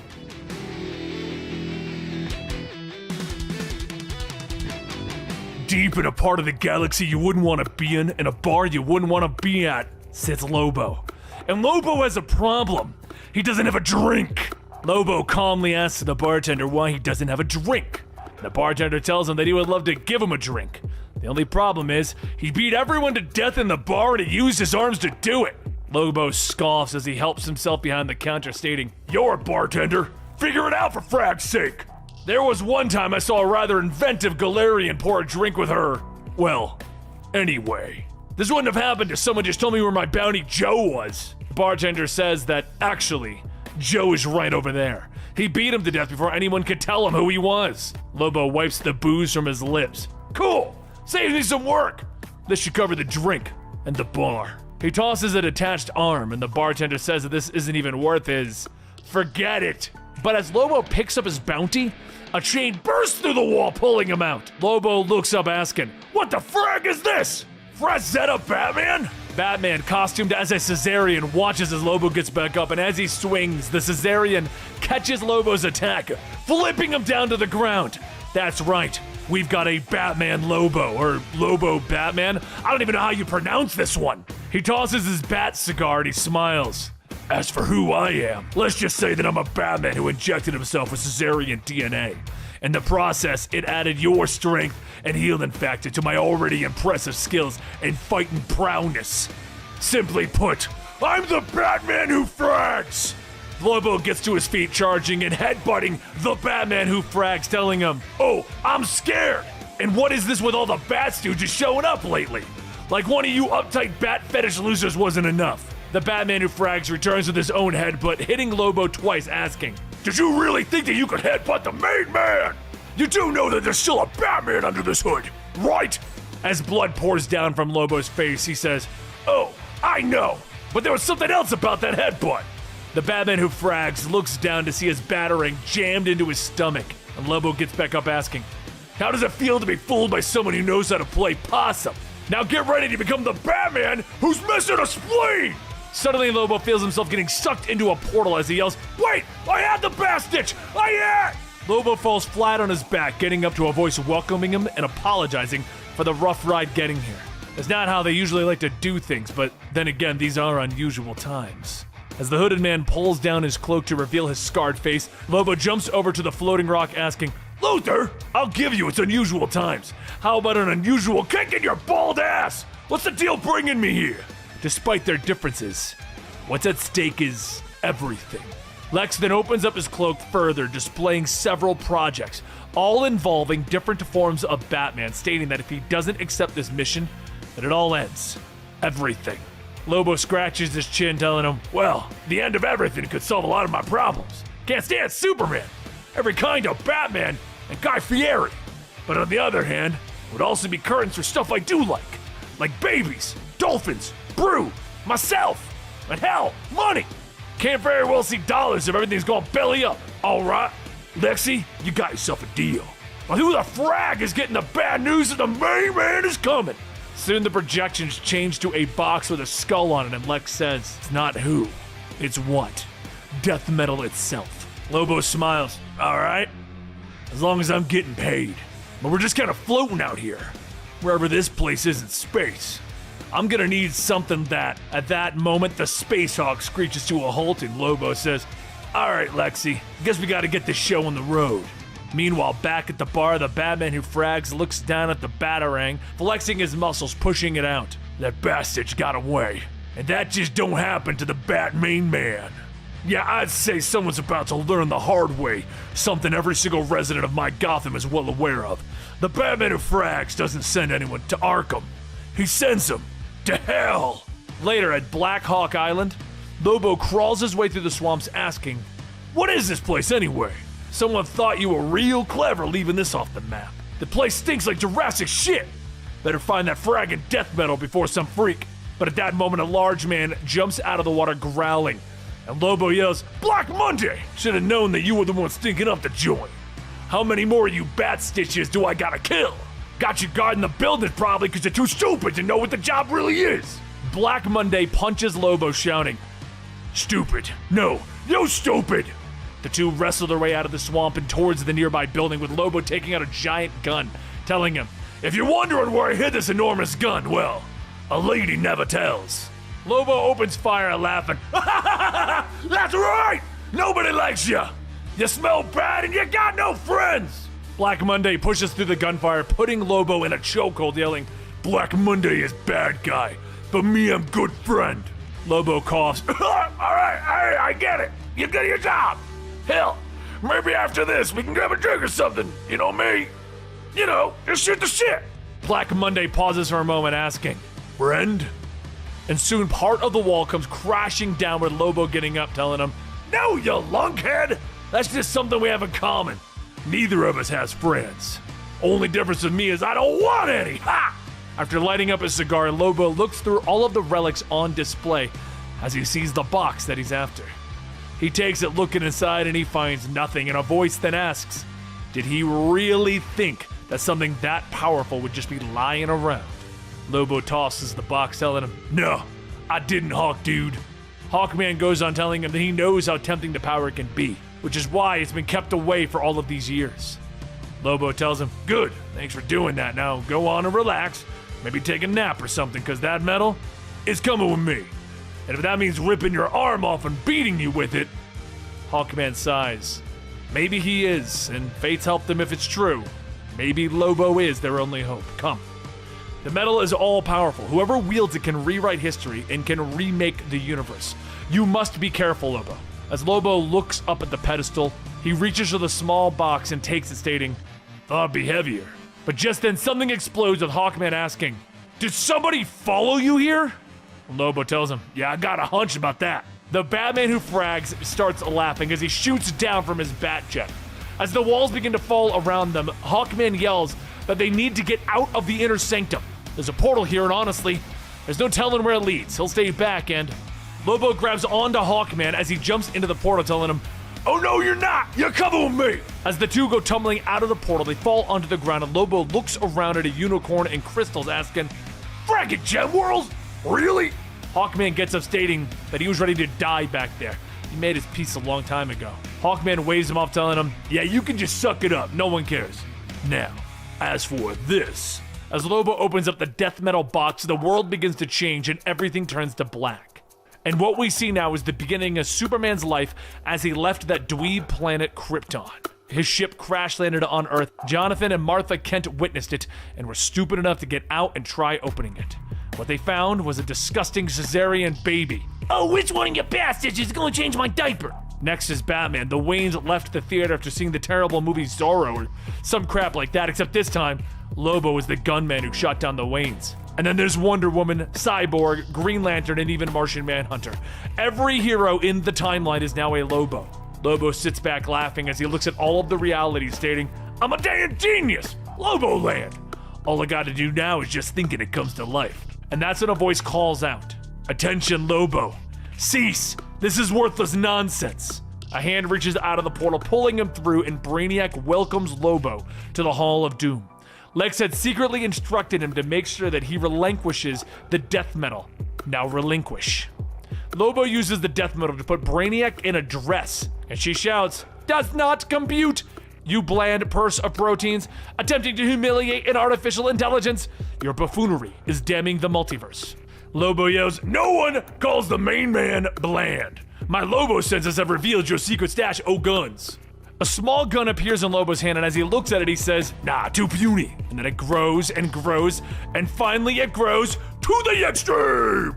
But just before Lobo can shoot, another voice calls out to him, and the Batman who frags shoots him in the chest. The Batman who frags laughs. Pathetic. Adios, bistach. Lobo groans as he sits up, stating, There is only one main man, and then there's a barf bozo in combat boots.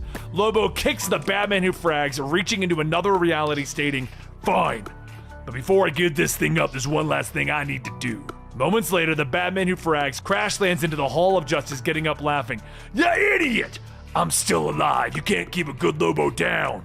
I'm gonna get my revenge. I'm gonna frag you until... But at that moment, the Batman who frags is punched to the ground, and all of the hero versions of Lobo begin to stomp and hit him, as the Justice League of Lobo rules their universe until Lobo is ready to give it up.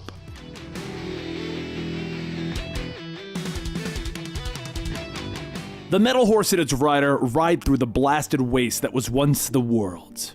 Nightwing pulls back on the reins of his robotic horse. "Get back here, you tosser! Don't you know what this sword is capable of?" Bobo shouts as he swings his blade at the creepers riding Grundy. The enemies close in on Detective Chimp, but Nightwing throws one of his lances, ordering them to leave his friend alone.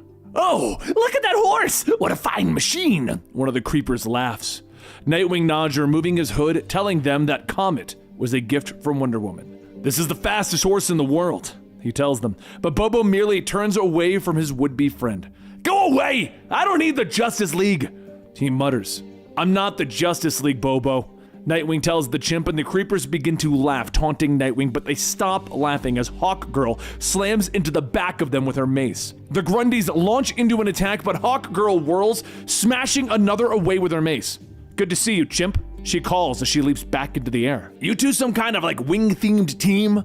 Bobo asks as he swings his sword at another creeper. Nightwing leaps into the fight, taking out two more of the creepers as Comet charges in to attack as well, when finally the creepers and Grundys flee, leaving the heroes behind. "What are you doing in Slaughter Swamp?" Bobo asks. Hawkgirl lands next to him, telling the Chimp that they were looking for him. She nods, telling Bobo that they heard what had happened to his old team, Justice League Dark, and how he kept fighting afterwards. "That feels like 2 lifetimes ago. I'm done, kids. Show's over," Bobo tells them as he walks off. They fill him in on what happened to the rest of the heroes and how they're on a quest for Perpetua's throne. "How did you two get tricked into that errand?" Bobo questions. "We volunteered," Nightwing tells him. As Nightwing climbs aboard Comet, he tells Bobo that they need the world's greatest detective to help them solve the greatest missing persons case ever. "What do you say?" Nightwing asks. And so a short time later, Bobo rides behind Nightwing on Comet as the group pulls up to the blasted remains of the Hall of Justice. Bobo nods, telling them that this is where the hall crashed after the League's last battle with Perpetua. He couldn't explore it alone. He was aware that someone else was studying this new nightmare-fueled world that they live in. The three companions enter the once great hall, looking around at the destruction there. "Chimp, you said that there was someone else out here with you. Do you know who?" Nightwing asks, and Bobo nods, pointing. "About that, if you're looking for the Legion of Doom," he begins to say, and suddenly a voice calls from the shadows, interrupting the group. "It appears that we have the same goal, Nightwing. I have the answers that you seek," the hooded man says, and Nightwing turns to Bobo, shocked. "Are you crazy? You brought us too?" But Nightwing can't finish as Hawkgirl bellows in rage. "Luther!" she shouts as she charges across the room, swinging her mace, nearly missing Lex's ducking head. "How dare you enter the Hall of Justice?" she snarls, and Nightwing moves to stop her, but Lex tells him to let her finish the job. "After my actions, I accept her vengeance, but it will come at a cost." He removes his hood, revealing his scarred face, and he tells them that he has walked this world of shadows, that he has learned that Perpetua's throne is still powered by Grodd, Sinestro, and Cheetah. It is currently in Brimstone Bay. If I am to undo the damage that I've done, I must free them, he says as Nightwing and Hawkgirl turn away from the villain. "Now we know the throne is in Brimstone Bay. See ya, Luther," Nightwing snaps, but Lex shakes his head, telling the heroes that they are not the first to try and free the Legion of Doom. Another hero ventured to Perpetua's throne before you, and he was just as unprepared for what awaited him, Lex tells them. "I know that Hawkgirl can feel it in her wings, that Perpetua has resurrected her former Source Wall jailers and created the Omega Knight. It keeps watch over the Legion of Doom. It protects her throne while she destroys the multiverse. The Martian Manhunter tried to stop the creation on his own." The two heroes discuss their options while Lex continues to insist that they need him, reminding them that the Justice League has already failed. "Then it's good that we're not the League," Nightwing tells him as they turn away. Lex scoffs, telling them to go alone if they wish, but he warns them of a greater risk, a deadly Batman that acts as warden to the Legion of Doom. The Mindhunter. In the desert, there's suddenly a loud boom, and two beings appear. Starfire and Cyborg, both shocked by their appearance and where they've arrived. "The boom tube should have taken us to the Hall of Justice, Starfire. Not wherever this is. My scans are all over the place," Cyborg tells his friend.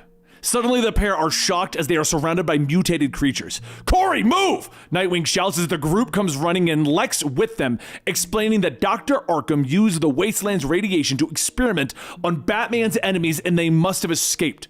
The heroes leap into action, driving the mutated monsters back. What else is this hellhole gonna unleash on us? Bobo mutters as the monsters run off. I leave town for a minute and you guys really let the world turn into a nightmare, huh?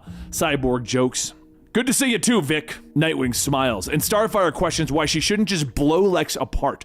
But the villain merely says that he has detected their boom tube and brought the heroes here to their rescue. Now that we're all one big, happy family, I suggest we stay in the move. Follow me. Lex tells them, and Nightwing shakes his head, telling the villain that he won't be putting the team into jeopardy by trusting him. Lex glares at him. You're making a mistake, Nightwing. If you wish to survive this world long enough to get to Perpetua's throne before it moves again, you're going to need me. He tells him. Despite his protests, the team of heroes turn away from Luthor again. I know exactly what I'm doing. By getting us away from you, I'm getting us away from danger. Meanwhile, over at Brimstone Bay, Martian Manhunter is locked in a battle over Perpetua's throne. But really, the battle is within their minds. As the Mindhunter and Jean sit across from each other in the mindscape, the evil Bruce Wayne smiles at Jean, able to sense his mind link with the Justice League. That is what I want. That connection will help the Darkest Night. And I know what you are up to, and then we can stop you. He tells Jean, but Jean shakes his head, telling the man that he has trained himself to protect that link. But Bruce's smile only widens. I see that. Clever, but I'm still Batman, and your mind will be mine, he tells him. In the real world, Jean screams in pain. And in the wasteland, Hawkgirl can feel Jean's cries of pain echoing throughout her mind. And Cyborg questions his friend, asking why Jean would go off on his own. I'll ask him when we save his ass, Hawkgirl whispers, but Nightwing pulls up short on his horse, looking out over the landscape below. That might be difficult, because that's a whole lot of Starros, he whispers as they look into the valley beneath them. Slumbering Starros stretch over the ground below them, reaching as far as the sea. I miss Jarro, Hawkgirl sighs. As the heroes begin to tread their way through the Valley of Starros, Vic fills them in on their adventures in space. Nightwing and Starfire lag back a short ways, with Dick filling her in on everything that has happened since they went into space on the Justice League Odyssey adventure. Before his eyes, though, Corey begins to shift from her heavy metal attire to her original costume. He pauses, but suddenly she is back to the present, and he pauses again, hearing a voice that almost seemingly whispers in his ear, telling him to wake up. You're going to be okay, but you need to wake up, the voice cries. Dick suddenly sits up in a hospital bed, and Alfred is leaning over him in concern.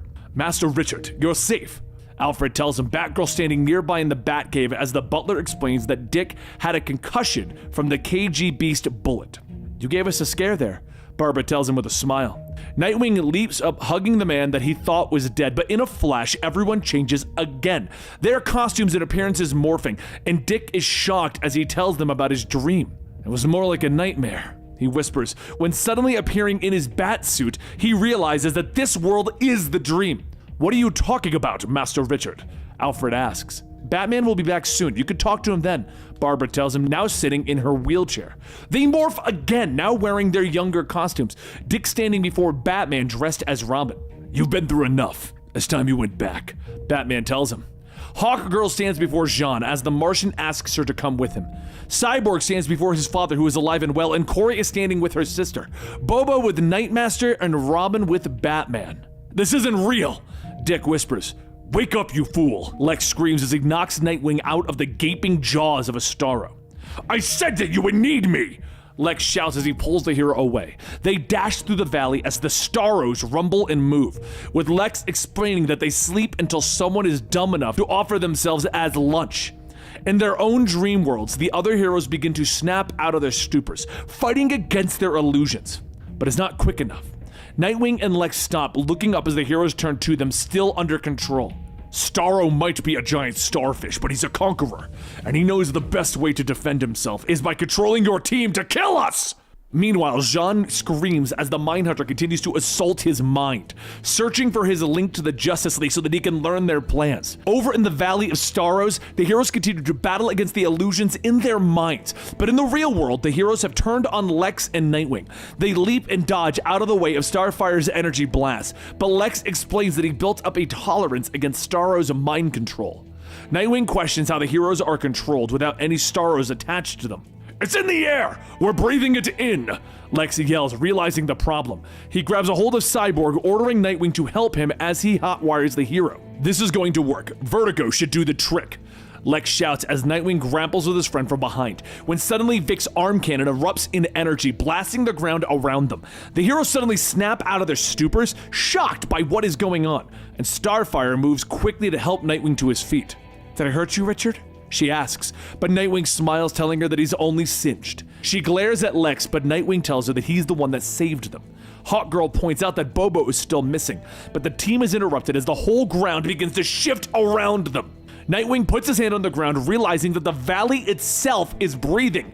Guys, the whole valley is one giant Starro. He shouts as the monster begins to shift and lift its massive body upwards. The heroes begin to flee, with Nightwing spotting Bobo. He steers Comet the horse towards the detective, lifting him up off the ground quickly as Bobo continues to mutter to himself.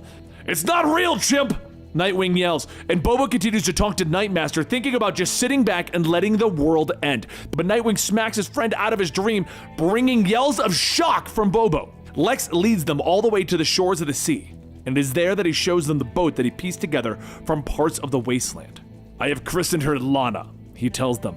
Starfire continues to hold back the Starros as the team argues against going with Lex. "Again with this foolishness." But it's Nightwing who steps in, reminding them that they don't really have a choice. "I tried to lead and we went headfirst into a literal nightmare." He turns, boarding the ship, telling them that if they want to save Jean and stop Perpetua, then they have to follow Lex. So the heroes all board the ship and they draw away from the shore, with the still raging Starro looking back at them. The team then turns to Bobo, who shouts angrily at them for bringing him out of the dream world, for bringing him back to this nightmare around them. They try to calm him down, but Bobo finally tells them that they aren't the Justice League. "We're the Suicide Squad." It's Starfire who gets a look of determination in her face from that. "Then it will be a good death. If this will be our last time together, I will go down fighting," she says, raising her fist. And they all look to Lex, asking where they're headed. With his notes in his map, Lex smiles as he leads them through the darkness that the world has become. Their journey takes them through the dark oceans, fighting against the beasts from the depths, past smoking volcanoes, and finally to Brimstone Bay. "Do you have a plan, Lex?" Nightwing asks in the deck of the ship as they stare at the tower that holds Perpetua's throne. "Of course. We don't go in with power.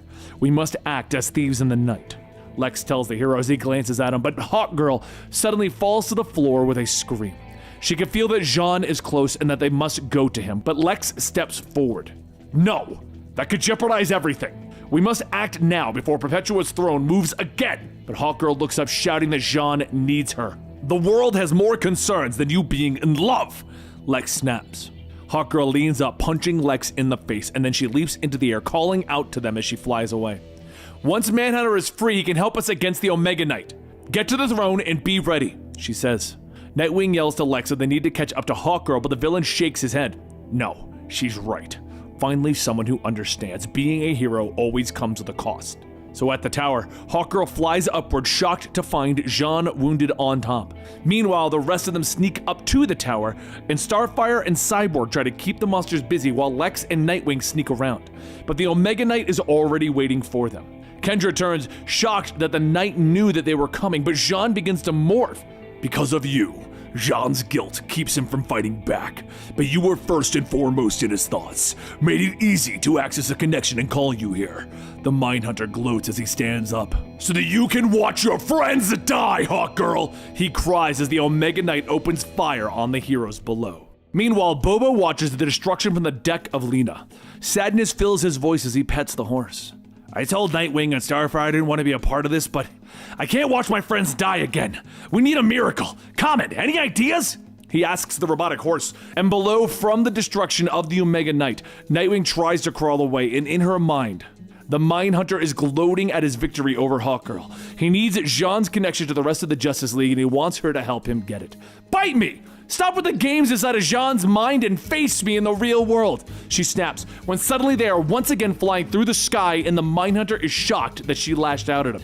Kendra readies her mace, telling the Mindhunter that Jean trained her to defend her own mind. "I don't need his help to kick your ass," she snarls as she lashes at him with her mace, but the Mindhunter suddenly transforms again, morphing into a giant bat monster, meeting Kendra in battle.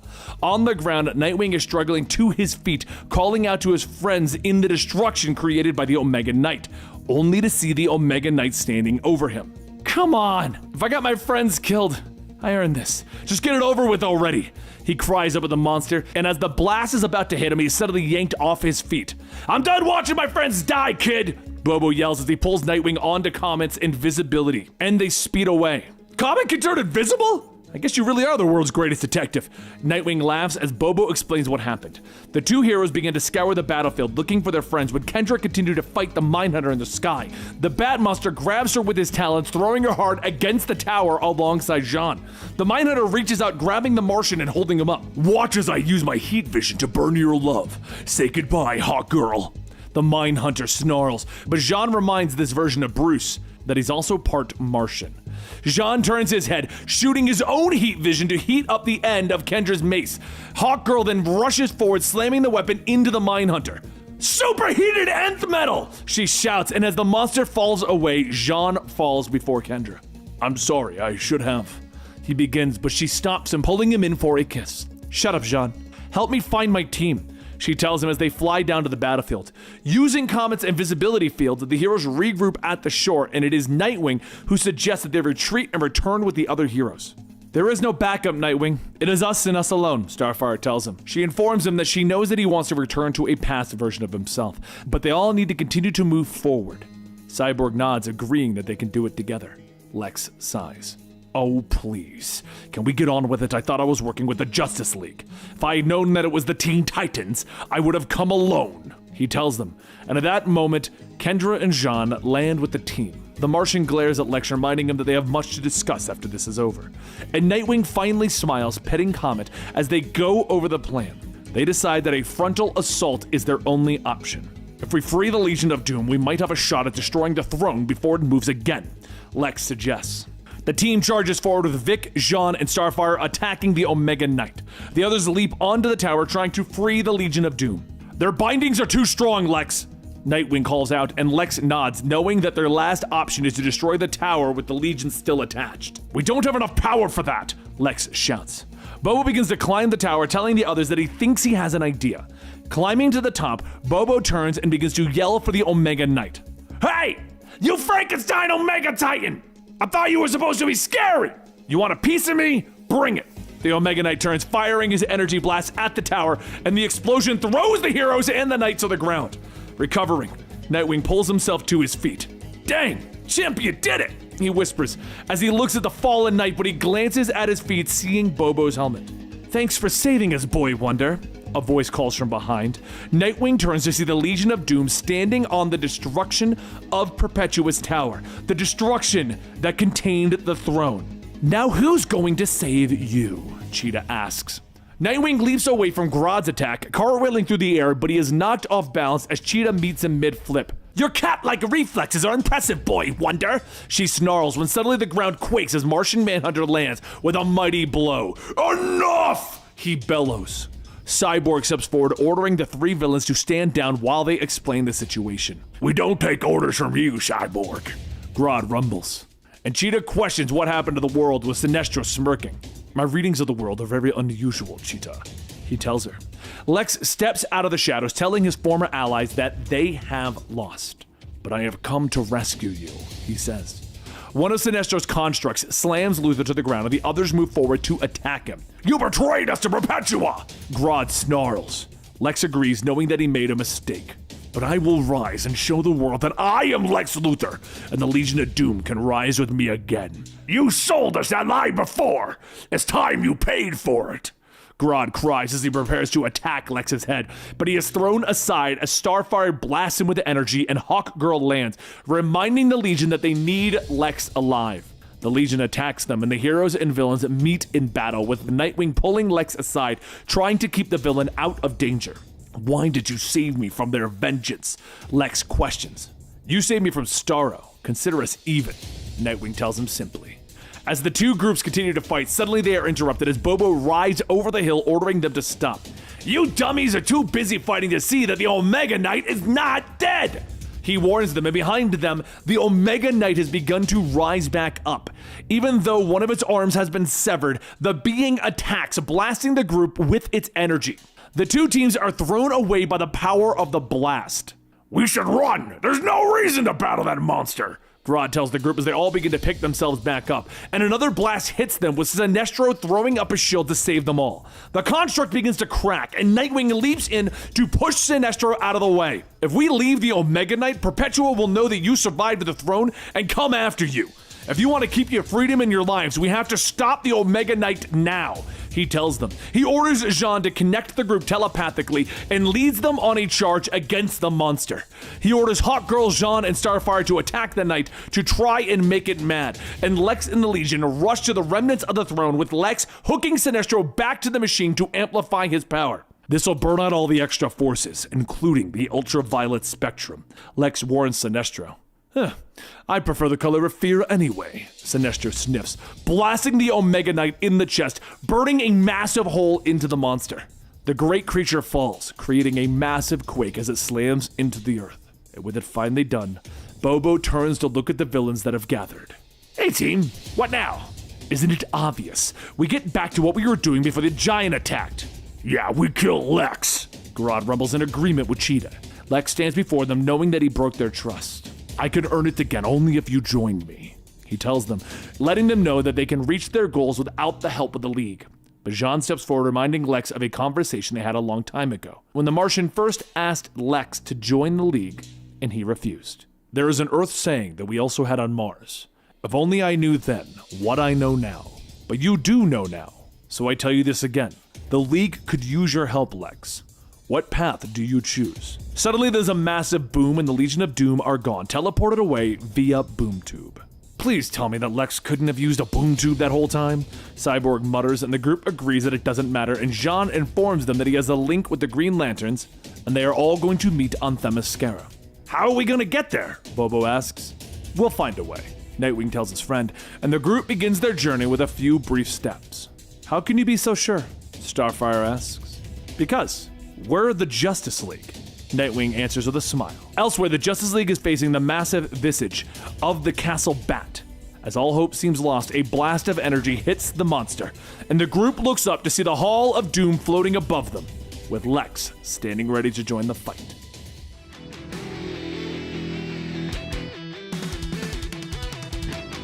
Batman gasps into the white nothingness. Struggling to stand up, he grabs the Alfred box to try and warn Wonder Woman and Superman that the anti-crisis energy that they are trying to gather, it is coming from these crises, from the dark multiverse versions of the end of the universe. But in these universes, these dark multiverses, they lost the battles. And the Alfred box is taken from Batman as the Anti-Monitor stands before him. You are going to warn them that these are the versions of the crises where you lost. And that is correct, Batman. I won against you and your friends a long time ago, the Anti-Monitor tells him. Over in Final Crisis, several boots slam into Superman's chest as the other Supermen stand above him, ordering him to stay down. But the Man of Steel attempts to struggle, questioning what the other heroes are. And he turns his head, seeing the mighty Darkseid sitting upon a throne that is made up of his fallen friends. There is no one here but Darkseid, Kryptonian. I control with the anti-life anything that breathes. I speak through everything in this place. If you wish to speak to me, kneel! He commands, and Clark looks up, shocked to feel that this is the one true Darkseid. I am. By your perception, I entered this world only months ago. But here, I have ruled for eons. I am an old god by now, with only one task left to secure this reality. Superman tries to reason with the Dark God, but Darkseid isn't listening, revealing that his final task is to submerge Clark in the fire pit and rebirth him as Darkseid's final son. No! Don't do this! We can still win! Superman begs of him, but Darkseid begins to bring him to the pit, promising that when he awakens, he will know true happiness. Meanwhile, over in Infinite Crisis, Diana awakens to discover Superboy Prime before her. She tries to reason with him, to tell him that everything in this world is a lie. No, Diana. It is a dream, or of what was, what should have been, and now, what will be again. He tells her, showing her images of his world, a world of happiness where the heroes inspire the people with their goodness. He reveals that he went to the Batman Who Laughs after he was freed from the Source Wall. He saw the chaos that was coming. To make sure that there was one world where the heroes remained, I sought him out. I was the one who made the promises, and all I had to do was give him you, Prime tells her, cradling the Alfred box. In the land of Gotham, the Flashes are continuing to run ever since the Speed Metal event. The dark shadow of the Batman Who Laughs closing in on their heels. They can feel the Speed Force burning out, but Wally still hasn't been able to get in touch with the team at Castle Bat. Meanwhile, over at Castle Bat, Swamp Thing is trying to hold the Robin King at bay, ordering Harley to continue to run, but Jarro stops them, sensing the Flash family is almost out of time. "What do I tell them?" he shouts. "There's nothing to tell them. Diana and the others have not returned from wherever they went, and there is no safe place to bring the Flashes," Swamp Thing tells him, but the wall begins to cave in, interrupting him, revealing the Robin King's vicious grin as he holds the head of Jonah Hex. "Excuse me, I think you might have dropped this back there." He cackles, so Harley tries to reason with this young Bruce, asking him to leave them alone, but the Robin King pulls out a knife, telling them that it was forged by Neron, the Lord of Hell, and if you are stabbed with it, it will send you to the deepest pit of hell. Hex coughs, looking at her. "It's okay, kid. I got it coming, but you don't. Please, run." The Robin King attempts to stab him with the blade, and Harley snaps, snarling at him, "I'll kill you!" as she leaps across the room, but Jarro collapses the entire chamber, blocking Harley Quinn from reaching the Robin King, sealing Jonah Hex's fate. As they continue, Jarro says that he can sense the Alfred boxes in the dark multiverse, but he can't sense Batman, Superman, or Wonder Woman moving. "What the hell do you think is going on down there?" he asks. Diana is trapped, still trying to reason with Superboy Prime. "Don't do this, Prime," she begs of him, but Superboy tells her that she did this. She left Wally exposed. She had the lanterns destroy the antenna so that the world would go somewhere else. "You gave me everything that I needed," he tells her.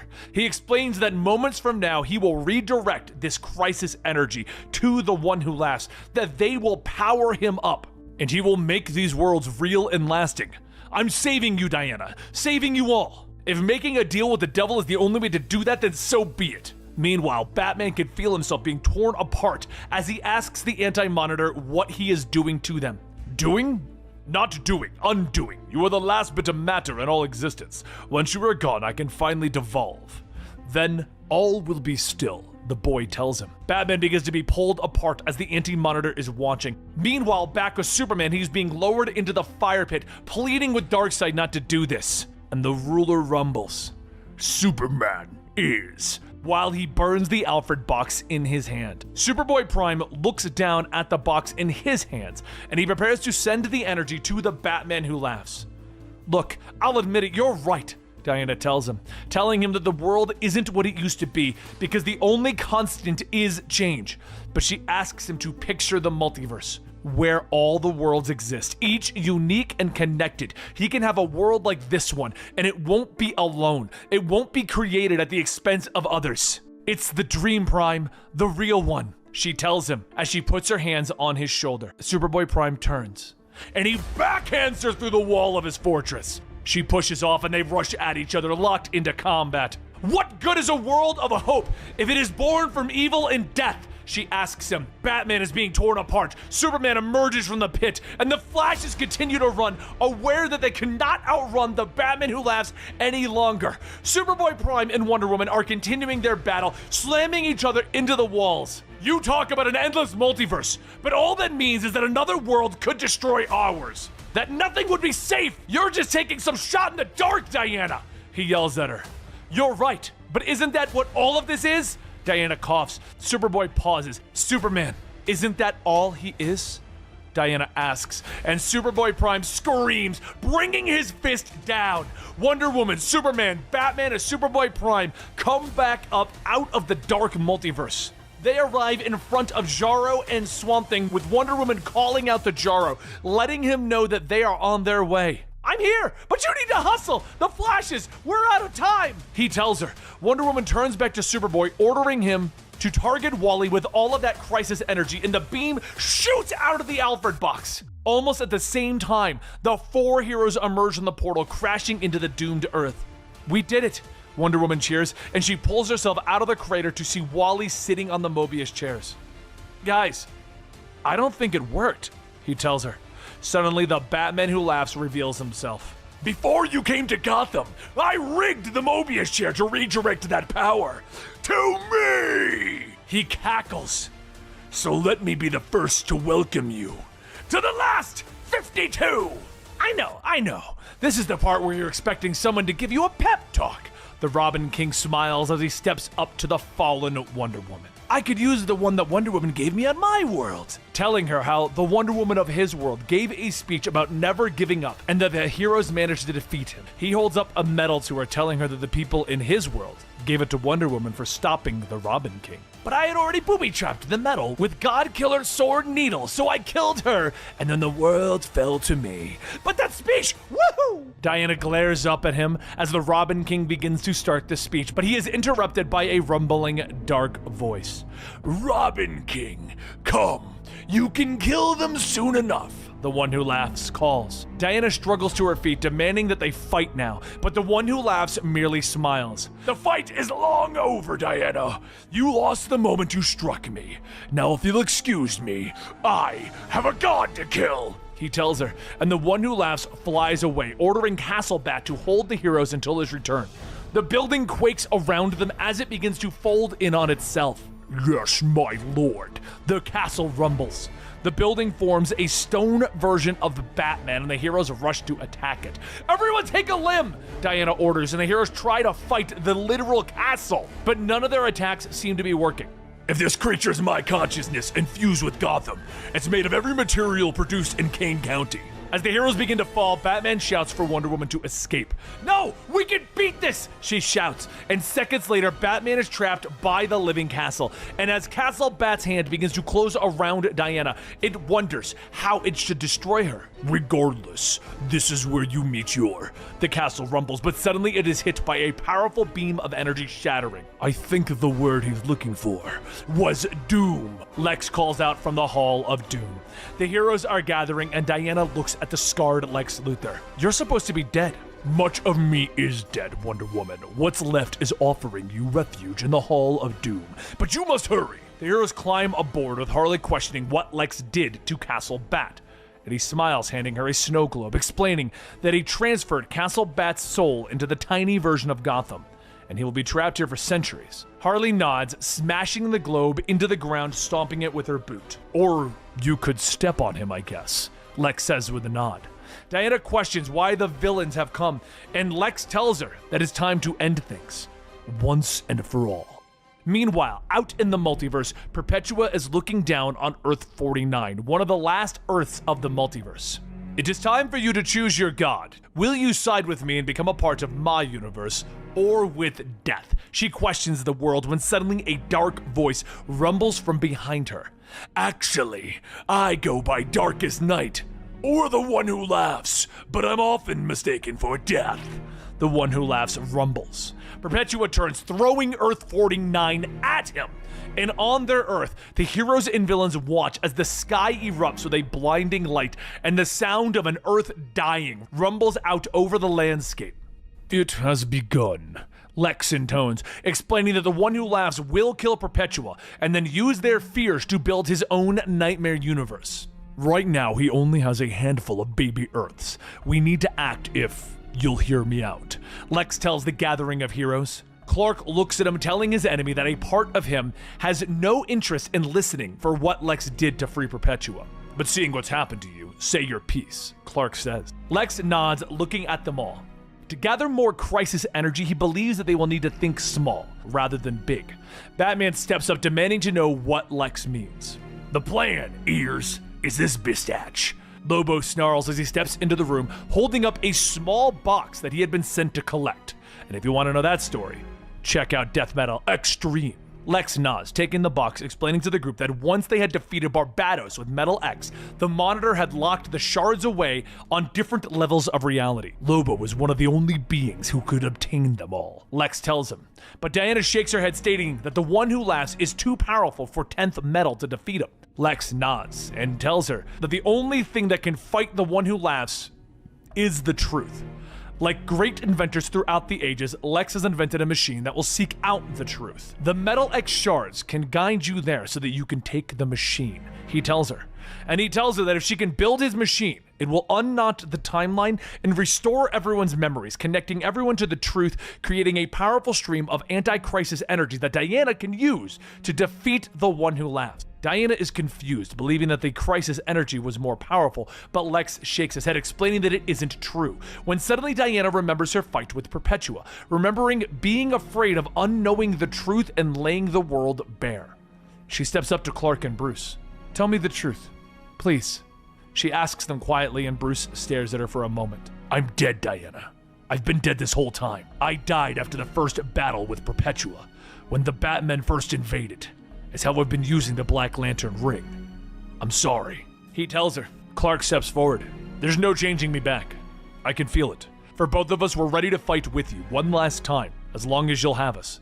Clark tells her, realizing that he is going to become Darkseid if he stays this path. And the three friends embrace each other. Diana turns away, striding through the room and explaining that they will unknot the world and lay everything out, but it isn't enough. They need to bring the One Who Laughs to them. She turns to Lobo, asking about his regeneration powers. The Caesarian bites his finger, drawing a drop of blood. All the rumors about me are true, but yes, there is enough of the main man to go around. Lobo tells her with a rude smile. Diana nods, turning her back to her friends, telling them all to take a moment to do whatever they need to bring them peace. So, Clark travels to the prison, asking the villains to join them. "Let me guess, you want us villains to join up with you heroes to save the Earth?" Giganta asks. "No.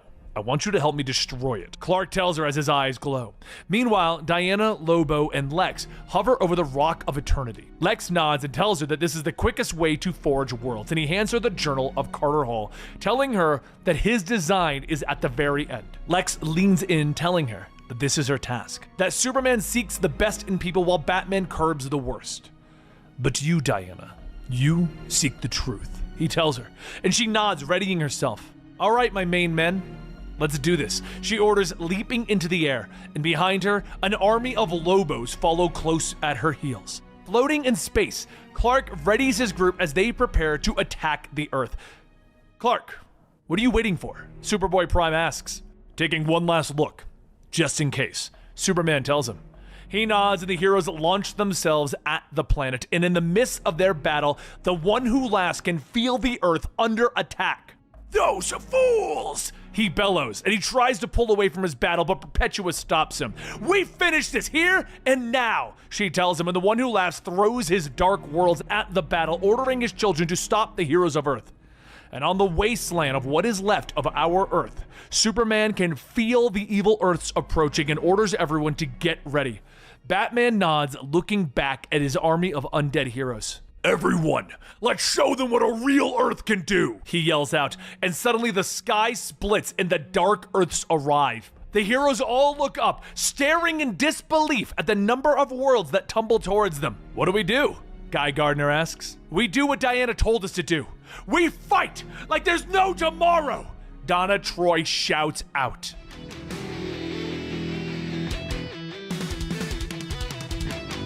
Earth Prime, 1984. A young Clark Kent sits in a convenience store reading the latest issue of Superman. In this world, Clark Kent isn't Superman. He's just another young teen living in a world where the only superheroes are the ones that come out of the comics. And very much like Superman, he too was adopted.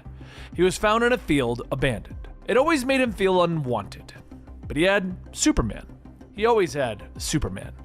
Until Superman betrayed him. However, as Clark sits and reads his comic book, Kenny Braveman tells him that he knows the toll for coming in here, and it's time for him to pay up. Clark tells him that he can't. The only bit of money that he does have is to buy a comic, and he isn't giving it to them.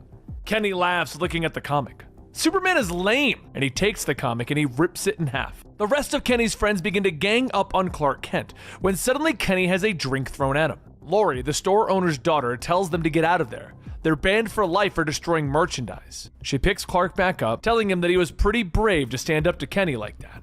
And that is when everything changed. Clark and Lori began to see each other more, going out on dates, and really thinking about their future together. So when Halloween came around, Clark and Lori dressed up as Superboy and his mermaid girlfriend, Lori. The two went to Hamilton Beach for the party, and while there, something was pulling at the back of Clark's mind. Like something was calling him. He closed his eyes and he began to run. and then he jumped, and he fell flat on his face. Laurie helped him up, stating that it was a nice try, and the two go back towards the rest of the group. But then they see a shooting star, and Laurie tells him, "Make a wish, Clark." Seconds later, Clark begins to fly into the city, where he is met by the real Superman. To anyone else, this would seem strange, but not to Clark.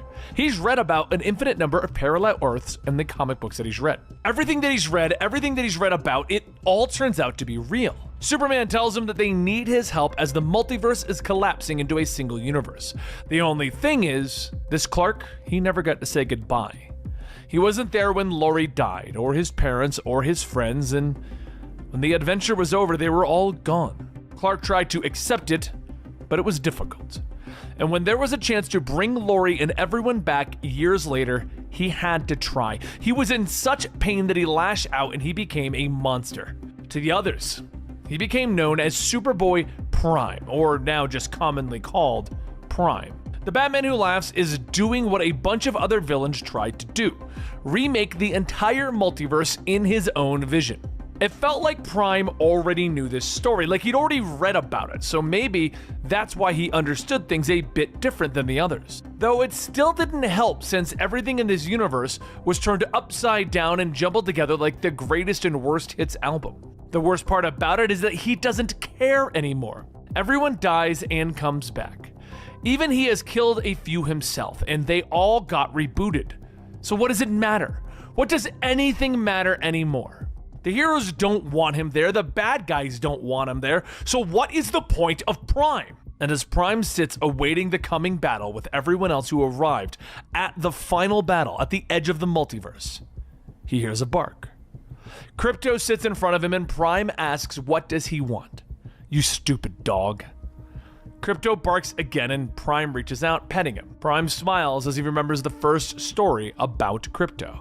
Just then, Connor calls out asking what is he doing, and Prime yells back that he wasn't doing anything. "Your dumb dog came over here." A flying dog with a cape. How stupid could you? But before he could finish, there's a rumble signaling the beginning of the end. The Batman god created 52 worlds and he filled them with other supermen designed to destroy this group. But what they didn't realize was that Prime wasn't like the other Supermen. He was the most dangerous. So the evil Supermen attacked him, all spouting off the same thing as every other villain does. They tell him that he's beneath them, that they are from the future, and everyone here, especially whoever it is that they are fighting, is barely a footnote in their history. Prime punches one of the Supermen because it doesn't matter. He doesn't matter. And then something happens. As Prime hits him, he sees something. An image of that Superman's world, and it changes. Why? What did he just do? Prime flies up into Earth's orbit to see the other 52 worlds that the Batman Who Laughs created and thinks that maybe he could use these. Could he change all of these if he kills the monster? He crashes into the projection of the Batman Who Laughs with an earth-shattering crack-a-boom. And again he sees something, a world, his world, and Laurie. They were happy. They had a child. And then it all fades and it's replaced with screams, pain, and anger. Where is that Bat guy hiding? The Batman Who Laughs in the shadows, stating that there is more to him than one would think. "You're a funny one." Prime punches into him while focusing his heat vision, telling him, "Go ahead, laugh at me. You've overstayed your welcome." The Batman Who Laughs tells him, "Oh no, I'm not going anywhere. However, I can't say the same for you." Prime swings with another booming punch, telling him, "I said laugh." The Batman Who Laughs chuckles, telling him that he'd never laugh at him. What he meant by funny was that the two of them aren't so different. Prime yells, "We are different. I tried to do the right thing." And the Batman Who Laughs knocks Prime back, telling him, "You could have anything. All you'd have to do is stand aside. Wouldn't that be a waste of energy killing me?" Prime charges in, punching the Batman Who Laughs one more time, putting all of his strength into it, shaking the very foundation of the universe.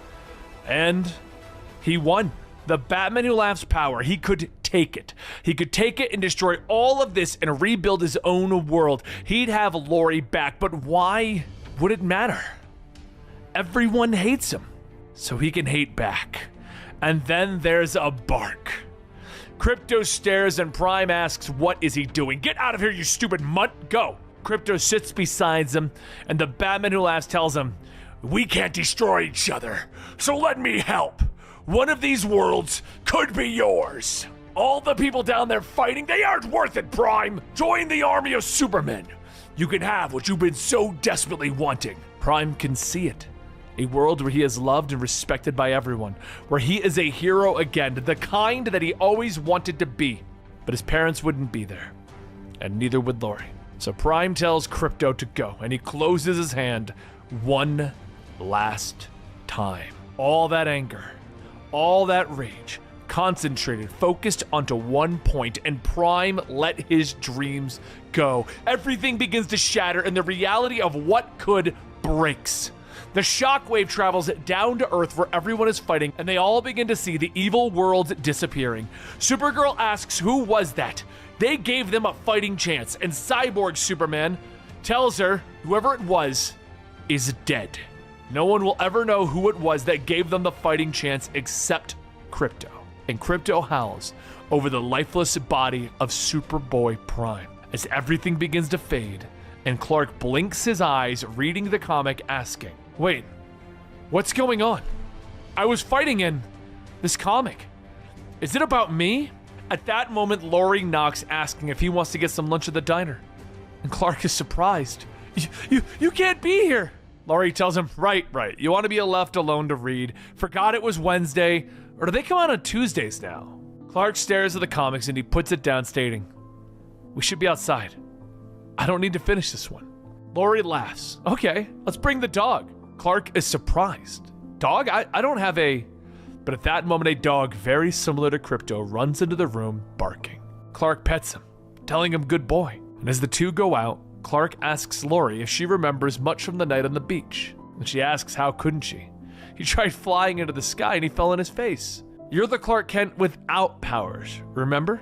The two laugh, and as they head up to the sidewalk, a child chases his ball into the street right in front of an oncoming car, and without a second thought, this Clark begins to try and save that child. Lori yells at him asking what is he doing, and he tells himself that he's trying, even if he doesn't have powers, even if he's not. Oh, he lifts the car above his head and he turns to her. Maybe my story isn't over. I guess they never really are, but maybe you should go outside for a walk too. And that was Superboy Prime's participation in the final battle. He got his own issue for his events. All the other superheroes get lumped into a different book that we're going to be covering very soon, but what were the superheroes doing before they went to that final fight? This is Dark Knight's Death Metal, The Last Stories. Once a hellscape, formerly known as the Paradise of Themyscira, Donna Troy sits on the beaches tracing her finger in the sand. But then she hears a voice asking why she's alone. She looks over to see Beast Boy, who tells her that this is the same beach that Steve Trevor washed up onto when his plane crashed. When she was Wonder Girl, she too came here hoping something would wash up that would change her life. Beast Boy laughs. I'm here now. Problem solved. I'm still allowed to joke even if it's the end of the world, right?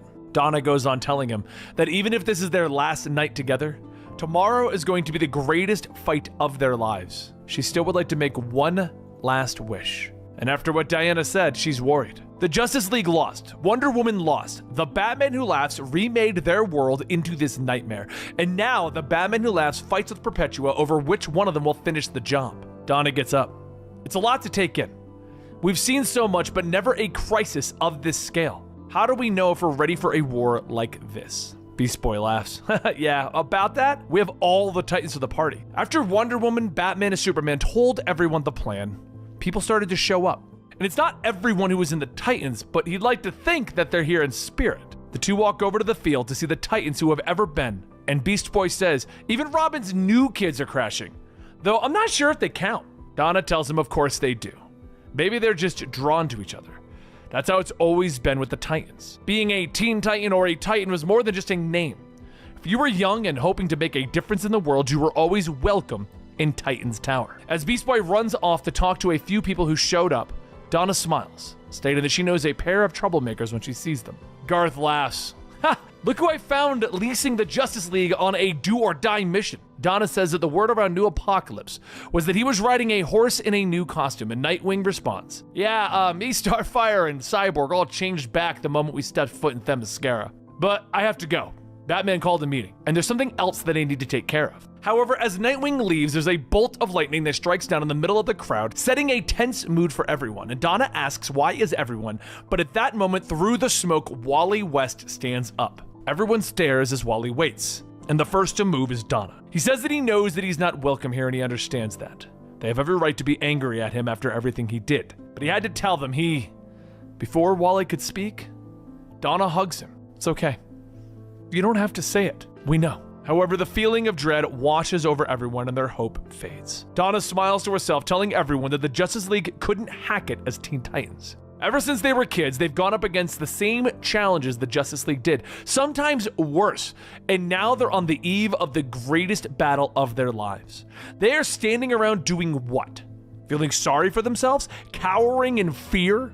Think about how much the universe has put them through. How many times has it tried to kill them or bury them? There are days it feels like it hates them, but the Titans came back every time. Because no matter, when you fight one Titan, you fight all the Titans. But as Donna gives her speech, Garth stops for a moment, telling Donna that she needs to see this. Everyone looks over to see Batman calling out. The blackest night falls from the skies. The darkness grows as all light dies. We crave your hearts and your demise. By my black hand, the dead shall rise. From that, a dead Roy Harper pulls himself out of the ground, and he walks over asking, did you guys think I was gonna miss the big fight? After all the hell that I've been through? I'm one of your best chances at winning this thing. You'd all be goners without me. Wally looks over at Roy, and as Roy looks back, he tips his hat. Donna tells everyone a war is coming, and the Batman Who Laughs new multiverse will be here soon. And she knows that they are ready. She made a wish on the beach earlier. They aren't just teams. This has made them into families. And if this has to be their last night, there is only one thing that she'd wish for, and that is for them to be together. The battle ahead will be hard, but whatever happens, they're never alone. The next story is Last Nights. Through all the destruction, Hal Jordan is a little shook to see his father's grave intact. The world has become so twisted, so damned upside down, that he wasn't sure Coast City was even still here, let alone his dad. Everyone is off focusing on their own preparations, and if this is going to be his last night in this world, then there is one thing that he'd want: to just fly. Perhaps it's selfish, but he just needed to feel this one last time. The freedom, the weightlessness, no cares, no fear. Up in the big blue sky, there is nothing holding him back. Maybe the last thing Dad remembered was that freedom. But he knows that the last thing his dad ever felt was actually fear. Dad learned that everyone who flies eventually falls, and a few moments later, Hal flies over the Valley of the Rainbow Rings, thinking that he just wanted to fly so high that he could see the stars. And when it's his turn to fall, will there be any monuments, any markers, or will there be only darkness? A voice calls out stating that he didn't expect to see him here. After all, this may be his last night. Hal charges up his ring as he looks at Sinestro, asking, "What do you want?" And Sinestro tells him, "Easy, we're on the same side, remember, at least for this day. But this whole affair, it feels different, doesn't it? It's truly final. I thought maybe." Hal glares, asking, "What? Oh, you want to... Are you kidding? After everything you've done, all the pain that you've caused?" Sinestro looks at his ring, stating, "It's how I started, after all." Hal tells him, "No, you don't deserve it." And Sinestro looks at his ring, telling him, "No, I suppose not. Or maybe you're right. Maybe a little fear is what we'll need tomorrow." Until then, Hal watches as Sinestro sulks, walking away, and thinks to himself that maybe in the end, you see what you choose to see, what your heart wants most. Maybe his dad did see the blue sky. Maybe he needs to believe that. And at that moment, a Green Lantern ring lifts from the pile, and Hal guides it over, stating, "It's never too late for another chance. I, of all people, should know that. All you've got to do is say the words." Sinestro takes the ring in hand, and he begins to say the mantra. "In the brightest day, in the blackest night, no evil shall escape my sight. Let those who worship evil's might beware my power. Green Lantern's light." As the green glow fades, Sinestro says that he'd forgotten how it felt to not be afraid. "You won't say thank you." Hal looks up. "I wouldn't ask you to, but there is something I need you to help me out with. Let's see if there's any blue left up there." The next story is The Question. Diana stood on the twisted ground her sisters once called sacred, over the remains of her enemy, as she has done so many times before. But this time, she felt nothing. She stands out in the field, Hippolyta telling her that she did what she had to and now she must prepare to pull all of her heart's strength for this one final task. She did what she thought would end all of this. And Diana asks, "Is that what I did?" Hippolyta says that Batman's plan, but Diana stops her, telling her that she will not fight for the salvation of a few. She threw down her sword when she saw it was the only thing standing between him and the slaughter of all of her sisters. As Diana leaves, she hears a voice calling out to her, and the Riddler steps out of the shadows, telling her, "It's been too long," which is to say that it's been a long, long time, which is to say that we never talk. But I do have a question. Diana asks, what is he doing, hiding in his cell when he's been freed? She's not his warden now. Riddler laughs. "That's not true. This cell might be the safest place for a nice guy like me, instead of charging into certain death, which is by far a worse sentence." But back to my question. What do you call a creature whose greatest strength is their weakness? Someone who can never win and never lose. A person who must fight for justice, but brings an end to justice. Diana stares, and without giving any time, she gives up. Riddler yells, "A Wonder Woman!" Of course you never give up. You're always ready to fight. And with that, Diana leaves. She tells herself that she isn't ready, that her strength was that she was the universe's greatest warrior. Is it that when she killed the Batman who laughed, she felt nothing because there is no victory? How can she fight when she feels nothing? A voice tells her, because she's Wonder Woman. Donna Troy steps through the fog and Diana asks if that's her. She says one of them. Her world was a pit stop of destruction for the Batman who laughs. They weren't ready, she wasn't ready. When the planet died, she felt everything inside of her collapsing, like she'd folded up on herself, smoothed out all of her edges until she was nothing. But she knows that they're all embedded inside of her, every lost, every soul incinerated when the fight between the Batman who laughs and Perpetua set the planets in the multiverse aflame one by one. It's who they are, it's what makes them superheroes. Batman has his own personal torture, but for her, the pain that sears her soul, it's the pain of all suffering. For every crushed soul, that's what she gets. And when the time comes, she'll feel it all. The pain that drives them, that makes victory the only option. That is who they are. So a short while later, Diana returns and her sisters ask if she is ready for the upcoming battle. She places her hand on her chest and she tells them yes, she is. The next story is called The Dust of a Distant Storm. Up on a building overlooking Themyscira, Ollie and Diana look down at the rubble with Ollie asking, "Shouldn't the sun be up by now?" Diana tells him that in the morning, they fight a fight that they cannot win. Let dawn sleep. Ollie says that he's not ready to concede the election yet. They did their best, though everything they did. Any regrets? Diana thinks for a moment and says she would have liked to have an oath. Just something cool that they could say when suiting you. Was always slightly jealous of the lanterns, to be honest. Diana then asks him, "What about you?" Ollie pauses for a moment and then says, "Actually, you'd laugh, but I kinda wish we had a real first date. We went from intense dislike to boudoir in no time flat." He then jumps down the hill telling her that he has an idea. He owes her a proper date. Regrets be damned. So after a little bit of scouting, he managed to find these. They're essentially an Amazon sea ration, but she looks at the wall of rationed food and states that she's impressed. She pops the top of the vial and drinks it, and then immediately coughs it back up, stating that it tastes like battery acid and pee. But as Ollie looks, he looks past Dinah, asking what are those. Just then, two giant Joker sharks jump out of the water and the two begin to run while Ollie yells, "I'm sorry, I'm sorry!" Dinah turns back to blast them away, asking if he planned this date to have Joker megs. And Ollie says that he may have forgotten about those, but this just makes him want to ask for a once-in-a-lifetime favor. For the life that they were supposed to live. Will she stay behind with him in the morning? Dinah says that he knows the answer to that, and Ollie tells her, "Yeah, I'm a lousy first date, so let's tackle the other regret. Maybe a little rough, but I'm the wall, I'm the shield, and I do not run. I see the evil coming towards you, and I do not run. I stand between you and the darkness, and I do not run." That's it. That's the oath. Dinah pauses for a moment, stating that she thought he was about to get on one knee, but Ollie asks, "Is that really bad?" And Dinah tells him yes. Yes. When the man that she loves asks her to marry him, she'd want it to be in a place of hope, where all the options in the world are available and he'd still choose her. Ollie leans in, stating that he guesses it's a good thing that he wasn't thinking that then, huh? But at that moment, a voice calls out that they're sorry to interrupt, but they've been looking for them. The two quickly get into defensive stances asking who this person is, and the young girl in a green hood says that she came from one of the worlds that got, well, you know. Ollie tells her that it's okay, what's her name, and the girl pulls down her hood, showing her face, stating that she goes by Black Arrow. But her real name is Laurel Lance Queen. Ollie and Dinah stare for a moment and ask, "That's our..." Laurel says that she doesn't want anything from them.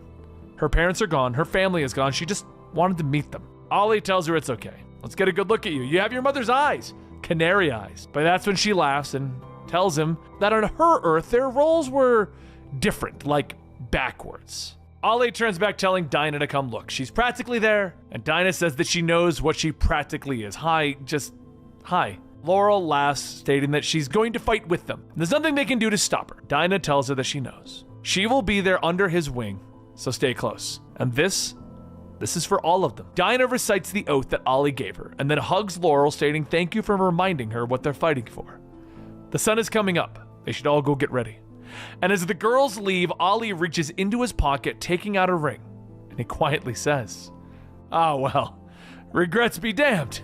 The next story is Whalefall. Along the coast while everyone gathers, Aquaman does not. He sits perched on his rock as the tides come in. The last place that he'd ever want to be on is dry land, especially on the eve of his death. Nor would he have asked that he be burdened with his thoughts, or the people that they have worked to save from this nightmare that has swallowed everything. In their eyes, he is the Admiral of the Black Fleet, a traitor, a collaborator with the destroyers of all that hold dear. He cannot argue, he cannot blame them. He has been those things for far too long, for reasons that he can only hope that they will one day understand, and so he returns to the depths. He journeys down below into the darkness, now standing against the Black Fleet. He never thought about dying, now that's all he can think of, but he still does not regard it with fear or anger or sadness. For two worlds that share so much, they are still eternally divided over so many things. For them down here, there is no end to life. The currents roll infinitely, never ceasing, merely unseen deep below the surface. The old give up their place to the new. The predators feed. The prey can only run for so long, and each piece fulfills that part. Even the kings who rule over their domain will fall. They are only given so many days. Their efforts are finite. For those above, it is darkness, an enemy more monstrous than anything the Dark Knight is bringing back from his dark world. The deal he made with Baphomet was to protect the sea and all of those who dwell within, and to preserve the world above to keep their people as safe as he can ensure. The land dwellers fear death more than anything because they know how easily it can come for them all. Cast aside, buried in the earth, in a purchased box, remembered only by those who survive until they succumb as well. Down here, most of their kingdom is in darkness, firmly out of reach of the sun, where nothing can grow or live. The water is on the edge of freezing, the pressure so great it cannot be measured. It can feel like a fist squeezing out any possibility of hope. The key isn't life, it's the need to flourish. Death is a much more powerful tool. Down here, a blue whale's body rests. She lived 80 years free in these oceans, following whatever urges she had, and did whatever she wanted to do. She had a family, gave birth to her own, watched them grow and build theirs. She loves the feel of the sun on her skin and the cold snap of the waters below, until the day that she stopped and the waters she called home carried her down to her next one. Her body became the seed of an eternally new life cycle. In death, she became a home. They've already fed on her flesh, and when those were done, more will come. Species of life, novel even to him, will make themselves known, grow strong down here, broken down until she becomes a part of the soil, motes in the water. Her death will feed them all, lights bright in the midst of the darkness for decades. But there is no loss in dying. It is a gift that they give to those who outlived them, to the worlds that they have always loved and the ones that they have come to love. The possibility that he will fall in this final fight, it is his own whalefall, a final gift to them, to both worlds. His reign will be passed down to his son, Andy, one day. All of the things that he's done in this fight were to ensure that his son has a world to inherit. Being a king, or what they call a hero, none of that matters a moment compared to being a father. His son and his mother filled the world with sunlight and the music that cut through it all, enough to keep him warm wherever his new home will be. Be kind to your mother, be kind to yourself. If I cannot be here to say those things to my son, I will still gladly fall, because I cannot think of a better possible world than one with him in it. The next story is the fight for love. The night has come. And Batman watches over everyone as they make their final preparations. Have they done enough? Or are they marked to die? In this futile mission, they only have one weapon that can pierce the heart of an enemy to win the day. And as Batman stands, he feels the touch on his shoulder. He hears a voice telling him that he looks tired and that they still have a few hours. He tells Batgirl that there's too much to do, too much to say. She's always been a leader. She sees solutions in different ways. He underestimated her in the past, and for that he is truly. But Batgirl stops him. We're already dead, aren't we? Batman says maybe, but we can still fight for the living. It's what we do. Someone might live on, someone we love, and I hope it'll be you. Gather the boys. We have time for one last Bat family meeting. Batgirl does just that, and as she gets Nightwing, he'd rather talk to her before them. There are things that he wants to get off his chest before, but she stops him and tells him that there's no need for that. She does not need to be reminded of how deeply he hurt her. Whatever he has to say, just keep it to himself. She doesn't need him throwing emotional bombs at her before the final fight. As everyone gathers, Batman says that he's going to skip to the end. The end of what's important here. Do we all have what we need to get the job done? Everyone looks at their supplies, and as they all pool their resources, Batman smiles, telling them, we are ready, except for them. Batman places his hands on both Batgirl and Nightwing's shoulders, telling them that they need to skip to the part where it's resolved, because he needs them in the headspace now. Nightwing says, fine, Barbara, marry me. Batgirl stops him. Wait, is that where you think this ends? Batman waves his hand, telling them, by the power vested in me by no one, you're married. Done. Now let's give the newlyweds some space. As they're left alone, Nightwing says, so we have tonight. And Batgirl tells him that they could be married tonight if he wants. But it doesn't stand if they live. Nightwing says, of course, if they live, it's void. Annulled. Until he can win her back. Batgirl asks, does he really think he can? And Nightwing tells her that he hopes to have a lifetime to try. From the moment they met, she was his other half. And we end with our final tale before the final fight. The Man of Tomorrow. As Superman thinks to himself, he knows that he can't be everywhere at once, or can he? Instead of spending his time with Lois and John, saying his farewells, he's working. Even now, with all that's gone on, 7 billion people are afraid that this is their last day on Earth. Half the human race has shut down in terror and despair, and the other half has surrendered to anarchy. Choosing them and his family seems impossible, but Superman doesn't believe in the impossible. His son is back from the 31st century, his time bubbles damaged, but pieces survived. By melding them with the last samples of a few rare Kryptonian elements, he should be able to improvise a makeshift chronal device capable of sending him back in time approximately 1 hour. The world is in absolute turmoil. His friends are concentrating on providing aid and keeping the peace, controlling the moment, but he is choosing a different path. His hour is up far too soon, and there's still so much left to be done. So much that can be done. If he risks activating the time shift device again to relive the same 60 minutes, there'd be 2 of them. 2 Supermen to set an example. Not enough. What if he made it 3? In fact, until the time shifter gives out, he can keep using it 10 times, 100 times, 1,000 Supermen to lead by example. For the first and last time in his life, for 1 precious hour, he can be everywhere that he is needed. This is a job for Superman, to pull people out of their despondence, to make them feel less alone, to give them confidence in the future. And if they're going to survive this night, they have to be able to picture the sunrise. They need to believe that tomorrow will exist. They need hope. He had thousands of hours to dread this moment, but they've helped him come up with the right words. He tells them where he's going, that he doesn't expect to return, that he loves them. He tells them goodbye. So let them make the most of it.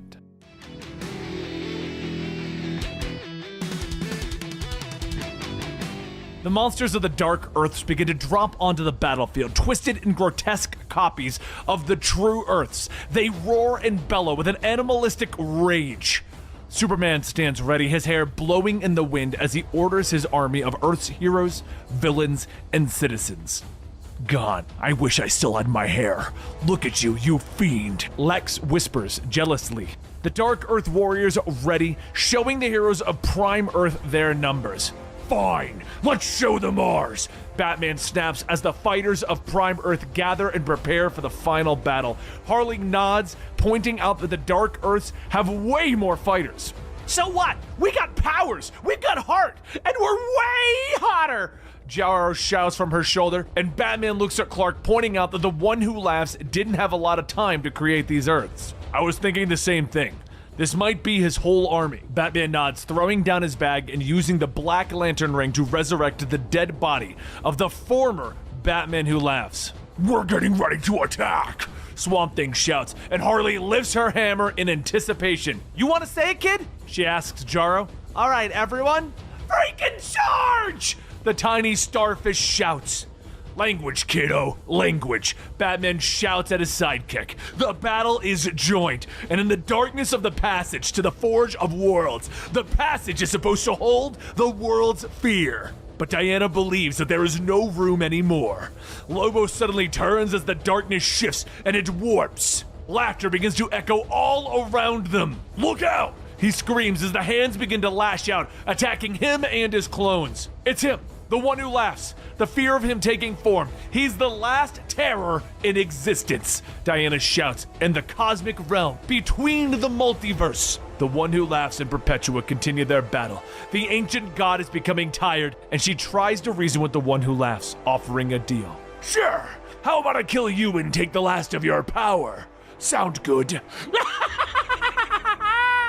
He cackles at her, and she whirls, blasting him with energy. The one who laughs screams in pain, lashing out with his own power. Their energy crackles as Perpetua tries to explain that if she dies, the hands of creation will come. When they see what you've done, it'll be the end of us all. She cries out, and the one who laughs smiles. Do you promise? On the remains of Earth, the heroes continue their battle. Batman swinging his scythe, rallying his family. Superman flying through the battle, Omega beams shooting out of his eyes. The Flash is running and fighting. And in the darkness, the Lobos are trying to protect Diana as the laughter continues. And he finally yells for her to run, to take the book and build the machine. But she continues her battle until finally one of the dark hands grasps the journal and pull it out of her hands. She screams as she plummets into the darkness, and as she finally falls free, she lands in the Forge of the Worlds. No, the journal! She whispers, but a voice rumbles to her from nearby. It would have made a little difference, Darkseid tells her. He tells her that the Forge dims by the minute, that the one who laughs creations have no soul or hope, and when the heroes of Earth die, the Forge will spark. No! There has to be a way to win! Diana shouts defiantly. Back in the space between the multiverse, Perpetua has lost. She cries out, telling the one who laughs that she only wanted mankind to be what it was meant to be, and he laughs at her, covering her in the stones of the multiverse before shattering her to pieces. Meanwhile on Earth, the heroes cheer as the forces of the Dark Earth begin to retreat, and Clark stands strong, watching the darkness fall back. That's right! You better run! Booster Gold shouts out. This place may be a dump, but it's our dump! Clayface rumbles, but Batman isn't cheering, and Superman walks over to him. Something doesn't feel right, Batman tells his friend. Jarrow agrees, and the others begin to feel something different as well. I feel it. The one who laughs is coming. Abigail, the avatar of the rot, whispers, but a booming cackle fills the battlefield. I'm already here! The one who laughs gloats. In the time that it took you to cheer, I've realigned the Earth. I finished creating all my planets, all my armies. Here are my favorite soldiers, the ones that I've been saving for your last moments. So say hello to your darkest nightmares before they kill you! He cackles, and Batman stares at a new army of dark mirrors. Clark, I just want you to know our friendship. I know, brother. Superman tells him, and Clark turns to the rest of the army. Everyone, this is it. Gather your families. Fight alongside them. We go out together, Superman tells his allies. But meanwhile, in the Forge, Diana stares in disbelief. A disbelief that she has failed. That it all ends here. Darkseid rumbles, and he gloats, but suddenly, Diana knows what to do. She reaches out with a lasso of truth, dipping it into the molten lava of creation. On Earth, the Bat family gathers around Bruce, both heroes and villains alike. The forces of Atlantis gather with Arthur Curry. The Lanterns, the allies and foes of Superman, Lois and Clark hold each other. Get a room! Boom! Someone shouts, and the people of Metropolis gather around the hero, apologizing for not joining them before. But unseen to them, the lasso of truth begins to connect everyone. They become one planet, one universe. Clark looks up. He can remember everything. The entire history of the multiverse laid out before them. I remember it all. Diana? He whispers, and suddenly the ground begins to quake and split open, and Diana emerges, a golden god! The one who laughs? You want to fight someone? I'm right here. She bellows at him. This brings us to the issue. Dark Knight's Death Metal, The Last 52. The final battles. Another tie-in. As the final fight draws closer, Diana is reminded of a time when she was younger. She attended the funeral of the fallen warrior named Ella, who had led her sisters into a great battle against Hercules. Many statues are put up in the Garden of Rose, and now Ella could be among them. The young Diana thought that maybe now Ella could be with her friends again, that maybe her death isn't anything bad, but a vision of Ella told her no. Death is not a blessing, it is horrible, and she must fight on. As Diana stares face to face with the Batman who laughs, God to God, she knows that she must fight. She went to the Forge of Worlds to find a way to stop the Darkest Night, and it is there that she realized something. They are one universe. They all matter, even him. Lex Luthor designed a machine that would force them to see the truth, but in reality, the truth was, it was in them all along. And it is time that she brought it out of the one who laughs. She wraps her lasso around him, and he smiles, asking if she just wanted the truth. All you had to do was ask. All the worlds created. It is your nightmares. And we are also so much more. Worlds where the damsel in distress killed her saviors, where the Boy Scout finally saw that humanity was beneath them. Even a world where the Ocean Mother turned her monster child into a weapon of war. Can't you see? These worlds are your truths. These are what you'd become if you drop the pretentiousness and let the real you shine. You and your friends are a great lie in the multiverse. The lie that there is a hope. And out on the battlefield, the heroes begin to fight with hope. Hope that there will be another tomorrow after this, that there will still be a world to call home. Even as the twisted version of Wally West takes aim to kill everyone, the original tries to stop him. Wally catches the bullets, realizing that this version of him is a version from a world where things aren't an accident, where he liked it. The Dark Wally tells him no. I loved it. Barry was famous for dying, right? How about we make you famous too?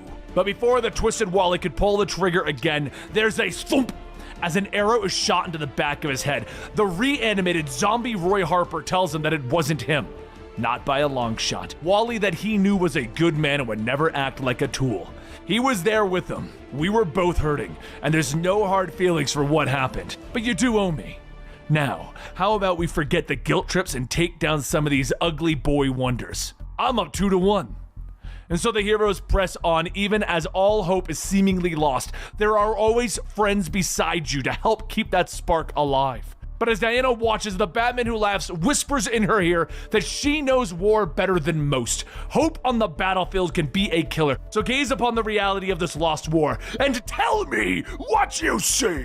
As the different possibilities span across, the Batman who laughs asks, do you see it?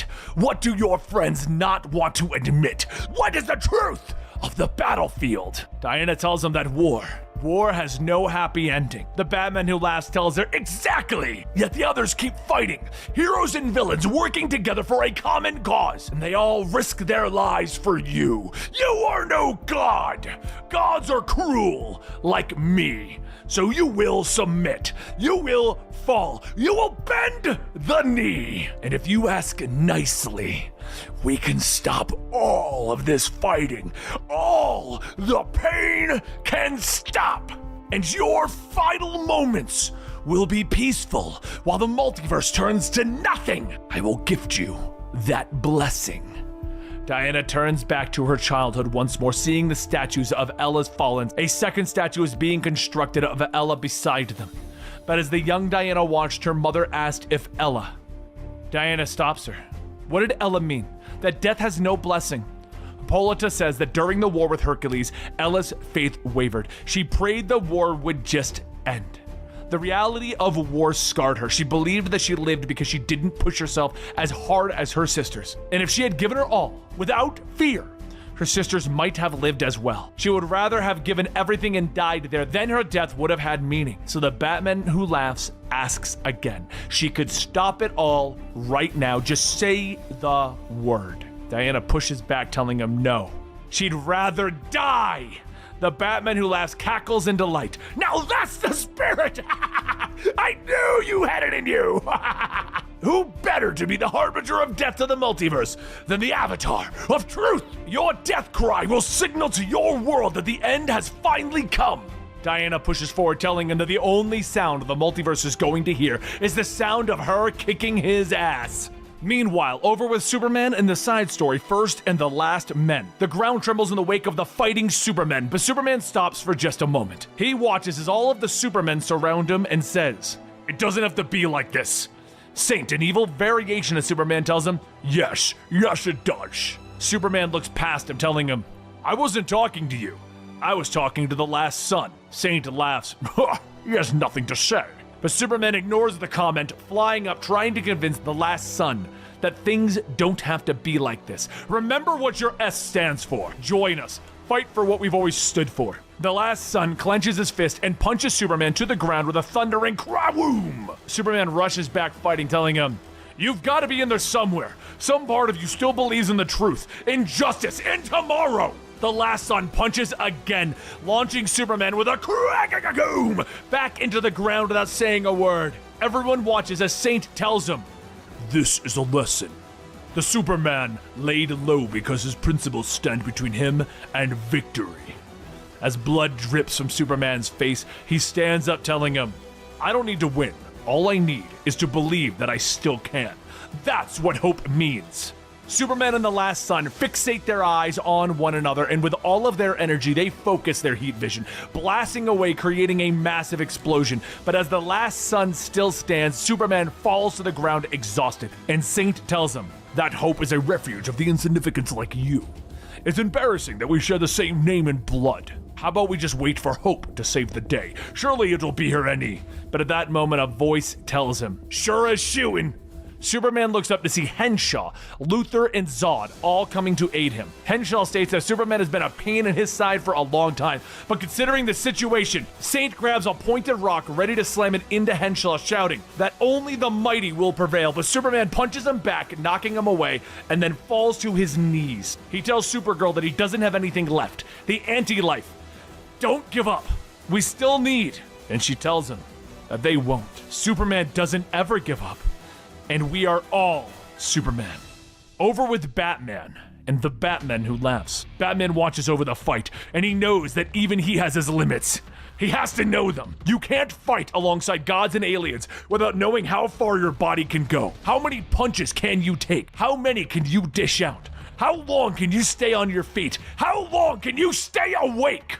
He himself has trained a lifetime to be able to push past that point, but his family is still alive and approaching their limits. They are beginning to fade. Their hits are landing softer. Their breathing is getting shallow, and they have made him so proud. This might be the end of everything. There's no choice but pushing past that limit and beyond human capabilities, beyond death. Batman stands up, and he tells everyone that they must get behind him. They need to advance together. At that moment, a blade pierces his back and comes out of his chest, and the Batman who laughs reanimated corpses ask, "Together? Together? Really?" The voice makes Batman's skin crawl, so much like his own, but so much colder. That isn't him. It's just a corpse of the original stitched together with the power of the Black Lantern ring. The real Batman who laughs is fighting on a much grander scale, but this rotting husk shouldn't be able to resist the control. The Batman who laughs cackles, asking, "Isn't it sad to know that all of these little kids are going to die?" Batman lunges back, asking, "Who do you think you're talking to?" And the Batman who laughs tells him, "I'm talking to myself. Isn't that the whole point?" All I wanted was to just have a few last words at the end of everything. Here's the way I see it. Either the big cosmic version of me is going to win, or we're going to turn this whole multiverse into a weapon and kill whatever god or source is out there in the Omniverse. So what is done here doesn't matter. Or he's going to lose, and all the pieces might get put back together. A big, bold new multiverse with a new dark multiverse trapped down there like it used to be. Batman asks, "What's the point?" And the Batman who laughs lashes out, telling him, "It means that I need to keep whoever survives this battle afraid! Afraid enough that it counts. So no, I'm not going to fall in line, and you're not going to take their hits. I'm going to slit as many throats as I can before this twisted world falls apart, in one way or another." Batman falls back. He laughs. The Batman who laughs asks him, "What's so funny?" And Batman tells him, "You're thinking about this whole thing backwards. I've realized that there's only one person that I need to keep afraid. The only person who knows exactly how dangerous you are. The only person who can picture each and every horrifying thing a Batman can do if he's stripped away of every bit of decency." The Batman who laughs tells him, "You." And Batman laughs, "That's right, me. I will make damn sure that there is no fighting, and I will do everything in my power to forget. All that will be left of you is an echo of an echo, until you crumble away like everything else in the dark multiverse." The Batman who laughs pauses for a moment and then bursts out laughing. "It would seem that we need each other just as much as the other. It is funny." Batman who laughs falls in line, and both corpse and man laugh at their own realization. Meanwhile, over with the Atom and Unstable Atoms. The Atom, Ryan Cho, stands in disbelief. He shouldn't be here. But then again, none of this should be. But Mr. Terrific and Dr. Magnus had an idea that they would integrate Terrific's T-spheres into what's left of the Metal Men, adding flight capabilities. If the Metal Men could get inside of the Dark Earths, then there'd be a chance that they'd be able to shift the worlds out of phase, slowing down their nightmare creatures. It's a good idea. You might even say that it's a terrific idea, and he knows it won't work. He's fighting alongside gods and magic and hellish monsters. Science has no meaning here. What difference could the three of them possibly make? And then there's an explosion, and it should have killed them, but it didn't. Instead, Adam gets to see his own dark nightmare. Maybe it has to do with the barrier between worlds melting, or the type of inverted radiation pouring off onto him. Either way, the second that they see each other, they both understand. A world like theirs, at least to start. But this him, he let his limitations and fears take over. He stopped questioning, he stopped exploring, he grew, but only physically. Now this alternate version of him goes by the name of Ra, which is also a periodic symbol for radium. A radioactive element, unstable atoms. Everything about him shouldn't be possible, which is the irony of ironies that the impossible could kill Adam. Adam shrinks to avoid Ra's blasts, but the blasts knock everyone else to the ground, and Terrific gets up, weakly stating that he thinks science is pathetic. Ra tells him no, not science, their hope. But it doesn't matter anymore. Everything ends. Just then, Adam tells him that he's right and grows in size, stomping on Ra. He shouldn't be able to get that big, but then again, everything is still unknown, isn't it? He'd forgotten what it was like to be in the edge of the unknown, how it felt to be so overwhelming and so unknowable. He felt so small, he forgot how exciting it is. Everything he knows about science tells him that there's no way out of this, but it turns out everything he knows about science is just a drop in the ocean now. He has no idea if the plan will work, but compared to his previous certainty that it wouldn't, well, that's an improvement. So come on, let's make some Metal Men. Meanwhile, over with Lois Lane in No More Superheroes. How did this get worse than anything she could have possibly imagined? Just seeing her. She tells Perry and Jimmy to run, but where can anyone run to now? A world where there are no superheroes is descending upon them. And leading them is her. An evil Lois Lane. But this Lois Lane, she didn't just reject the heroes, she killed them. All Lois could do is watch in horror at what she could have become. But before she could wonder any further, Maxima grabs her, stating that they need to get her out of here, now! Lois tells her they can't. They have to go to her. If she did what she thinks. As Maxima lands, Lois's dark version states that they can never help themselves, but they are not talking with her around. Without another word, the dark Lois focuses her heat vision and melts Maxima's head. Maxima's body falls to the ground, and dark Lois asks why would she partner with her?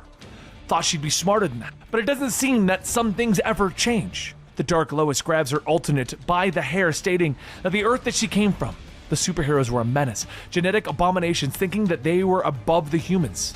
So she wrote a series of articles about it, and they spread across the world. Maxima was a Star Lab scientist, her source. They were exposing them for what they truly were, until she gave herself powers. She then took on Superman, fighting him in the middle of Metropolis as they burned down the Daily Planet, destroying a museum full of children on a school trip. Her son John was on that trip, and he was buried under the burning bricks of the planet. She survived, but John didn't. Neither did Maxima. She died in the battle. Superman went on an apology tour. His last stop was with her in an interview. He didn't know what hit him when she pulled out a parting gift made by Maxima, Amber Kryptonite. It absorbed all of Superman's powers and it killed him. And she cut off his damn head. The Dark Lois holds her counterpart up, telling her to look, this is her Earth. It is burning because of their superhero problem. And the truth is, they really are the same. And if they are, then she has at least thought of the possibility that they'd go rogue. The truth is, Lois did once too often. The Dark Lois begins to fly up, asking why is she so quiet? Because if she'd call for him, he'd come and save her. Go ahead, scream Superman's name and bring him right here. Lois knows that she doesn't have to scream. If she makes even the softest cry, he'd hear her. Calling him would be killing him, though. It'd kill them all. Clark has made many sacrifices in the past, so now it's her turn. Her time to bring that truth to power, no matter the risk or the cost. The Dark Her wanted her to scream? No, not now, not ever. Now we travel to Raven, falling through the cracks. The ground shakes as the fight goes on, and as Raven watches her team fight these monsters, she never thought that it would end like this. As it would seem that their team has won, the ground beneath them splits and everyone falls into a deep cave. And at the end, evil changes a person. Raven knows this all too well. It turns you into something unrecognizable. Everything that they are, warped and twisted into a nightmare, a shattered reflection. However, it wasn't Trigon calling to her, it was her own dark version. One who had her own team, who didn't believe in justice, but in power. Each of the Teen Titans has to take on their own shadow, and the two Ravens watch. The Dark One says that she can join them. She doesn't really have a choice, actually. Soon the war will come to an end, and they will win. Raven gathers her strength, blasting her evil twin away, stating that she must not have heard her the first time. Leave my friends alone! The Shade snarls, stating that they can't fight fate. But Raven disagrees. She can and she will. She once had no one but the shadows that tried to lead her astray. Those shadows were her only companions. They told her to choose power over honor, to choose her father. But then she found her true family. The darker variant of her withstands her attacks, telling her that she is weak, that their world is dead. It is time to come back home and lead your team to their true identity. Raven says that the Dark Multiverse's world is dependent on one thing, that she'd ever let a shadow, a vicious whisper, find a place in her heart, so she can take her team and their sick future back to hell. As Raven expels all of her power, sending her evil counterpart and team back into the hellfire, she lifts her friends out. Never did she think that it would end like this, but she always knew their light would lead the way. And while there are 3 more stories in the last 52, we are running short on time, my dear viewers. If you want to read the story of Penguin, John Constantine, and Swamp Thing, you might want to consider buying the issue yourself. But it's time that we get back to Death Metal to see what is going to happen with Diana and the One Who Laughs. Diana watches as the battle is unfolding all around her, the Bat family clashing against an army of crows led by the Robin King. Superman leads a group of his alters against the Dark Superman that was lost before he reached Earth, and he now has the power of several suns. Some have already fallen. As the forces of good clash against the Dark Earths, Diana lashes out, meeting the One Who Laughs in a battle of the gods. She knows that he is her final enemy, and she also knows that he is stronger than her.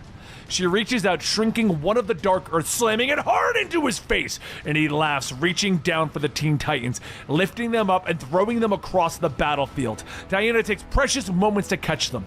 It's all her enemy needs as he slams her with enough force to knock them both through time. She slams into the ground as the dinosaurs are walking around her. She hears the voice of the One Who Laughs and orders the coward to show himself. Maybe if the folks respect the past this time, the big rock won't go boom. He shouts as he tackles her again. On the battlefield, Barry dodges lightning blasts from the dark Wally that never stepped off of the Mobius chair. And Arthur is squeezed by a kraken that is controlled by his mother, who has become the Dark Queen of Atlantis.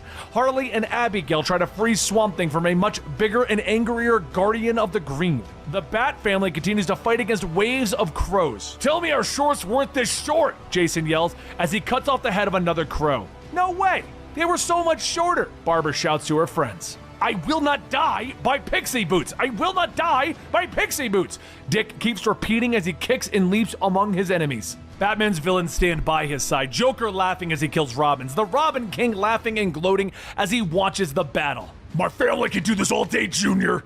Batman snarls at him. The Supermen are continuing to fight the last sun. Hit him with everything. We can destabilize his core, Clark shouts as he lashes out with Omega beams. Diana can see all of this and shouts for her friends to keep fighting, and when she looks around, she's suddenly surrounded by nothingness.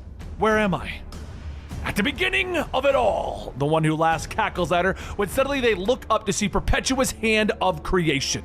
It reaches out, prepared to create the world and start history towards this moment. The one who laughs looks at her and tells her that no matter what she does, she will lose. If they don't restart the universe, half of her friends will be dead and the hands of creation will return and wipe the world from existence. Diana looks to the future and knows that he is right. There is no winning this battle. On the battlefield, Barry is distracted by Wally. The rogues appear, pulling the former hero from his chair and stopping him. Donna, Troy, Artemis, and Hippolyta arrive to save Arthur and his family from the dark version of his mother, and Dick screams as Barbara falls. Joker laughs as he tries to push his guts back inside of a wound in his stomach. Damian fights to stand by his father as another wave of crows rush them. Father, this is it. I want to tell you something. I need you to know, I definitely would have been the best Batman. Damian whispers to his father. The crows circle them as Batman, Damian, and Nightwing fight back to back. The Supermen begin to fall, Clark rushing forward, slamming hard into the last sun, bringing him away from the battlefield and out into space. Diana and the one who laughs stand as Perpetua's hand begins to create.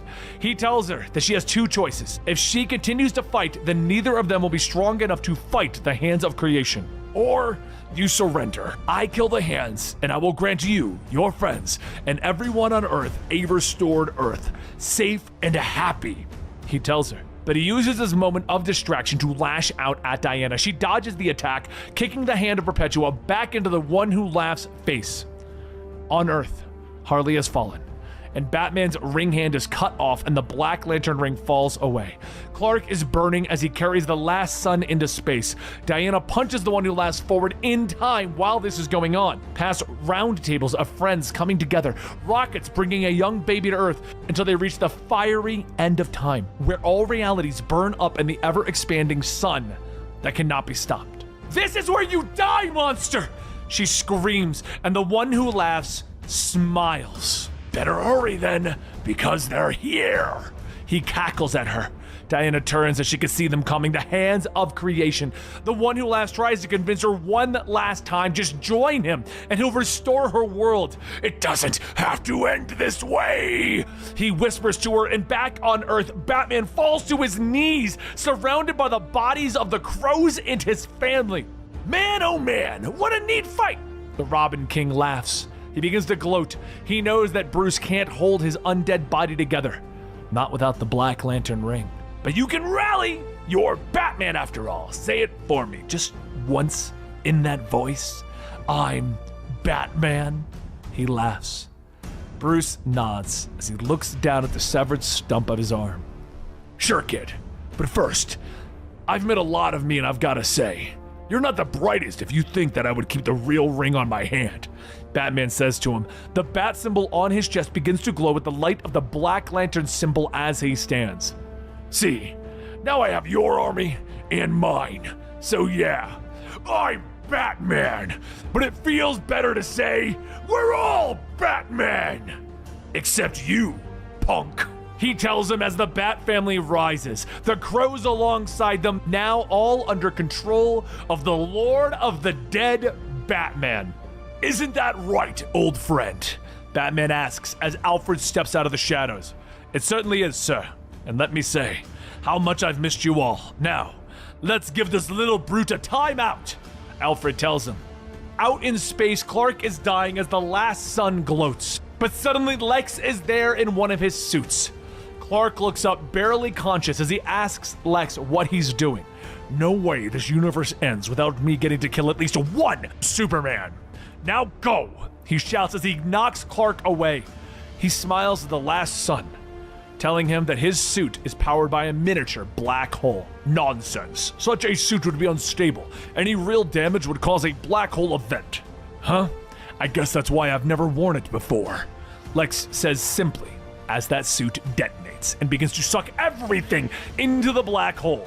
But meanwhile, at the end of time, Diana continues to push the one who laughs into the sun as the villain screams for her to picture the perfect world that she could have had. She can see it, and she realizes it would be a world where her friends are young and happy, where this darkness never happened. She closes her eyes, and she looks at it and sees it unfold before her. She watches as she shoves the one who laughs screaming into the flames. For a long time, there's nothing. And so Diana finally opens up her eyes to the white void around her. A voice is speaking to her, a voice of creation. When they created the multiverse, their hope is that the people would ascend. But the people of her world activate the fight against this. My kind has rarely been so stunned and horrified, the voice tells her. So it's true? Everything is undone? Please, I must know.